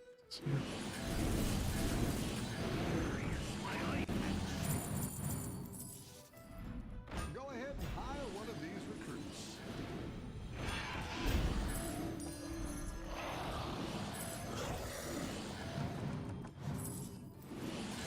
this is probably out too, right? Shiny Ring was better.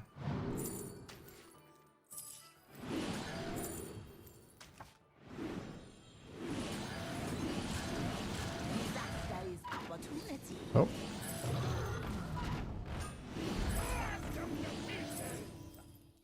Actually, with Golden Brand, I shouldn't buy that. It's not the strongest, but it'll fight hard.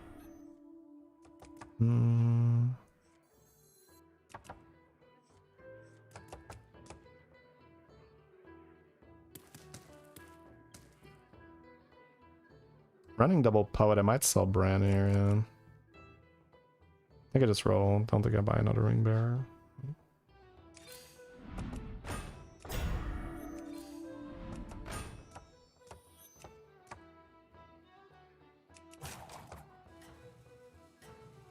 I guess I don't run Evoker this turn.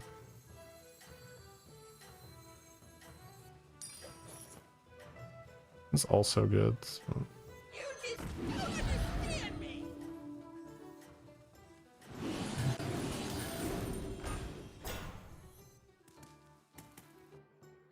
You're doing great out there.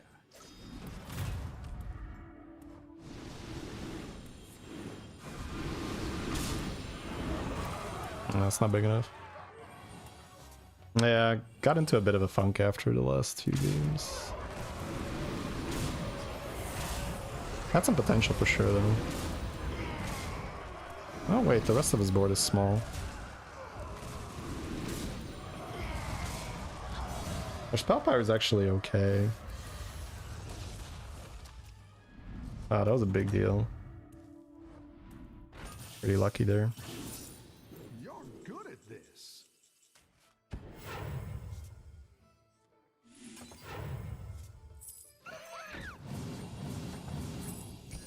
Come on down.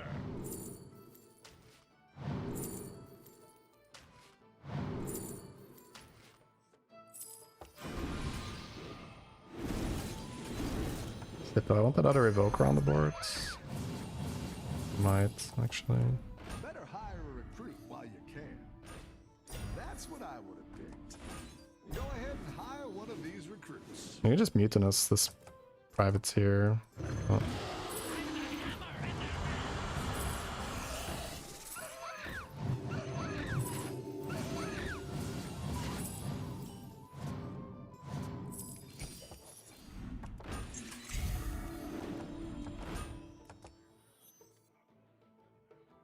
Do you take me for an ordinary mage?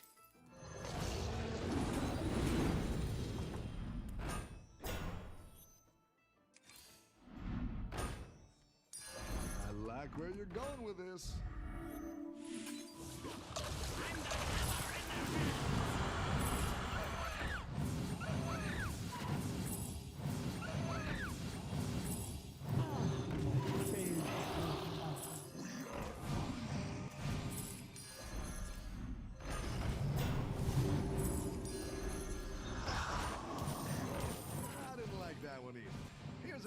for the trouble. I think I'd rather get the shield. Maybe that's wrong.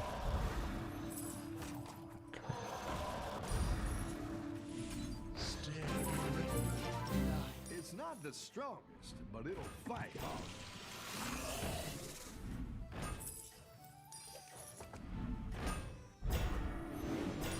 A good tactical choice.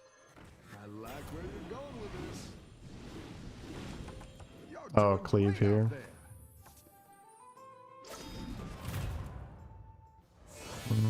It's got numbers. I doubled the wrong one.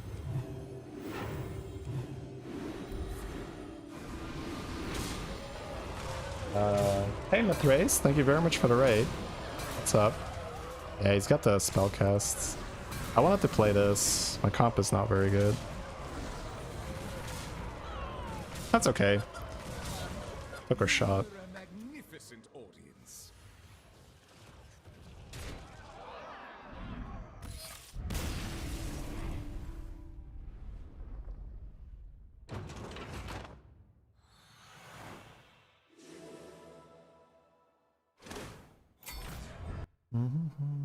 I did say I was a bit afraid of that quest. Yeah, we just ended up in a very, very low cap build, unfortunately. That's okay though.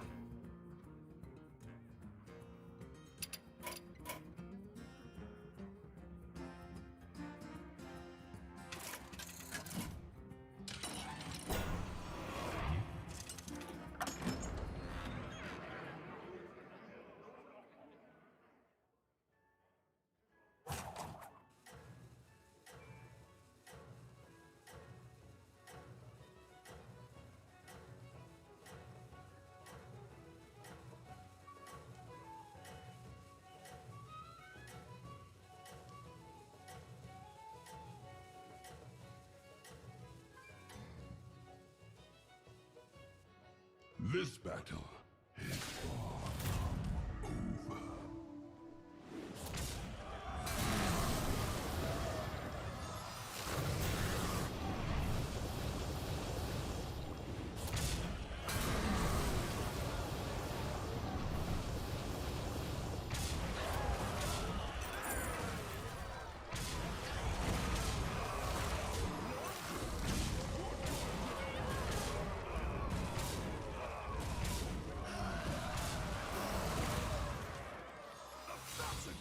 Kill.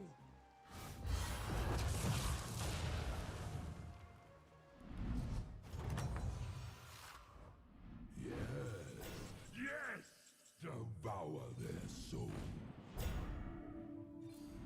Order one of these fools to fight in your name.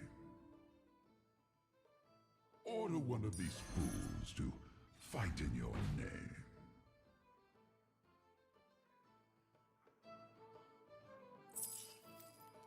Who knows what secrets will uncover?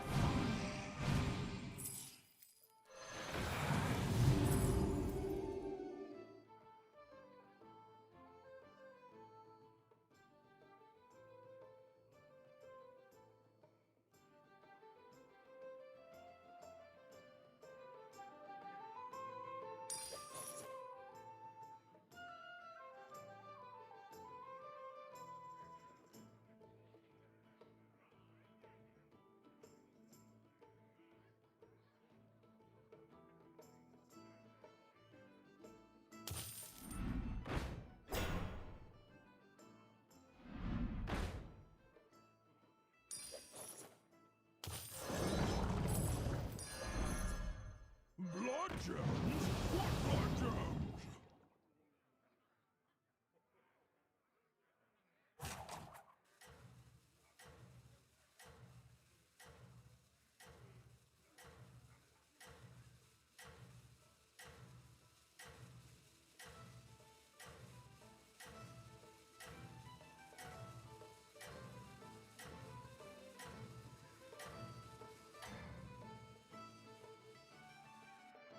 Show them our endless might.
Alright. Ooh, if I queue now, he might get into his game, but I don't want to have to wait too much. Alright, here we go. Thank you again, Methrace.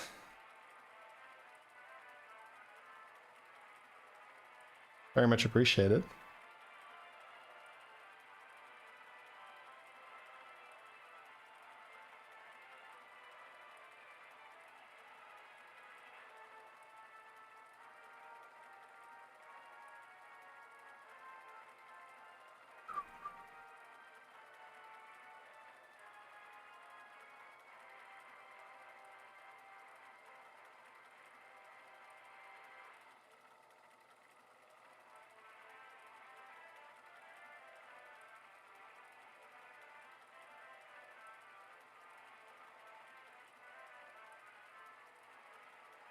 Yeah, I haven't really been reading chat much, guys. I'm just gonna focus on my games, if you don't mind.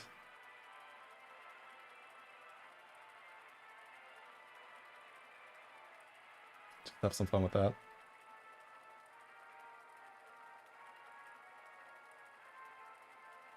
And I think after this game, we're gonna watch that XQN game I talked about.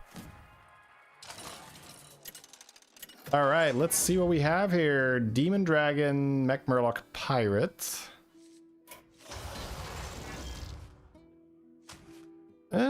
No Ellie, but Murloc Pirate for Cindy is interesting. Demon Dragon, Mech Murloc Pirate. So what do I want to aim for here?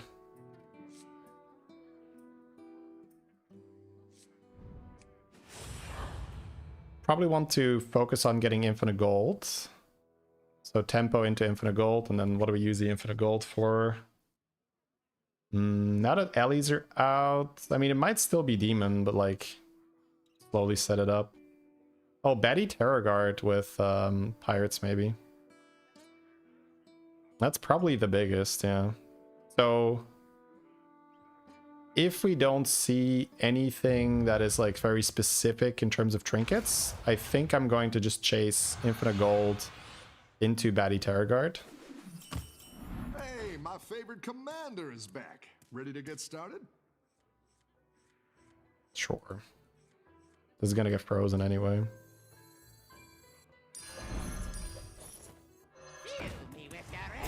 And then you get +2/+1 by buying the Seer. That's okay. It's a Murloc Pirate lobby, and we have both Syndragosa and Gallywix. Infinite is infinite, so once we're infinite, Gallywix doesn't have the advantage over us anymore. So that's the goal. The goal is going to be something tempo into Brand / Pirate / Murloc maybe for money. Into Batty Terror Guard. Nice work out there. Keep up the pressure. He tripled on one. Interesting. I think I level because it allows me to triple buy after this. Yeah, let's step up our game. I'm gonna Seer plus Trainee is pretty good. I could have double bought now, but I think I like level more because then I get an additional minion in the shop. And I might not have to buy a Laureate. Does mean I lose here. Not out of this yet. But I guess he has the triple Murloc in the hand, right? Yeah, we're always losing to that anyway. Apple's on that too. That's a fun start for Clock. I've got some fresh recruits for you. Fortunately, we did not get a good minion there. The future is now. I'm just gonna just pick this up anyway. Not the worst turn 3. 4 units on the board. One of them is a 3/8. Unfortunately, we did get a 1/1 here. Turn 3 front rake's a little late.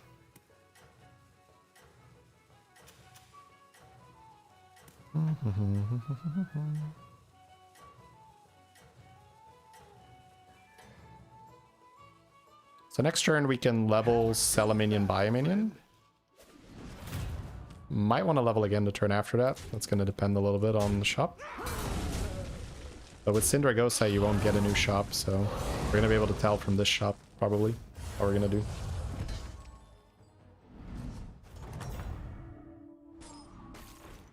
Your minions really pulled their weight. Search is okay. I could freeze the search. And then get a 4-drop at it next turn.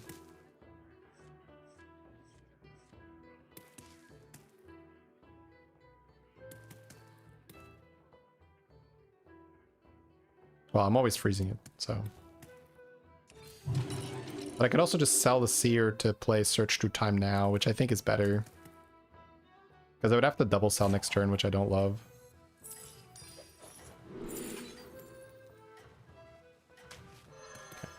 Floating Weaver.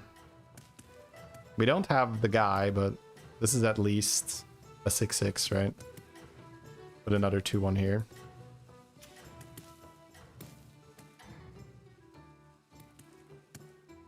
You can still make a So I think I play the Floating Watcher and then tier. And then I roll and start playing on tier 4. No damage here is fantastic. What we'd like to see. So yeah, we just get a spell in the shop, but we don't actually get new minions either. You're good at this. Great. Let's get some better minions in here. Mechs.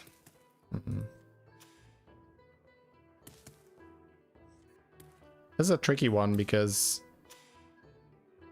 he will likely lead with a big Divine Shield, which means you might want to get value for this before it gets traded. But if he has a Noyotron, the Divine Shield is taunted and you can bump it with a 1/1, so I think I'm going to try bumping it with a 1/1. It's 3-on-3, so he shouldn't actually have a Noyo. But he might have Module, right? A Noyo Module. Maybe not a Noyotron, but a Noyo Module, so I think I'll stick with the argument of bumping.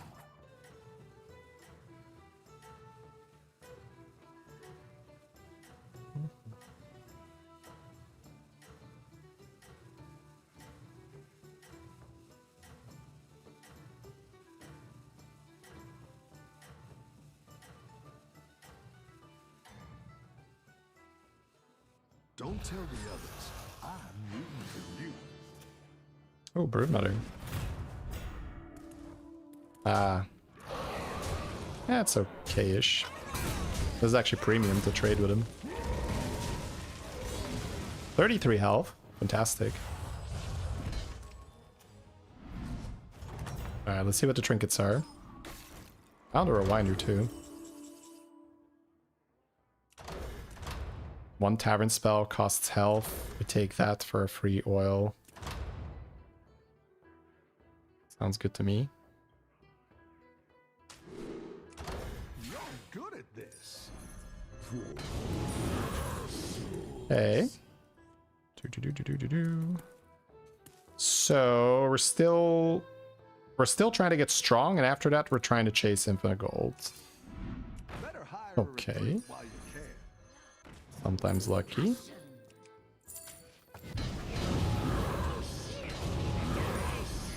I didn't like that one either. Here's a goal for the trouble. Jesus. I might go for that next turn. I don't think so.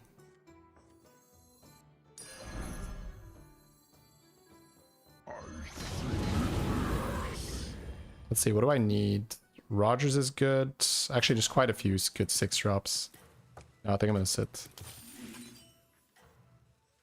Yeah, I'm gonna sit.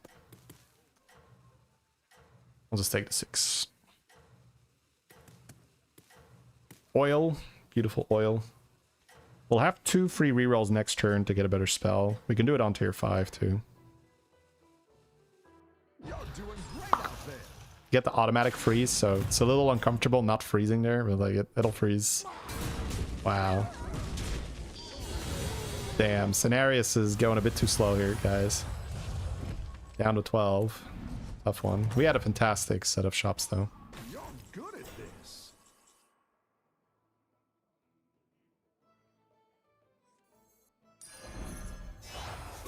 A good tactical choice. Great. I can bring in more powerful minions now. I think we can just go demons, right? So I'll just pick this up. I'll still need to generate gold, though.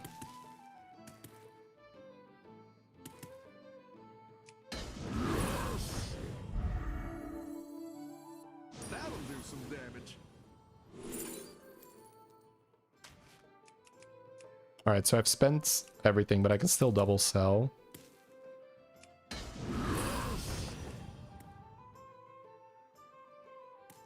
Egg back to back. I might not even want to play this yet.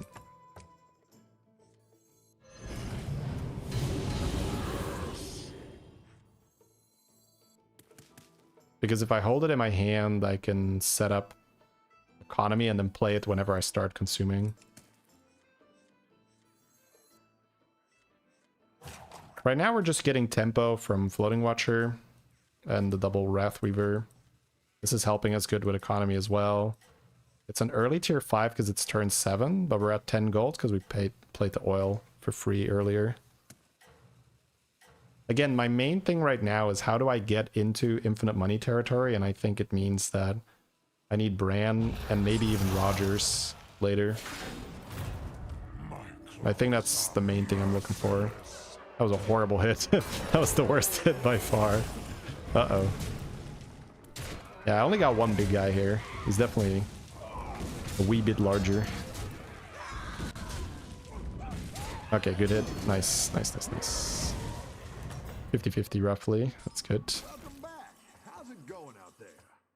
So there is the argument to level, but I think that staying on 5, looking for... well, get the spell here too. No, I think I'm actually leveling, because Rogers is so important too. Now we're in business. I got 2 free rerolls. Better hire a recruit while you can. Why didn't I lose Baby Rage?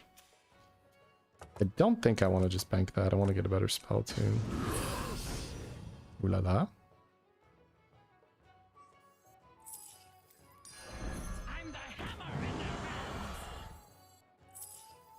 I guess I could have sold this. Whoops. It's not the strongest, but it'll fight hard. Found the Batty Terror Guard. That's huge. I think I'm gonna roll one more. I'm actually not sure. Maybe I just buy the banana. It's all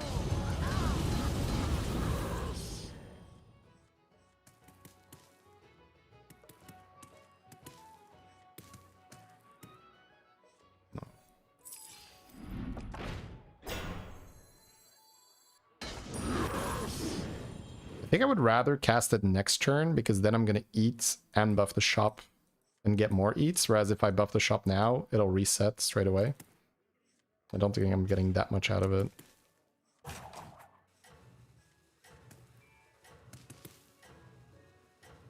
So from this position, I think it's mainly focused on getting Bran, Rogers, Privateer, and that will be my money side of the board. And then Conqueror plus Batty Terror Guard will be my buffing side of the board. And that should get very big. Can even add more Conqueror, more Batty Terror Guard. That's a little bit. Yeah, that's a big Nightbane. Oof. Oh. Yeah, this is a tough matchup for us for sure. But we are on tier 6. Oh, this is so cheating on Gallywix.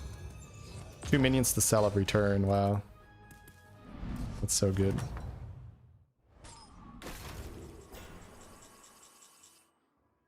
Wisdom Ball every turn for 2. Seems good. It's a bit weird with the fodders, but...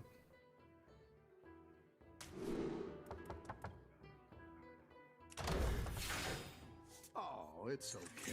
We all hit some bumps now and then. Not buying that right now. I want money.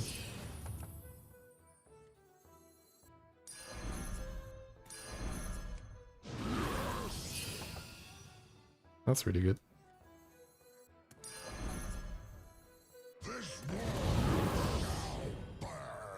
Down a minion and up a goal.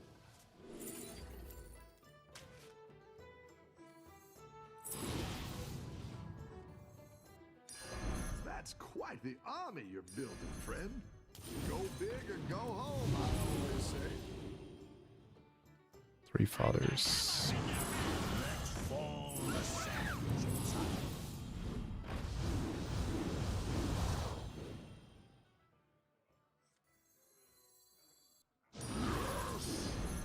some damage. Show them what we're made of.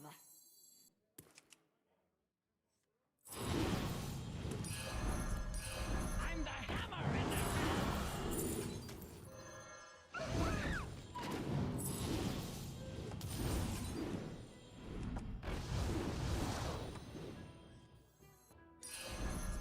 Malcazar likes to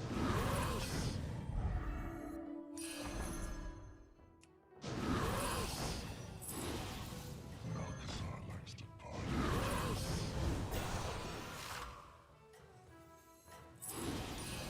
Love to hear percussion.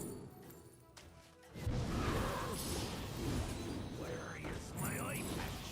Well, aren't you a diamond? Oh ho! You're moving up in the world. Have a good battle, friend. All right. Floating Watcher can go soon. We're gonna have double Daddy. We're not generating that many spells yet. Bazaar Dealer can go after I get my value.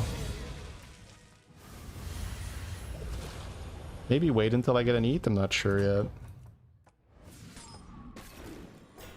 Nice work. I don't mind starting with Keep up this. the pressure. That'll do some damage.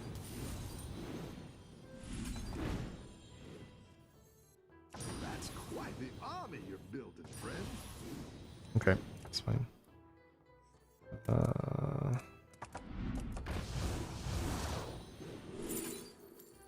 Double Rogers to go infinite first.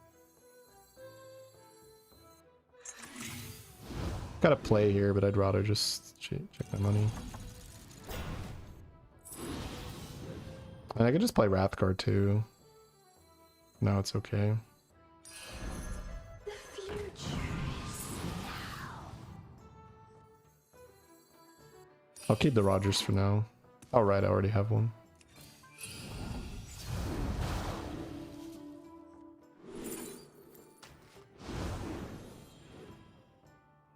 Can I sell this? Will I get bigger? I think I will get bigger. No, not yet. Oh wow. Ordering's a bit off, but it's okay. Oh my god, okay. Yeah, patience, patience. That's what we learned from Matsuri, right?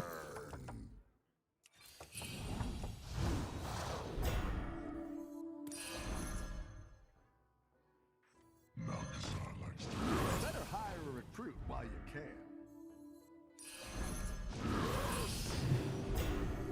You're down a minion and up a gold.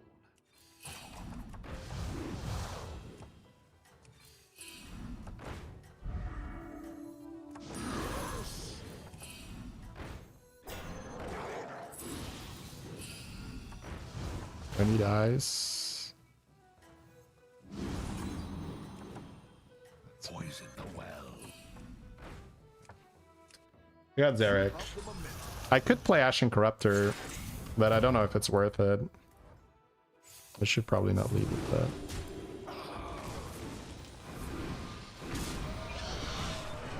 We want to play double Rogers so we can go infinite, so I think I am selling floating now.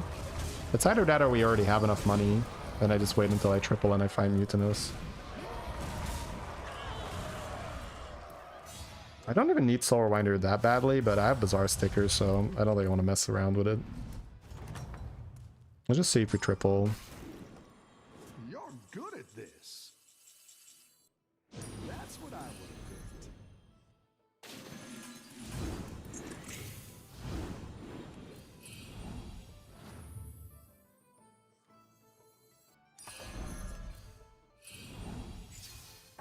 Golden Brand. Okay, that's definitely infinite then. My dragon rat is yours.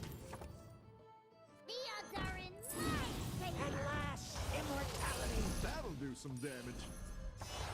Exactly what you were looking for. 6 fodders.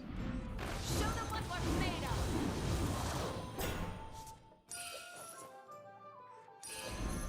You're down a minion and up a gold.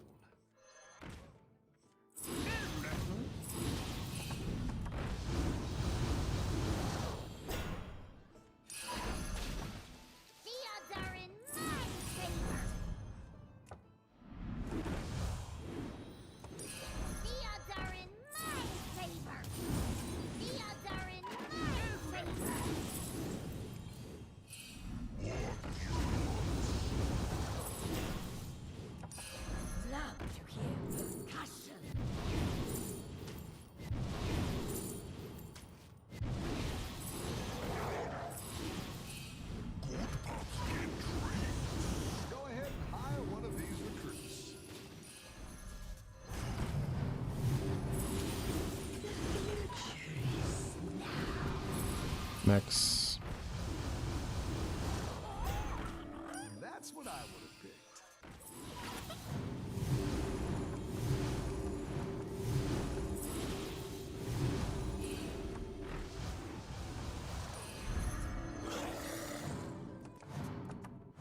The baddie is kind of slow.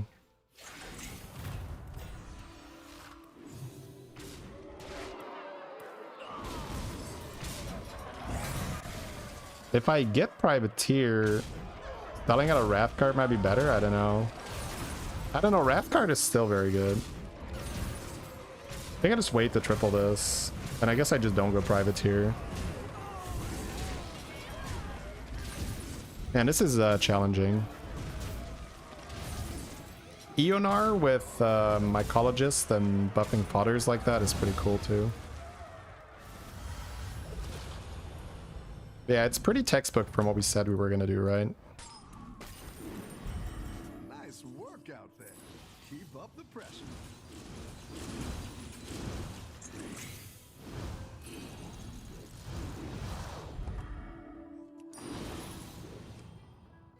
Better hire a recruit while you can. I like where you're going with this. Love to hear discussion.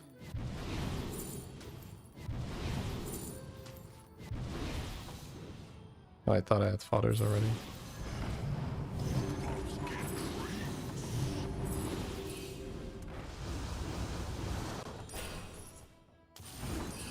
That's quite the army you're building, friend. That's quite the army you're building, friend.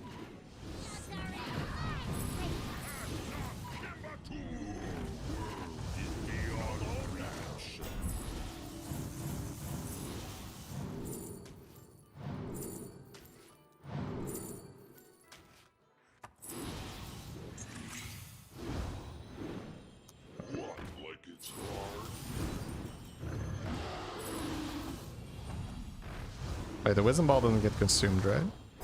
I did, okay. It's fine, doesn't matter.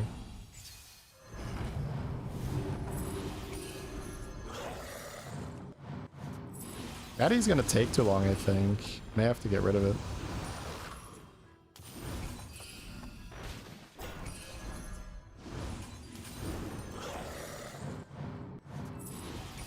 Go big or go home, I always say. Down a minion and up a goal.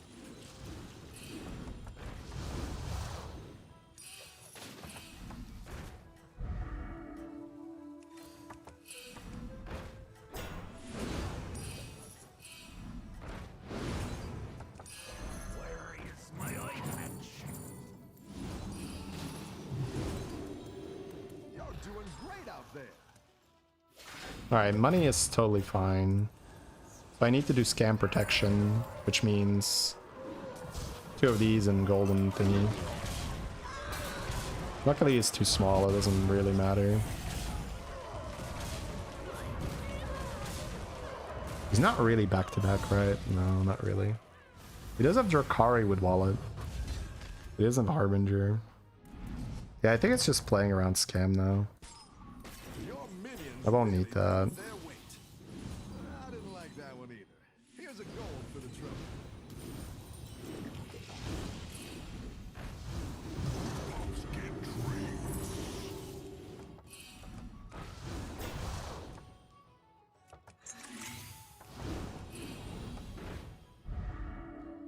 On the Iron Muck. A good I'll just tactical golden choice. this. Seems more fun. Do you take me for an ordinary mage? That'll do some damage.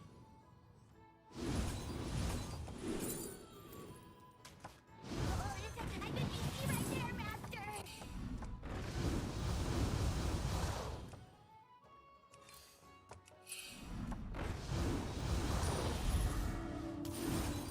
I don't need that, right?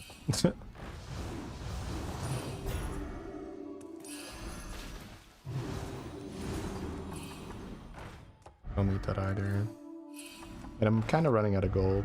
Oops. 7 gold left. 1, 2. Yeah, I shouldn't have bought that. That's fine, I can sell them.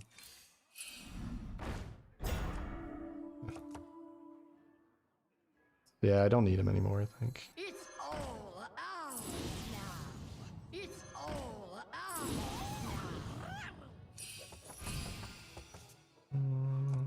now. So. I'm gonna end on a dire mark, or do I not care?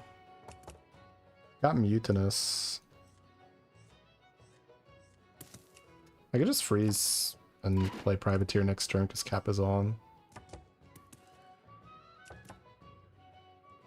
And big buffs for next round. Well, the buffs don't really matter. I feel like I'm too big, but maybe Gallywix gets too big. He's actually gonna have very high damage dragons. How do I play around Gallywix the best?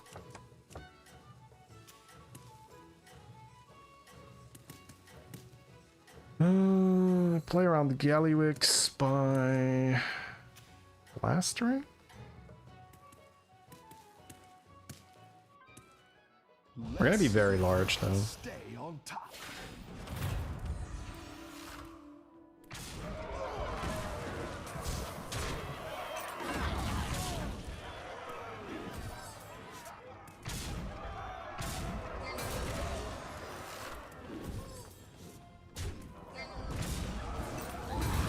Yeah, it's like some scam is okay. It's just if they're full scam, it's kind of scary.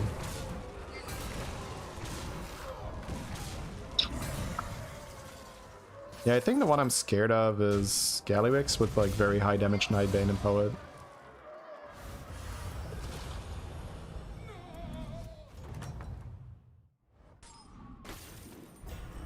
Nice work out there. Keep up the pressure. I'm not gonna buy the guy. I think it's fine.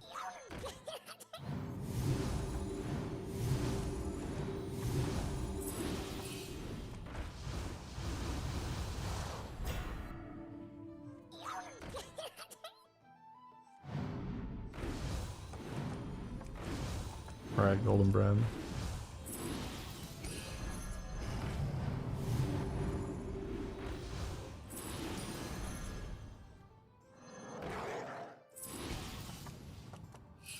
Going very slow.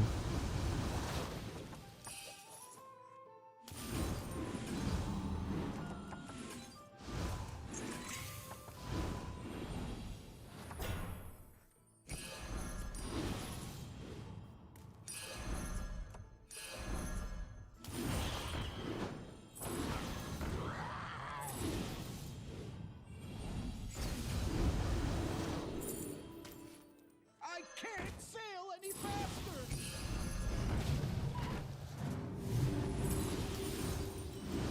Love to hear percussion.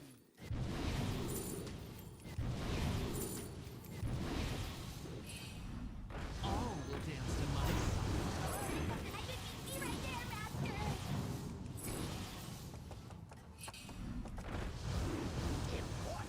Master. Just not much to do every turn. Everyone's going. Alright. I don't think I get one shot, so I get my Bran. But I want to get ice for this thing. Honestly, maybe just eating Terror Guard is faster.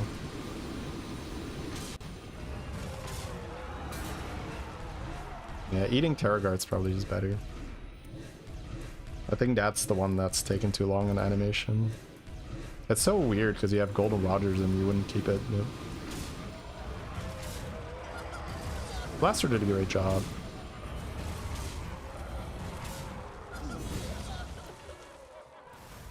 He lives. Okay, but we can get proper large. Let's find that Your that other guy. minions really pulled their weight. Disaster is up at I didn't like that one either. Here's a gold for the trouble.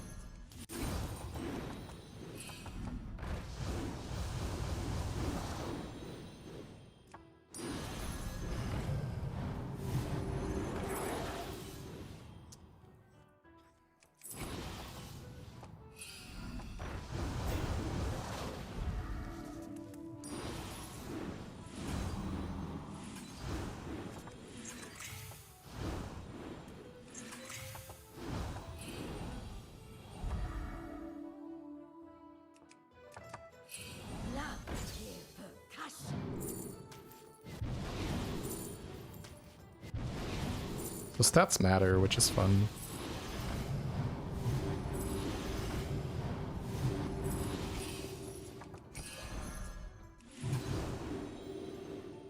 Yeah, it's the baddie, okay.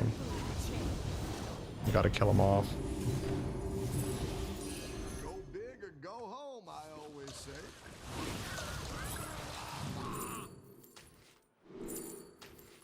Nice. Okay, we got that sorted.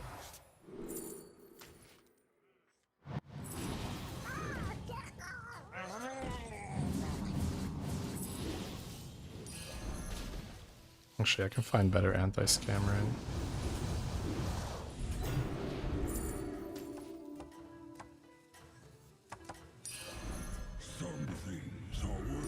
Oh shit, I'm summoning this one now. Yeah, I don't think I want to, no, I could have bought that one. It's fine.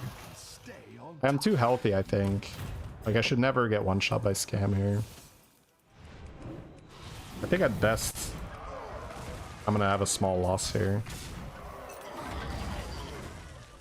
But given that I have golden diamond and a shield, I don't think I will. No, wait, he has back-to-back stats. Oh, never mind. Okay, so he's actually more dangerous. Wait, am I getting one shot? Oh no. GG. Damn. Oh well. Is what it is. Overall, not a bad game. It's just a bit sad that I have to kill off the main part of my engine because the animations are too... That's actually 2 losses today, right? Yeah, both the clock and the Cindy. I lose because I make the bad decision of not killing off the thing that's giving me too many animations. Yeah. I should have just gotten rid of my baddie terror guards sooner so that I can properly prepare the anti-scam. So I thought he was going to be much smaller, but he actually did get back to back. He had some stats with scam. That's okay. Not a bad game. Alright, let's set up that XQN game.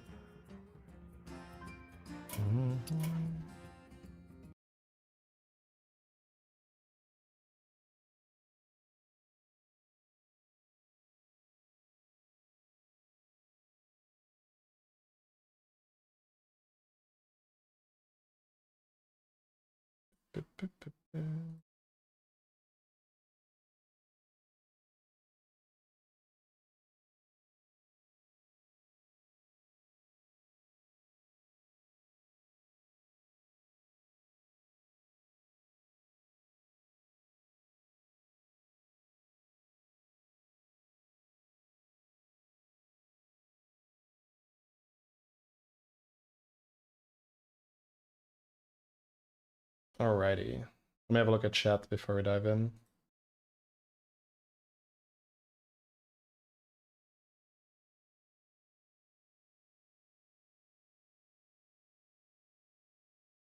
You don't think that this kind of demons are that good right now?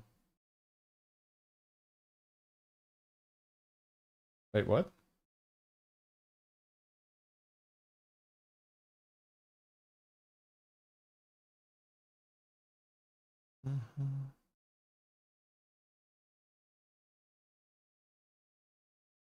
I'm going to open my previous board. Because if you're saying that it's not that good right now, the stats should be small. Because I'm working too much for the shot buff, right?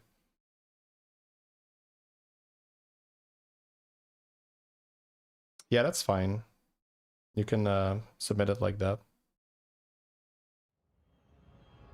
This world will know its true masters. I can't remember the stats I had at the end, but...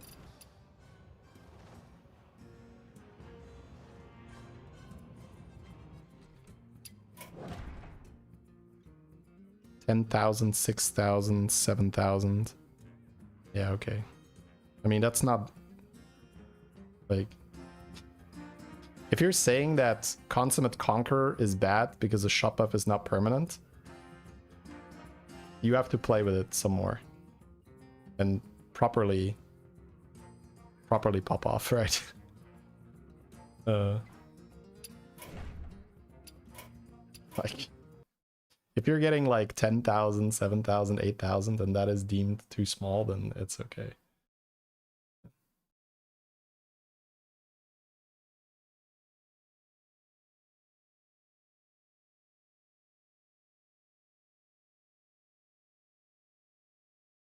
Good after the patch. I don't know. I haven't played that much yet. There's some other stuff. Basically, watch my patch review. It's kind of interesting that it actually took me a moment to figure out which was the card that was lagging me, right? But it picked up after the baddie was gone, so.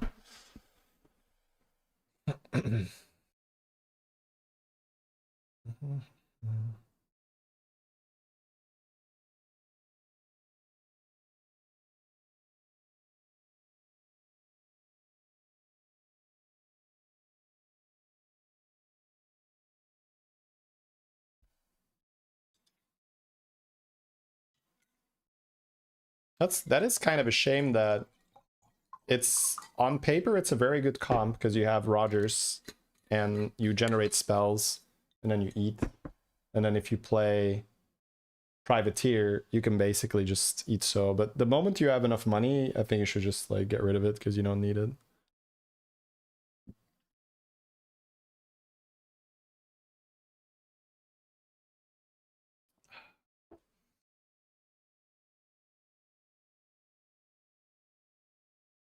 You've never been that stressed for submitting an editing test. Well, just, you know, just do what we said in the assignment and take your time, right? It's quite a few people that submitted, so.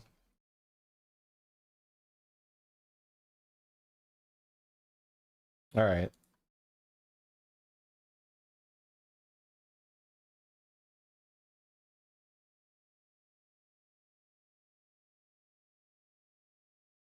I would have to look at the board, Pumani. There's no guaranteed yes or no to that question.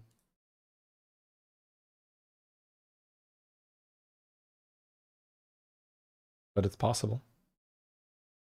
Not Zorgo? Yeah, this is XQN.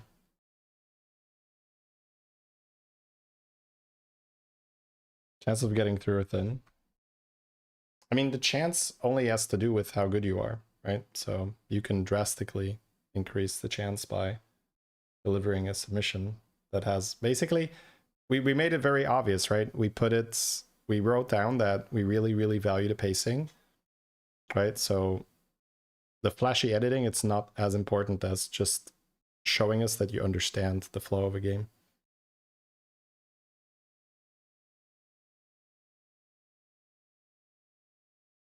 Scam beats demons. It doesn't necessarily beat demons. My board was just bad. I could have had a much better board. All right, give us a second, chat. Let me get into the right headspace for this and then we'll go.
Ba-bam. All right, guys. As I mentioned before, diving into the review, so I'm not going to be looking at chat too much. So we've got another XQN game. So small disclaimer, as I throw out every time you see the name Zorgo, but it's actually XQN because he's playing on his account on the Chinese server, and it's kind of hard to get your own Chinese account. So that's why it says Zorgo. We're playing Beast, Murloc Naga, Pirate Quillbore. And we got Murazons. You don't see a ton of Murazons, but definitely a great content hero. So probably something I want to pick myself. Interesting shop here, because you do have a decent turn 2 if you stay, because you have the lasso combined with the 2-1. So you get 2 units. So it's guaranteed 4 units on turn 3. Excuse me. However, because we already have gold here, I think it's perfectly fine to just take the busker, the normal line here. Man, this is a fun lobby for early tier 1 shenanigans. This is like a really good Rafam or Maev lobby or something, I would say. Because man, if you had a good hero power here to stay on tier 1, it would have been fantastic turns. Great shop here. Normally you would play the lasso, but because he has the extra money, he could just pick up the scout and get the ones he wants. He's thinking about freezing the lasso probably because he can sell the scout and buy it. But there's tier 1 garbage in his shop, so it's not great. So not gonna go for it. I've only been married 6 years. But we've been together for 14 in December. Wow. That goes fast. Alright, so unfortunately I did not find a chef or something. That's really what you're looking for in this spot. If you get Chef's Choice, you can level, sell the Scout, Chef. Gives you a really solid turn 4. Now he is going to take 8 from a Morchi before she's had the Time Warp. So there's both the Time Warp heroes are in here. Okay, so he sells a Scout here because he needs to stabilize. You have the Murgleton buffs. Hooktail is usually the pick, but I think you do want the tempo. Wow, okay, he gets the... Damn. I thought he was going to buy maybe a Murloc or so, but yeah, he's just going to hope to not lose here. That 5/5 is very, very good at not losing though. So that's really good. But it's not going to die in time. So we're going to lose out on 1 minion here. Yeah, it's okay. He's not taking the full amount. These are the tricky turns, right? Because you don't want to take full damage, but you also don't want to buy trash. So XQN's play there was essentially to level to 4 anyway, and then try to get something useful with his gambler. He's looking at the foodie in the shop. Ooh, I would say it, I mean, it could be anything here, honestly. None of them are horrible. Trip Vouchers is a little slow for the position he's in. Typewriter is the default one, I would say, because that's going to help you stabilize more.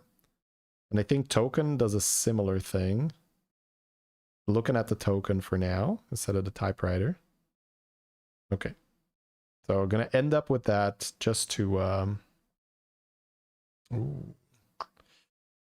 He has Hot Air Surveyor and Foodie here if he wants to. I was gonna go Cosmic. What's the last spell that he cast?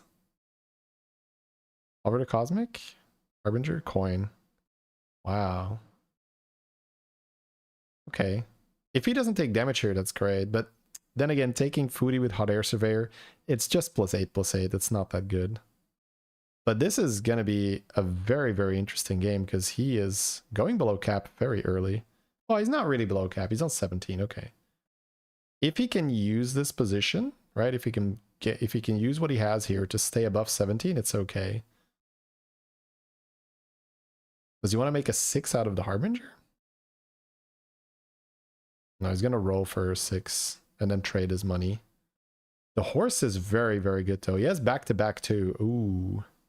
I don't think you evolve then, right? I mean, you evolve on your board maybe, but I think you trade your money for the horse. You say ooh, he's gonna evolve that one still? I guess he still wants Belinda. There. I like going horse plus back-to-back on it, though, this turn. So I'm not sure if this matters all too much, this 6-drop. So I think what I would have done was I might have evolved that Murloc on my board. But, there's a big but. If he evolves a 6, he could get Belinda, right? That's sort of the point. So it might be better to just evolve the shop and try to get the Belinda that way. He froze it, so might be interested in just putting Ring Bearer on his board to stabilize. Yeah, the big horse is exactly what he needs. And this is why XQN is so good, right? He had a very shaky start, but he was not intimidated by that. He's still level to 4 when he should, and he level to 5 when he should, and he found good cards to stabilize, and now he has a chance. Whereas if you take a lot of damage early and you're on a low tier, now you don't have a chance. He's looking at Chameleon, very, very strong option. Ooh, he could use the evolve into Belinda. Looking at the 7 drops for the egg. Potential egg game. But I like going for the 30-30 as well for tempo. Because he can throw that on a Murloc on the board, and then we'll have a 6-drop. We can get Belinda already. Rogers for money? Kind of happy with that. I mean, it's not Belinda, but I'll take money. Still buying the Ring Bearer. Still good enough. Ooh, okay. Looking for a Drakari now. I mean, we're not evolving horse, right? Let's just check it for Belinda, I guess. Oh, that's smart. He's going to evolve the glow scale, but he's going to sneak the shield before he does so. And then he's going to freeze the glow scale to do it again next turn. But maybe that glow scale he will keep permanently. Not sure. And then, yeah, get the overconfidence in there. I like that. I like that a lot. This egg you have to play. That is very good, that observation. You, because we have the egg of the end times now, right? And that egg you have to hold in your hand. So it's easy to mess up. This golden egg, if he keeps it on the board for 2 turns, it's going to turn into a golden 7-drop. So it's a very, very fun. Oh man, we got Giga Cleaved. I think our horse still carries though, right? Yeah. We had shield on that horse too. Man, that horse did a lot of work. Good job, horse. Might even call it a workhorse. Kappa. I'll be here all week, chat. Wonderful jokes.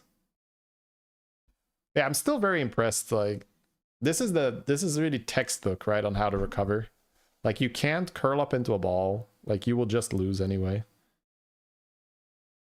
Faceless Manipulator for copy a golden 7-drop, or find a triple Harbinger and copy that. That's also very good with the back-to-back. That's it. You're going to the glue factory. Yeah, he does like another glow scale. I don't think we evolved this one though, right? Yeah. Yeah, still looking for that Belinda. Still interesting that he ended up going with token instead of the typewriter. We can see though, like, he's looking for 6s. Excuse me. I'm more than happy to reply to questions after the game, guys. But whenever I'm casting a game, it's just a little bit weird to talk a lot of off-topic stuff in between. Yeah, he's still gonna just sit on... oh, if he gets spell power for the back-to-back, it's okay, but... Yeah, he's really fishing for 6s there. Oh, he finds it last second. I guess you sell your Ring Bearer then? And you end on Drakari and Glow Scale, because I kind of like not having to buy this Glow Scale again every turn, yeah. Then we just buy banana, because why not? Any banana pickers? Nope. Yeah, he doesn't do that, huh? And then pling pling, back to back. All right, so he's getting 4 now. Rogers for a little bit of money. Drakari's perfect. Oh yeah, yeah, that's what he's looking for.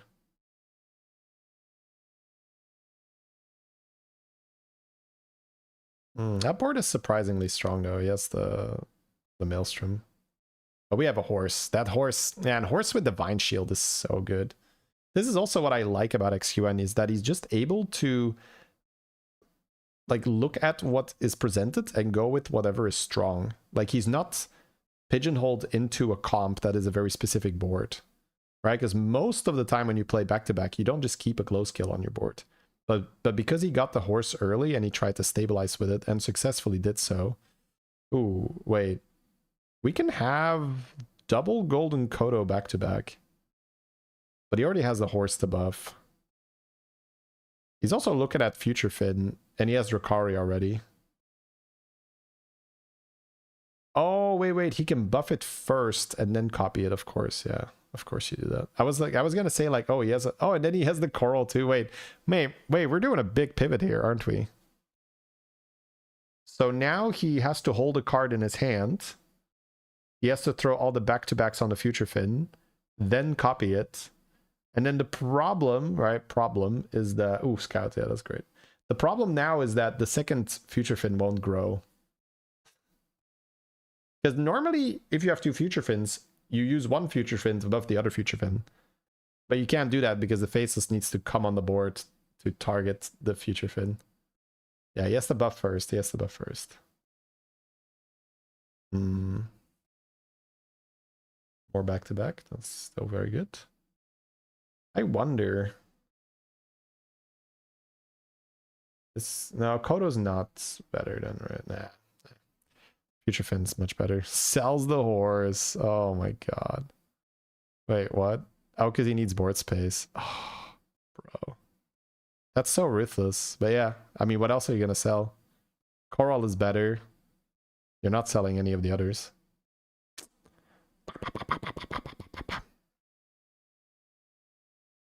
Oh.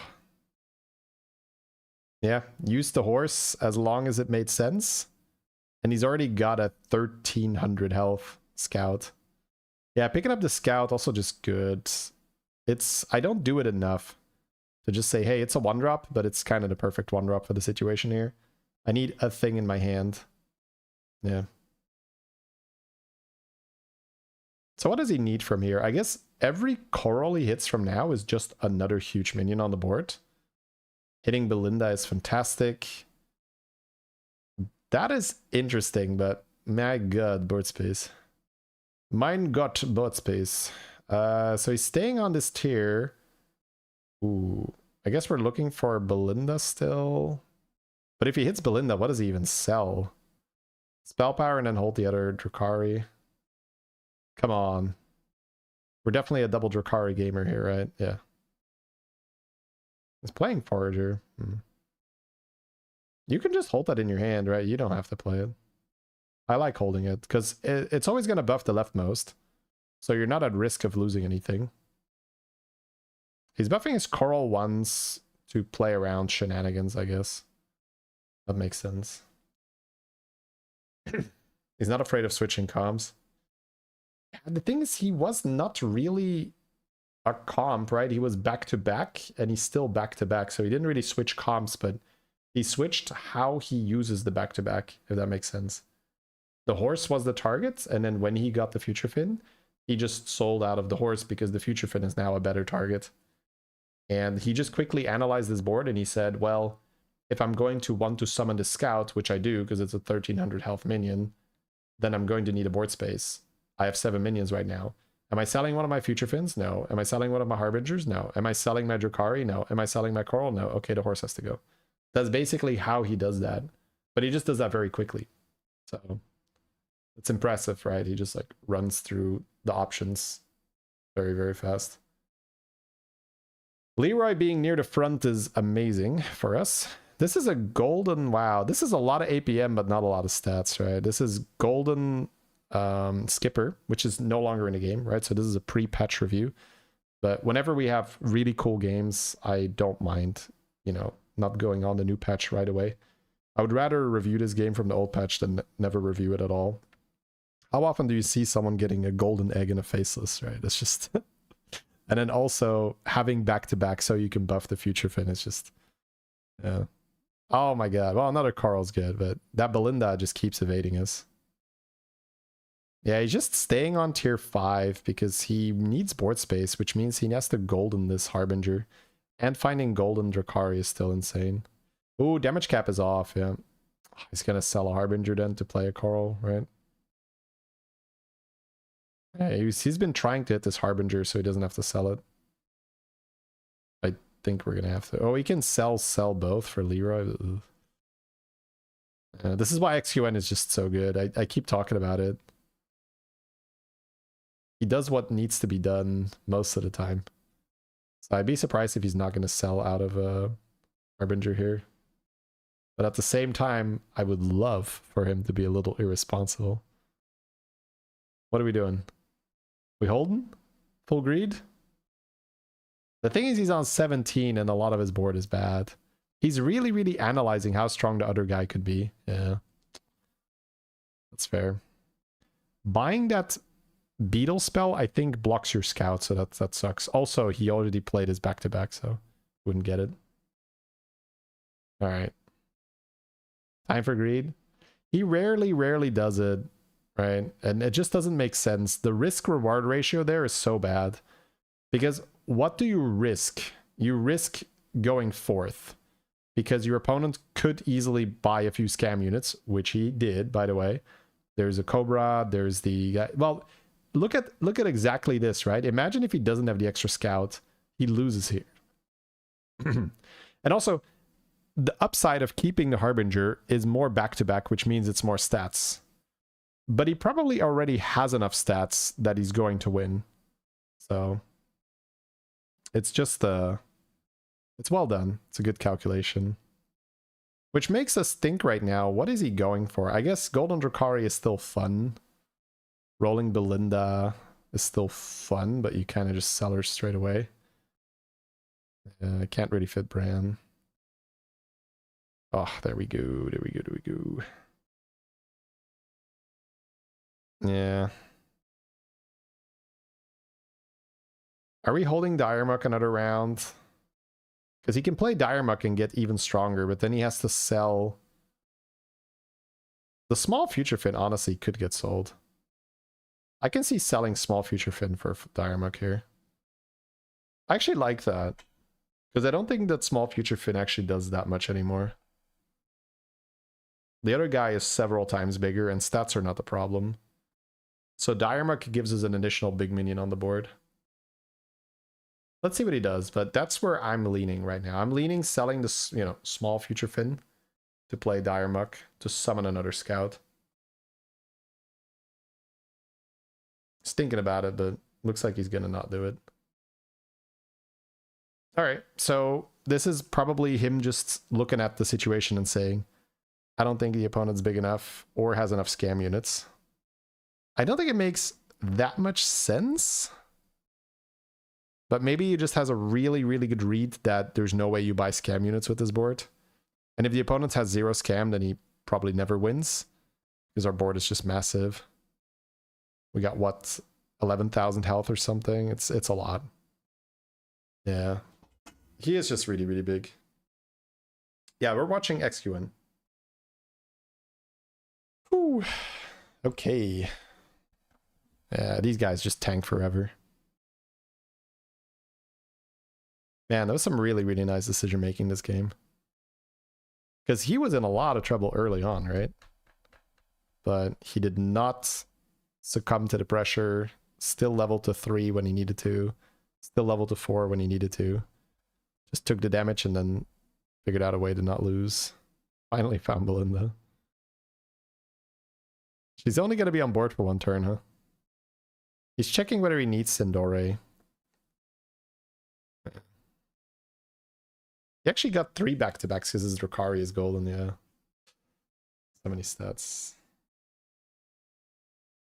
Yeah, small Future Fin out. Play Belinda. He could play Cleave and spread the stats slightly. It's not fun, but you might be better off doing that. Because you are all-inning, right? So if you buy the Cleave and buff it twice or so, then you could sell... Yeah, it looks like that's what he's doing. Yeah, I think at least 1 buff on the Cleave. Let's see how big it is. I'm fine keeping it that big, honestly. Okay, whatever. Then sell Belinda, sell Harbinger. Oh, wow. Wait, what? Okay, he's just not going to care. Well, I guess if you sell Harbinger, it doesn't really work, right? You have no extra turn. He's on 9.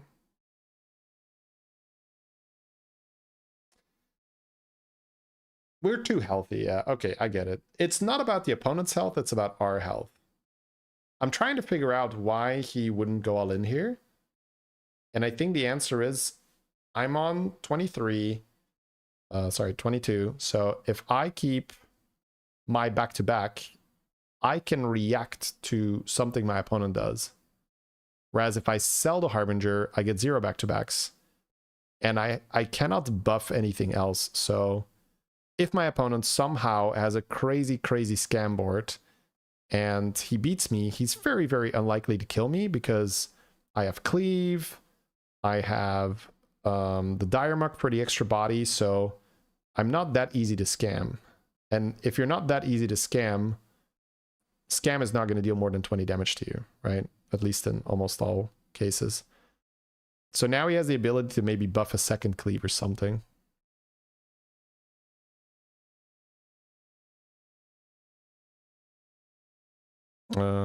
The pirate is kind of interesting too. The Cleave being a bit bigger is not bad, but where's the rest of the buffs going? Okay, he's actually still just happy to buff there. Interesting. I'm gonna make that a little bit bigger. All right, time to sell that. Okay, so he's gonna start with the Venom to kill the Taunted Brand to then hopefully not cleave the Leroy. Or even if he cleaves the Leroy, it's okay because it gets rid of his basically the problem, right? The cleave does nothing because we have so much health that we don't care about getting cleaved on those big units. All right, did a really great job here. It's just so wonderful to watch him navigate these, like, because I lose in this situation sometimes, right? Not always, right? I definitely have my moments, but this was a proper scam board. So if you don't start playing around it early enough, you can actually end up losing. All right, GG's. Well done, XQN. We can look at what he had here, right?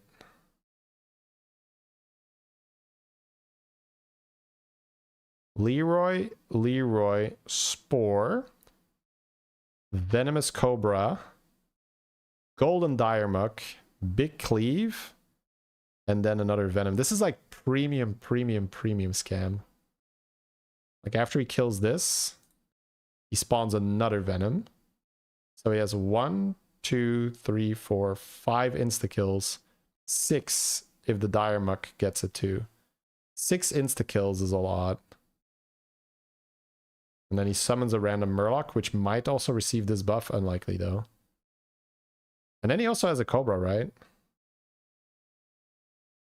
So 7 insta-kills. Yeah. This will actually beat almost all stat boards. Because it has a big cleave, too. That's the big thing here. The big cleave and the random big Murloc. Well, the big Murloc is ours, right? Yeah, but it's like 400. Yeah, GG's. GG's. All right, let me have a look at the questions. Start with YouTube, because Twitch is going to have a few ads. Usually stream on YouTube. This is a one-time thing. No, I've been streaming on YouTube for, I think, the better part of the year. Or a year. I was like a bit back and forth on it, but usually I'm okay. Multi-streaming now. Why does the name say Zorgo? Because it's his account. It's on China.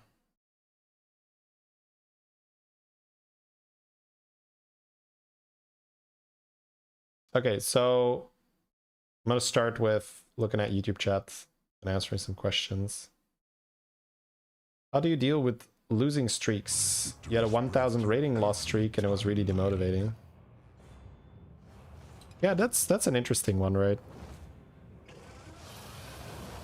So there's 2 components to that. There is the logical and there is the emotional one. And you need to deal with both. I would say. So you first need to understand it from a logical position, and then you need to manage your emotions, because most people will have some emotions when they're on a losing streak, myself included. I think it's only normal. So if you understand why you're playing, that will help you in those situations, because if the goal is to increase the number, what happened was bad, right? Because you say, well, I'm trying to increase the number went down, what the hell? This is, you know, I'm not accomplishing my goal. However, I think a much better goal than increasing the number is increasing your skill. If you increase your skill, then the number will follow automatically.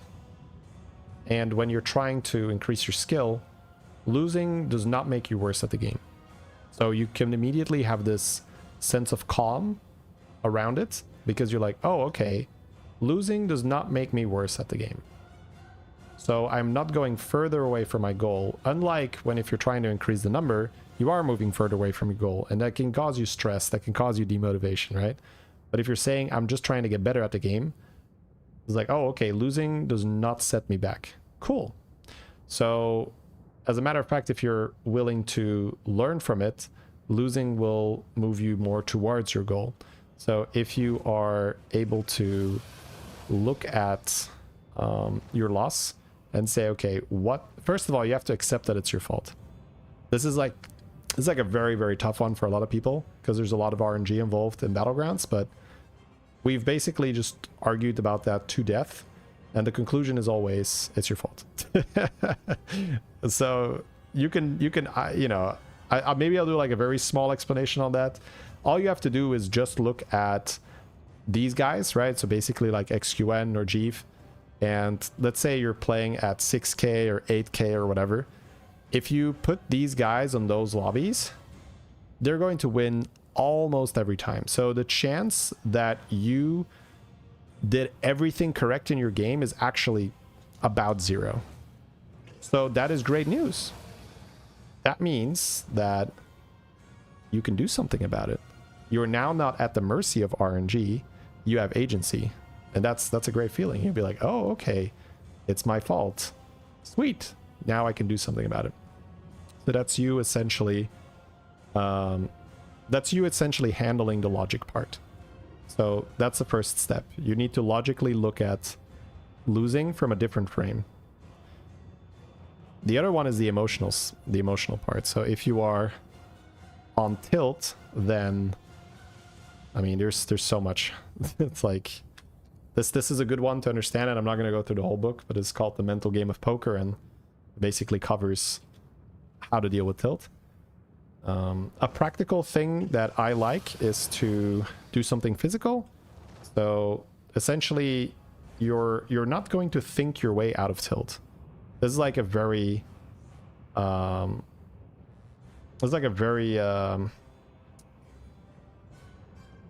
common mistake that people make, and again myself included.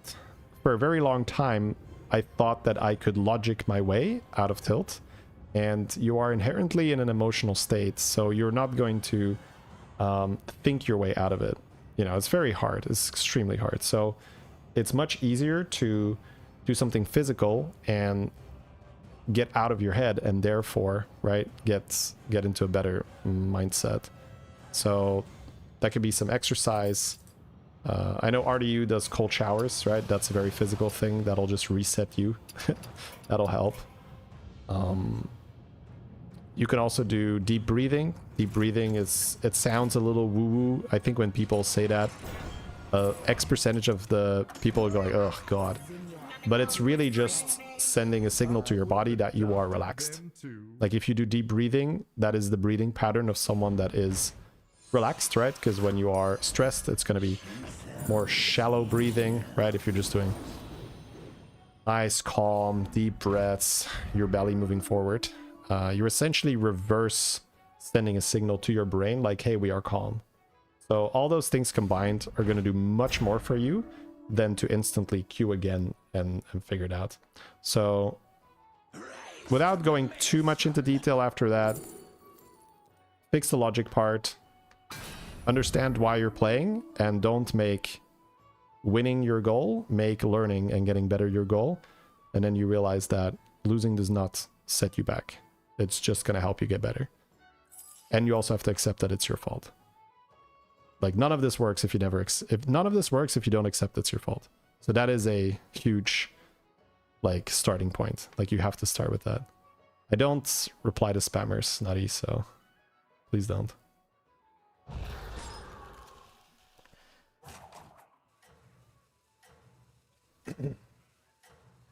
No breathing also helps, yeah. I got it. Second hand. Let me throw you a bone. I got it. Second hand.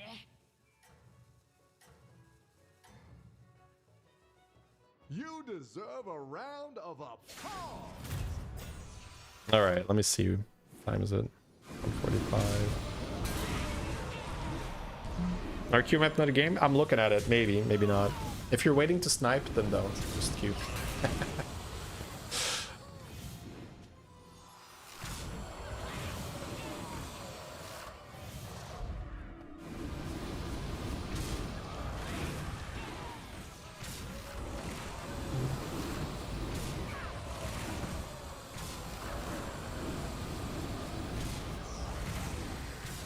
Problem is playing too greedy. But it depends on what your goal is, right? If you are trying to get better at the game and just make correct decisions, then yeah.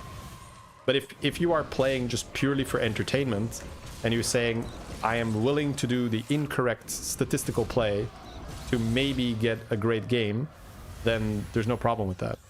So it's all about what your goal is again, right? If you're not trying to get better, then you can keep doing greedy plays.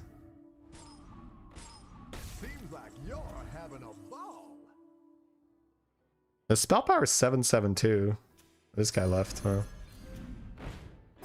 That's a very fun one.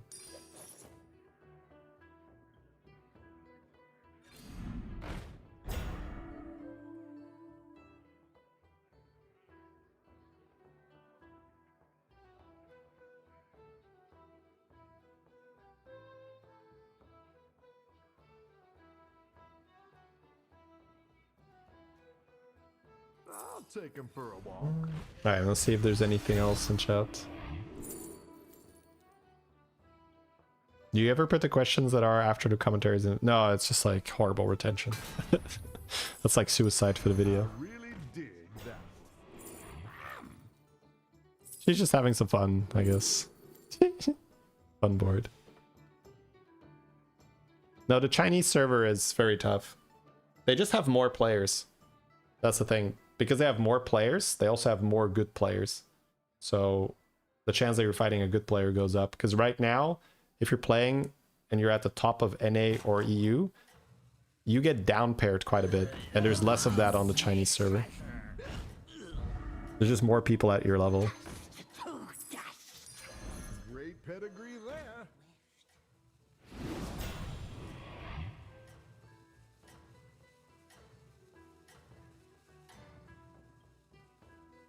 At this rate, you'll be best in show. Sometimes fun, sometimes trying to improve. I wouldn't recommend that, because I feel like that gives you like very conflicting... like, it's hard to make decisions then. Like, I know for myself, I value getting a great content game over winning. So I've already made that decision for myself. So when I am on Hero Select, when I am on Trinket Select, I know that, oh, you know, if there is, you know, a reasonable chance that I can get like a great video out of that, I will push for that. Because it's also more entertaining for stream, right? I used to not do that. I used to try to win more.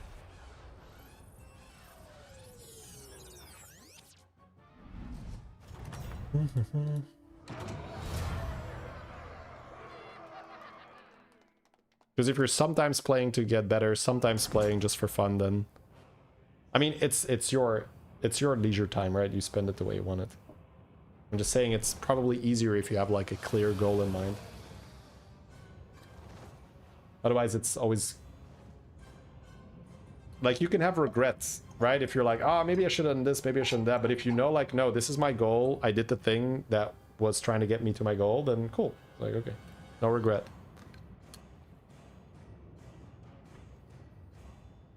Is there a specific types that's better to learn or to push on? Yeah, there's always stuff that works and stuff that doesn't work that much, but the thing is, like, for a lot of MMRs, what matters is just getting better at the game in general. It doesn't matter too much that you're like you're gonna learn all the types anyway, like kind of what they look like. So if you use this, wait, we have comps here, right? Battlecruiser was removed.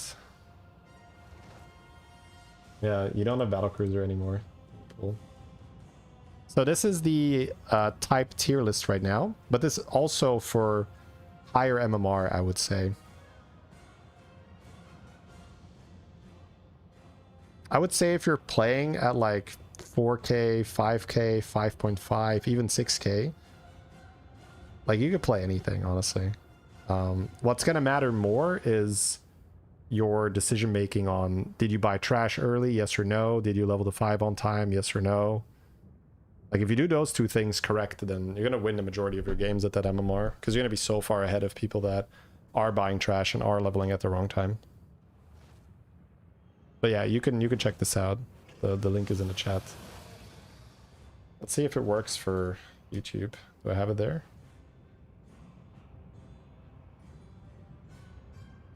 What's considered trash? Units that are bad. Which units are bad? Units that don't contribute much to your board. Or they don't give you good economy.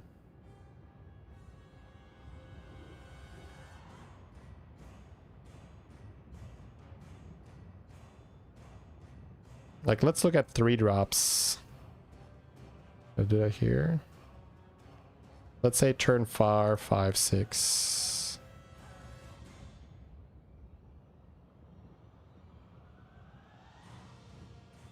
So here you can see the best cards in terms of, if you buy this, how likely are you to win your game?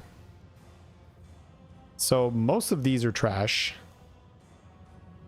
but it's also situational because it depends on what your board looks like, right? So it's essentially being able to look at a minion in the shop and say, how good is that minion for my particular situation? Lost City Looter is almost always going to be good. Scarab, if you have a target for it, is very likely going to be good. Crooner is almost always going to be good at that early. Grave Robber with Caretaker is nutty, right? Just gives you triples. Peggy's generally going to be okay. But yeah, trash, it's basically just being identifying a unit as, this does nothing for me right now.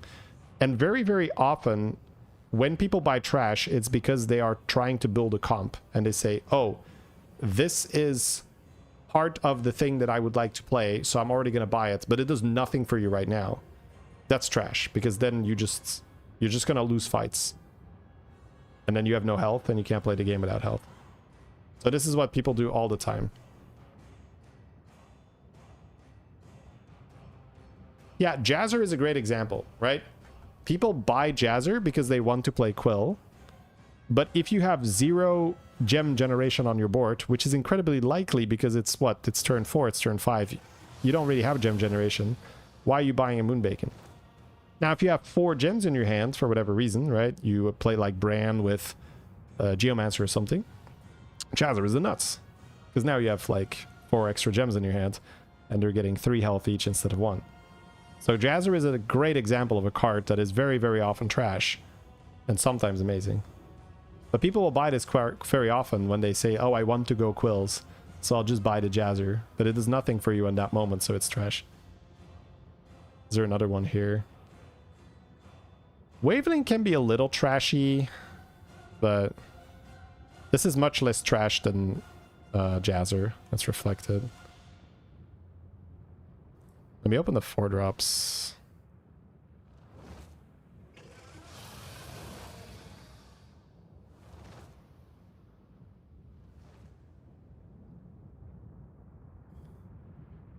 No thing for this. Defender, yeah. Defender, but let me go a bit earlier. Probably too late. Defender's gonna be much better here, right?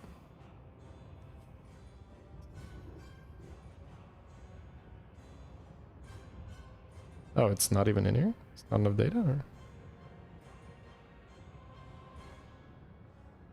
No, it's still here. Wow. But it's better. Oh, that's weird. I would not call this card trash, so I think this is like a weird data thing. 71 pick rate. Maybe the pick rate is just too high. People pick... Yeah, okay, whatever. Anyways. Thought Rylak would be higher. Rylak is the definition of trash in a lot of boards, because people will be like, ooh, Rylak, I'm gonna go Rylak. Right? That's sort of the... That's the issue, right? If you have this idea of like, oh, Rylak is so good, it's like, okay, do you have a battle cry? No. So what is it going to do for you? Nothing. But Rylak is on the winning boards, right? So I need it now. I was like, well, you got no Brand, you got no Titus, you got no Macaw, you got no battle cry, you got no Reborn, right? So now, is Rylak a great card? It's a fantastic card. But not if you're going to take it, lose your next 2 fights. You're not going to be able to level to tier 5 and your game is over. That's not good, right? Alright, chat. I think I'm just going to raid. I'll be back maybe tomorrow. Definitely for the weekend. Are there any streamers that play duos but as a single player? I am going to start messing around with that. So I'm definitely going to do that in either the weekend or tomorrow. Because I want to do a session of some duo games. I want to see if you guys enjoy that. Basically me playing solo and then maybe also me playing with someone else, another streamer. Do a little bit of duo content. We'll see what you guys think of it. We'll see what YouTube thinks of it. Or rather the YouTube video audience, because it's still live streaming. Okay, let's raid. Who are we gonna raid?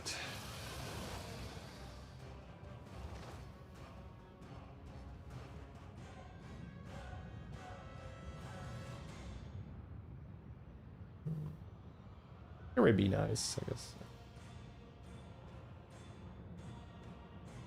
There's a vast difference. For the most part, it's just being good at the game, but yes, at the top level, there is a big difference. But you can be good at solos and kind of just jump right into duos. But there's also a people management aspect to it. So this is something that I learned playing League of Legends. How to avoid setting people off, because there's quite often, and this is quite an interesting thing, right? We got a moment before the raid goes through, but you can have someone who is being completely unreasonable, but he's your duo queue partner, and you can either be right or you can try to win the game, and you can choose which one, but you can't have both, because you can say, this guy is an asshole, I'm going to treat him like the asshole he is, and then he will surely rage and try to make the team lose. Or you could say, this guy is an asshole and he's being emotional.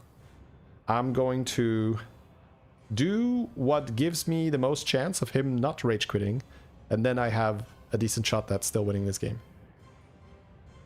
And you get to choose. I'm not saying which one is right, but if you want to win, then there is one line that is much more likely to win than the other. And this is like the thing that people don't quite have. They have this thing like, no, he should just not be like that. It's like, well, that's a nice wish, but that's not what the world is like. So you get to work with reality, right? So you know that this guy is gonna rage.